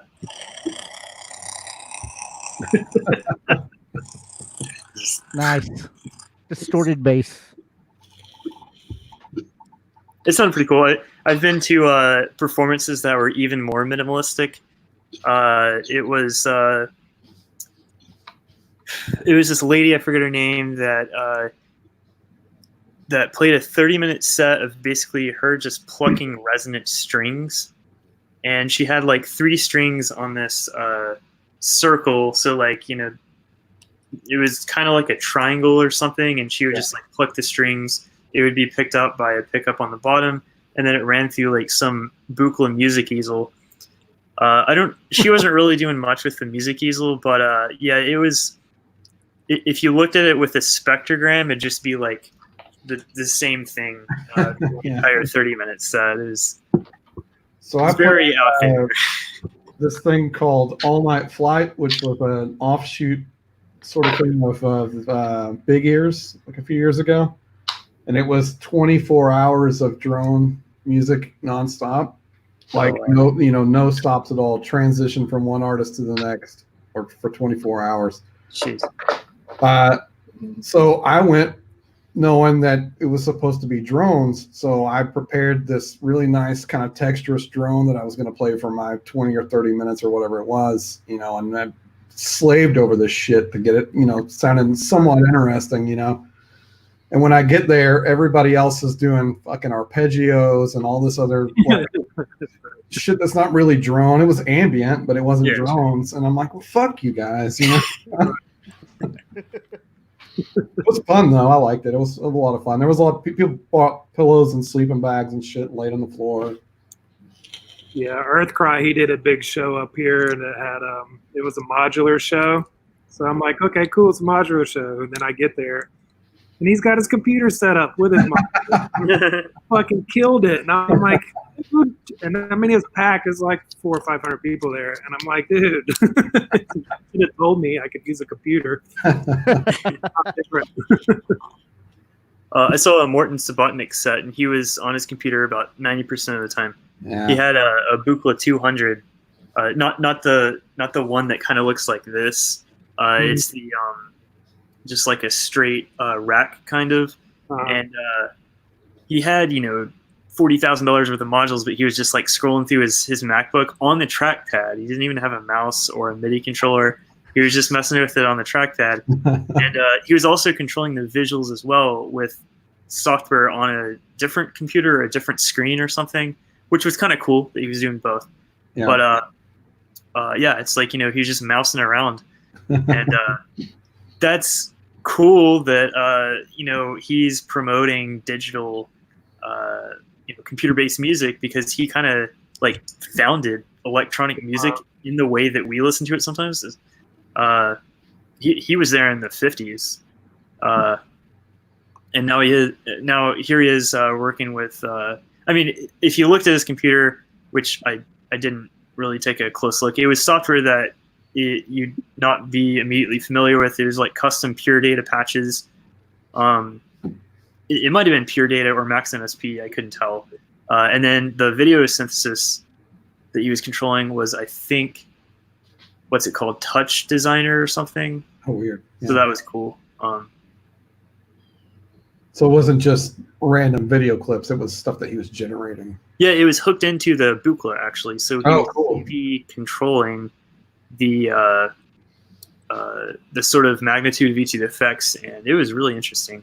Right on. But yeah, the fact that he was controlling that and audio at the same time was amazing. But it was all on a computer, so it was just kind of, like I went because, oh yeah, he's like the Buchla hero, but he has a Buchla on stage. It's somewhat being used, like it was a sound processor, but he wasn't really like touching it. I think most Buchla users, once they get a patch, they keep it patched for like a year. And then they learn that patch really well. Whereas with Eurorack, we're just constantly patching like live, Yeah. A lot of Buchla performers that I've seen really know their patch, and I think that's a great way of approaching modular. Like I've got these couple keyboards which are kind of like fixed patching. The Rev 2 is not really, but you could get a polysynth and you could turn all the knobs and get used to how that works. Or you could go completely modular and make your own patches live. There is a middle ground. It would just be making your own patch, learning how to use it, and then treating your patch as a new synthesizer that you just invented. Yeah. And that's kind of the appeal of modular. You can design your sound, but then you can really learn how to use the sound that you invented and no one else has invented before. But that's cool. It's an interesting approach. I think I would probably drive myself crazy trying to make that one patch, though, and I'd probably never ever play live.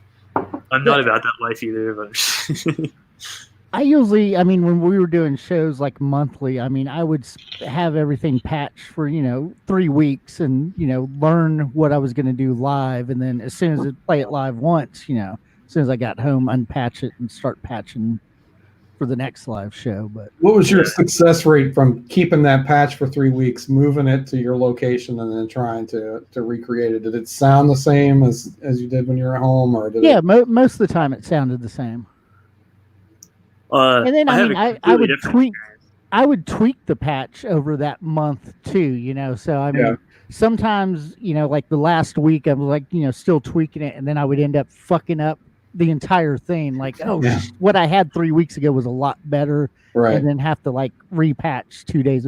Christian, actually, I wish Christian was here because he does that every time. Christian will spend a month patching something, and then the day before a show, he'll unpatch everything and start from scratch, and then complain about it the whole time. I watched him play in Bristol, and he was seemingly patching on the fly, and I assume he was, and it was, there was not a bad part of it the whole time, which was incredible. Christian sets are always incredible. He's really good at that shit. Even when he's hiding. Right. That was the best, the last bottle shop show, whenever he just kept ducking down behind the table. Right. I was like, what is he doing? Oh, that was so funny. Get another drink, guys. Yeah, well, I was going to answer his question involving like whenever I make a patch prior to a show, I usually try to keep it intact, and most of the patch is intact, but one little thing will completely throw me off, and it'll feel like a completely new device that I'm using, and that's actually like ruined a couple sets.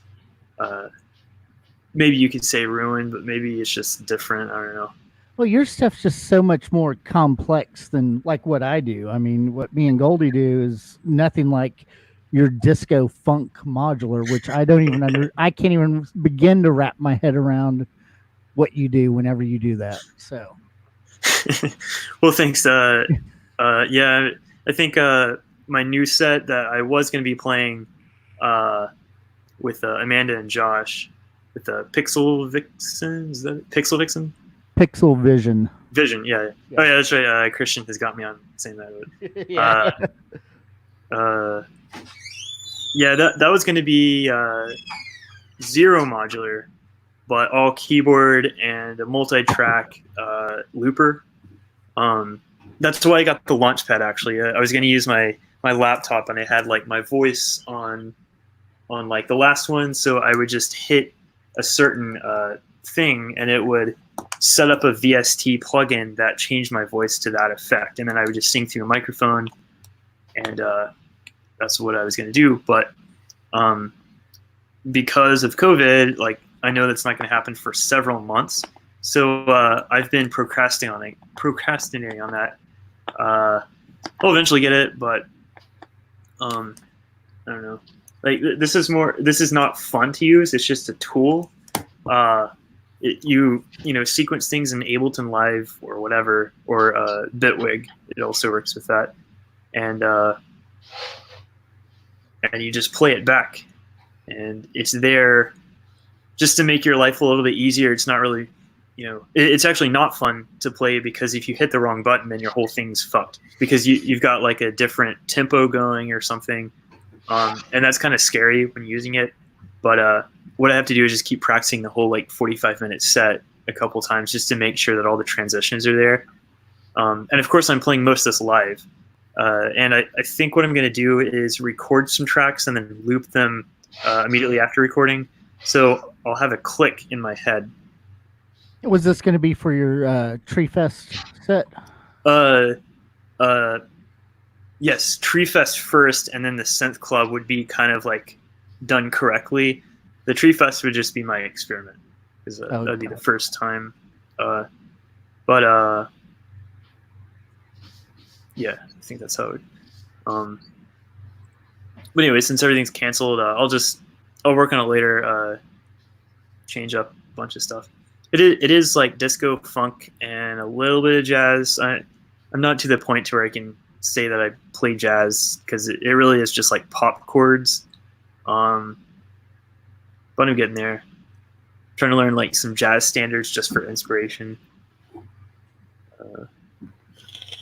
Modular jazz.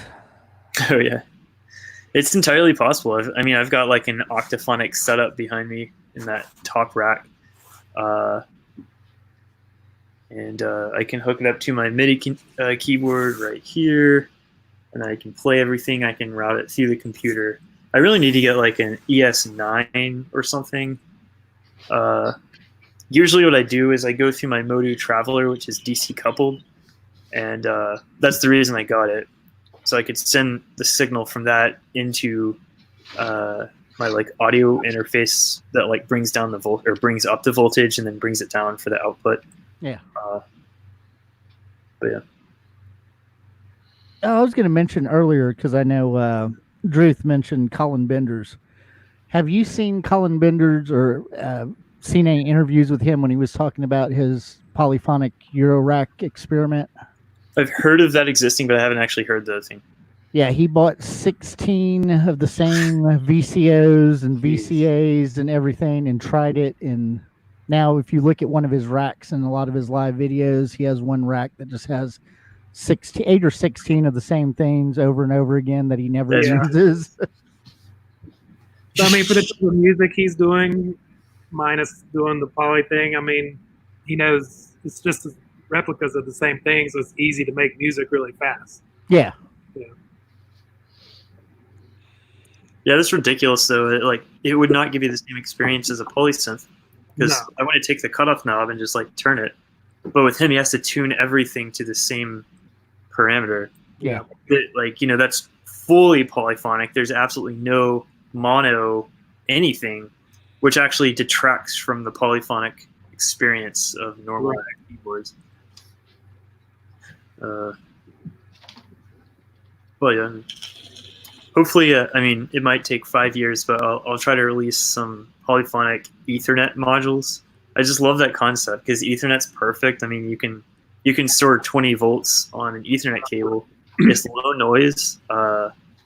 Well, it's probably going to be higher noise because you've got 4 signals going through the same cable, but it's not going to be like a problem for most users, unless you're one of those movie producers that needs that runs their modular through like $3,000 analog converters. But yeah, the idea is just to bring the polyphonic experience to your rack in the same way that we have from keyboards, except you can still modulate all the parameters if you wish. So like for the filter cutoff, we'd have an Ethernet cable, and then we'd have a monophonic Eurorack cable, or like a 1/8" jack, and you could mix those two signals. So you can take your envelope generator, have a polyphonic envelope being applied to each channel, and then you could also have an LFO that's going up and down, manipulating the cutoff of all the voices. And that's what like modular polyphony is to me, is to be able to use monophonic and polyphony like back and forth. But yeah, like my setup in the back, I just patch everything manually. I've just got enough voices to make what I want, but it's a pain in the ass. So that's what I'm trying to solve. So I think it'd be popular. Pare that down to a mixer then, and then run that into a Yeah, exactly. So if you think about the subtractive voice, you'd first need a MIDI to Ethernet polyphonic analog signal converter, and that would just be a CV and gate output, maybe like modulation and stuff like that. Maybe I could support MPE, because a lot of these people that have like the Rolly or the Linstrument or whatever, the Rolly C-board, they want modulation in 3 different dimensions. Yeah. Plus velocity, plus the pitch and the volume and whatever. So yeah, we could have several outputs with a MIDI interface. I like your cat. You're just holding, it's picking up. She likes to get roughed And yeah, so that would go into a polyphonic oscillator. You would have an Ethernet cable for the 1V per oct, and then outputs for saw and square and whatever. And then that would go into a polyphonic VCF. Your gate signal could go into a polyphonic envelope generator, and then you mix that in with a polyphonic VCA. And then you'd have a utility module that basically sums all the channels of an Ethernet cable into a Eurorack monophonic cable. And then that's it. That's how you'd make a subtractive voice. It would take maybe 10 Ethernet cables. We'd probably sell each oscillator at about twice the price of like a normal oscillator, because we only have to make one panel, hopefully one PCB for the simple stuff. The oscillator, depending on how I do it, might be multiple PCBs, so it might be like 3 times the cost. But yeah, we just want to use really simple circuits. We don't want to like go for like really luscious character and everything, but we just, like take the dope for VCO, like the 11001 or whatever it's called, and just do that 4 times. I think that would be kind of fun to do that with like maybe a wavetable synth or something like that. Oh, for sure. Yeah. Yeah. We need the base set first, because in order to get people to use something like the wavetable, you need a bunch of filters and mixers and like all the utilities. Like a multiple is going to be difficult, so we're going to have to make an Ethernet multiple. Yeah. So it'd be really simple, just be a passive multiple with like 4 wires going down each time. Yeah. But you have to think about the basics, because you can't just multiply an Ethernet cable. And then we make polyphonic attenuverters, where we have one knob that's controlling each of the one knob that controls all of the knobs. All of the voices, and then we have like 4 knobs to individually control each voice if you want to have like voice variants. And yeah, for wavetables, that would be amazing. But you're looking at like a microcontroller that's doing 4 wavetables, and then has 4 or 8 or 16 DACs or channels of DACs, and they go out to different outputs. So yeah, it gets a little bit more expensive, but Sure. Overall, like the idea is it's not going to be expensive as buying 4 synth voices. Right. It's going to be cheaper than that. So simple VCOs, like the Dofer VCOs. Yeah. Yeah, exactly. Yeah. Yeah. So you can buy that for like $120. So we would ideally sell a polyphonic one for maybe $250 or something.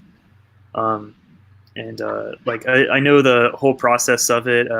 I'd work through Grayscale, we'd probably put a VCV brand on it because VCV has polyphony, so we want to compare it with that. But it would basically be grayscale. So if you've ever bought a grayscale panel or their modules, same build quality, same manufacturer. I just need some time and then a little bit of capital. I'll just self-invest, but it's going to happen. And then it would be a really big panel like you like, right? Yeah, probably the VCO is just going to have one of these knobs that you have to like grab with both hands, like on the bench equipment. You just like those big panels, big knobs. I just like Oh yeah, for sure. As small as possible. I mean, look how much rack space I've got, and it's not even full. So I'll like the big stuff until I fill this up, and then I want to go with like microcell and all the 2 HP. That's the reason why I have most of my mutable stuff for the clones is just because they're so much smaller. Yeah. I do like big panels though. Like my first priority is to have enough space for stuff. Second priority is to fill it. I'm not concerned about filling it. A lot of people say like, oh, I don't want any blank spaces. I have to buy a bunch of blanks and fill in the space, but like I don't care. It's like in fact the only way to turn on this rack is to reach my hand through one of the holes and turn on the power in the back because I don't have a switch. I'll get to that later, but so I do it. I mean, when I first started out, I put blanks in. Now, I mean, I don't even worry about it because I swap everything out for the live case and everything else. So there's no sense in it. Yeah, for sure. And I hate sliding nuts fucking in my cases now. I can't stand that anymore. Yeah, I like the what's the other one called? Just the rails. The threaded. What is that? Threaded strips. Yeah, threaded strips, I guess. Yeah. I like those because I don't give a shit if there's like 1 HP distance between a module and the next. Like that's the worst case. Normally it doesn't happen, but in the worst case, you're going to have a gap just to offset, and I'm fine with that. I'm not trying to compress all my modules down to like perfectly touch. That's just not my priority. I don't wake up thinking. Well, that's the problem with using a lot of the small modules like I use too. If I have them all right next to each other, I can't get my fat sausage fingers in there to move the little knobs or anything. Yeah, the mutable instruments design standard is to be able to pass your thumb between knobs, and that includes knobs of other modules. So when you put a knob on a panel, if you want it to be playable and not just be like a space saver, there's space savers are nice, but if your goal is to make a really playable interactive module, such as clouds, a lot of people really mess with those knobs. You want to do this thumb test. Yeah, that totally makes sense. The Rogan knobs are really great for that because they're kind of tapered. Yep. And they have a good feel. I'm really like picky about knobs. I don't like any of the Davies knobs. Like Surge started using them, and I've never liked those knobs. They just look cheap.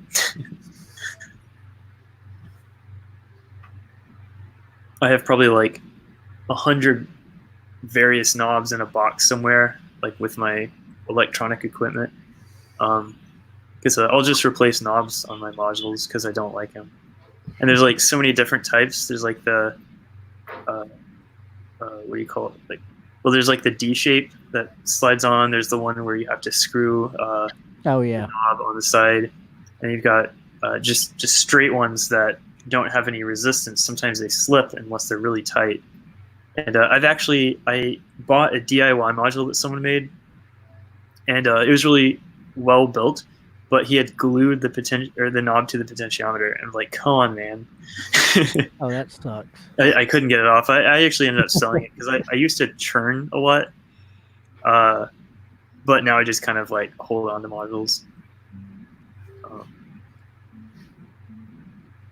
I think that might have been the Clouds clone, actually. But yeah, he glued the knobs onto the pods. Yeah, So I'm so out of the loop with Eurorack stuff now. Can I still sell like a braids and get anything out of it, or is there so Yeah. many clones that people just don't give a shit anymore? Braids is a pretty good value because Yeah. braids and clouds are the two that are basically like vintage equipment at this point.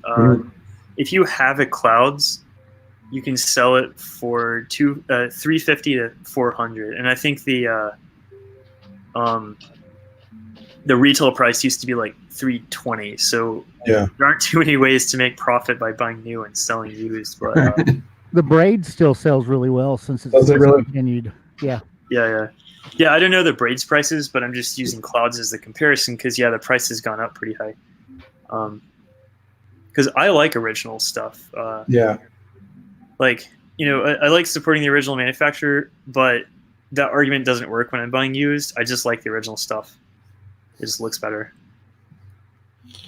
The original braids was one of the first modules I bought. Yeah. Whenever- Same here, man. After I bought my Pittsburgh system, I think braids was the first module I bought, and that's mainly because I used the braids in VCV rack, and I loved it, and I was like, oh, okay. Yeah, I'm on the fence. I've still got stuff in I've got a monorocket case that I still have a few modules in, and do I want to fill it back up, or do I just want to get rid of the whole thing? You want to fill it back up. But you have all the Electron stuff now, so that's yeah. Yeah, I started getting into Eurorack around 2011 or 10 or something, and I just love that era's stuff. You had a lot of Harvestmen, like a lot of good Dofer stuff. No one thinks about Dofer these days, but they still do have like the cheapest of certain categories of modules. You probably can't find an oscillator cheaper, unless you go Behringer. And like all their filters are like $90. Have you guys heard any of that Behringer Eurorack stuff? Is it any good? I haven't heard anything of it. No. Yeah. I mean, no, I haven't heard of it. I don't know. It could be good. I don't know. I've watched the videos, but I mean, what can you tell from a video? Yes. There's a couple of them that I'm interested in if they're cheap enough. When they release them, I mean that's the thing now. I mean, Behringer's announcing shit left and right, but they're not. You can't find anything for sale because they're not releasing it. Yep. I was on the pre-order list with Sweetwater for that SH101 clone for a fucking year or something. Yep. I mean, I finally got one, but I bought it off Reverb from a guy in like North Carolina or something. Yep. And he bought it from Germany, actually. So. Yeah, it's actually cheaper to order a bunch of shit from Germany. You can get it shipped here than it is to buy it here. Oh, nice. Yeah, I did that with the MFB Dominion 1. Oh, yeah. I bought it overseas for like 12 or 13, and then I got it here, played with it a couple of months, and sold it for $2,000. Nice. Jesus. That one's been on my list for a long time. I've been kind of pining over that synth for quite a little bit. It's really, really, really great. Yeah. Why did you sell it? That's what I do. I don't know.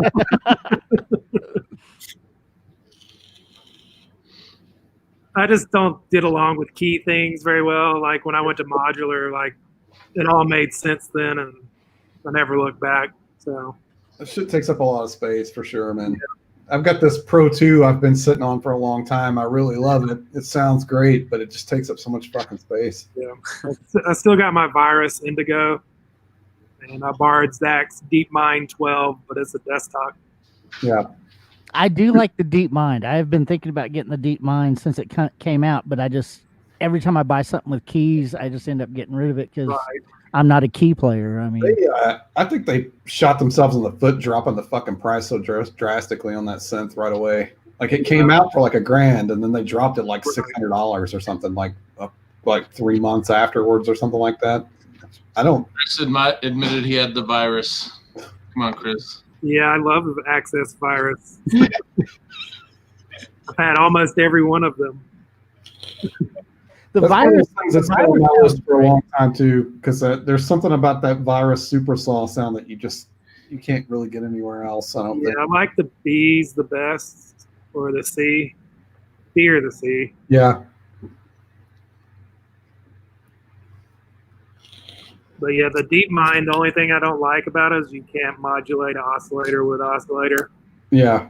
You use LFO, which is close, but not the same. It seems like they could probably fix that with I don't know, some kind of update or something, but Yeah. maybe they don't give a shit. Yeah, one thing about Behringer software is don't count on Yeah. updates or anything. Right. Yeah, there's an iPad app that you can use for the deep mind, and that really, really, really helps a lot with menu diving. Oh, nice. I didn't find the menu diving that bad on it, to be honest with you. I got rid of it pretty fast. Yeah, I'm just now getting used to it, and I haven't opened the iPad back up, but They do that thing where you can it's kind of like the Dave Smith thing where you can select your modifier and then route it to the wherever you're trying to modify, just by holding it down or whatever instead of using the matrix or whatever. So I thought that was pretty clever. Yep. Oh, yeah. And it sounds good. It's a good sounding synth. I think it's underrated as shit, honestly. Maybe I'm just have buyer's remorse because I paid fucking $1,000 for it. What do they go for now? Like 600 or something like that. Probably even less now. Jeez. I'm gonna look it up. I should buy another DX7. I think I've got myself on that now. There's one patch that I could really use, and it's the electric piano. It's that famous electric piano FM sound. And alone, it doesn't sound like anything. It sounds really shitty, but when you start running it through flanging, chorus, reverb, a bit of delay, the whole thing is just like, this is what jazz was supposed to be played on. It's not like a piano, or it's not supposed to be played on a piano or an electric piano. It's like the DX7 through guitar pedals. But I think I'll do that. I'll kind of build my, I have a couple guitar pedals for my Rhodes, but I need to invest in that a little bit more just to get a full effect. You can get compressor guitar pedals. I could do that. You should just get the Zoya. That's all you need. Yeah, right. That's a good point. I could probably do that. I absolutely love the Zoya. I mean, you're going to sell us on that thing next week, Jason. Yes, I will. I'll have it set up, so I'll show everybody how to pack. Nice. Yeah, definitely. I'll keep that in mind. If you ever want the Eurorack one, maybe you could sell me the one you have. I've already thought about buying the Eurorack one and still keeping the pedal. Oh, jeez. But the Eurorack model is going to be, I think they said $700, so it's $200 more for 4 CV ins and outs. So the I think pedal it's worth it. $400? Is that what you're saying for 5? They're $500 for the pedal, and then I think they said $699 for the. Well, you can spend that much on just the reverb pedal, so shit. Oh yeah, for sure. Now I'm thinking about how I could mod it and put it in a Eurorack panel. Yep, that would be a lot of work, though. Somebody modded. I have the Zoom 70 CDR pedals, which I really like those. I use those on my Eurorack case, but somebody on Reddit the other day modded those and put them in Eurorack panels. Look pretty cool. How do those sound? I've seen a lot of people praise those, but I've never really played with one. They sound, I mean, for the price, I mean, you get it for under $100. I mean, the reverbs, I mean, it's a good reverb, good delay. So, I mean, it's well worth the money. I mean, the Zoya reverbs are so much better, but I mean, of course, it's going to be better because it's Zoya stuff, Empress stuff. So, but just for a good pedal at the end of the chain, that's all I use it for. And then if you get the Zoom, not the CDR, the one that's made for guitars that has the distortions and everything, now you can upgrade the firmware where it takes all the CDR patches and modes and puts it on that one. So it's actually a better value because you have the added distortions too. So they're doing that Eventide thing where you can just kind of dump everything in it. Yeah. Jason, is Capone's open for takeout right now? No, we are closed on Sundays. Oh, okay. Yeah, I don't think really anything's open. I was trying to do some takeout because I haven't left my apartment for like 3 days. Yeah, I gotta figure something out for dinner too tonight. I was gonna work on music tonight, but I don't think that's gonna end up happening probably. And I still have not heard from Christian, so I guess Christian is not Yeah, it going doesn't to sound join like us. Show up. He's a married man now. Is he technically, or are they? Now I guess they're still technically not married since Okay. the coronavirus stopped his wedding. Jeez. Sucks. Asheville shut down the day before his wedding was planned. Yeah, it was literally the day before. Fuck. That's crazy. So I was like, well, we got a free Saturday. But he has a license, right? Huh? But he has the license probably, right? Yeah, I'm sure he does. Because they were going to get married. When was that? That was about a month ago, I think. Yeah, I it's forgot probably the been date. over a month ago. Yeah, probably. I think that was the last time we had a jam here at the house before we all went into quarantine. That Saturday. Yeah, probably so. Yeah. Even though I still go to work every day, I mean, nothing's really changed for me. Where do you work, Jason? I own a vape shop. Oh, okay, that's right. I think I knew that. Yeah. Yeah. Yeah, vape on, right? Yep, vape on. We're still doing curbside, and then I guess we're Do you gonna guys consider a convenience store? do what? Are you considered a convenience store? Is that how you're still open, or?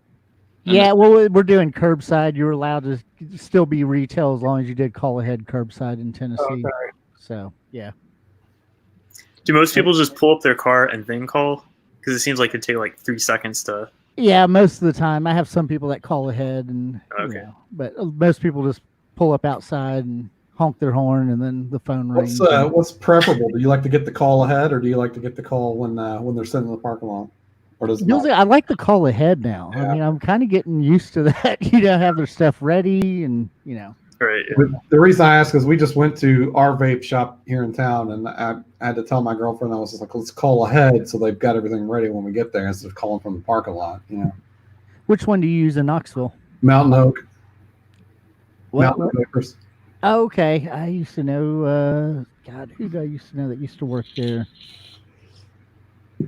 That was a long time ago. I knew one of the guys that worked there. I know the guys from the vape shop. Oh yeah, I know those guys. Yeah, those are I really. Nice don't guys. know if they're still running or not. I haven't. Yeah, they're still going. Are they? Yeah.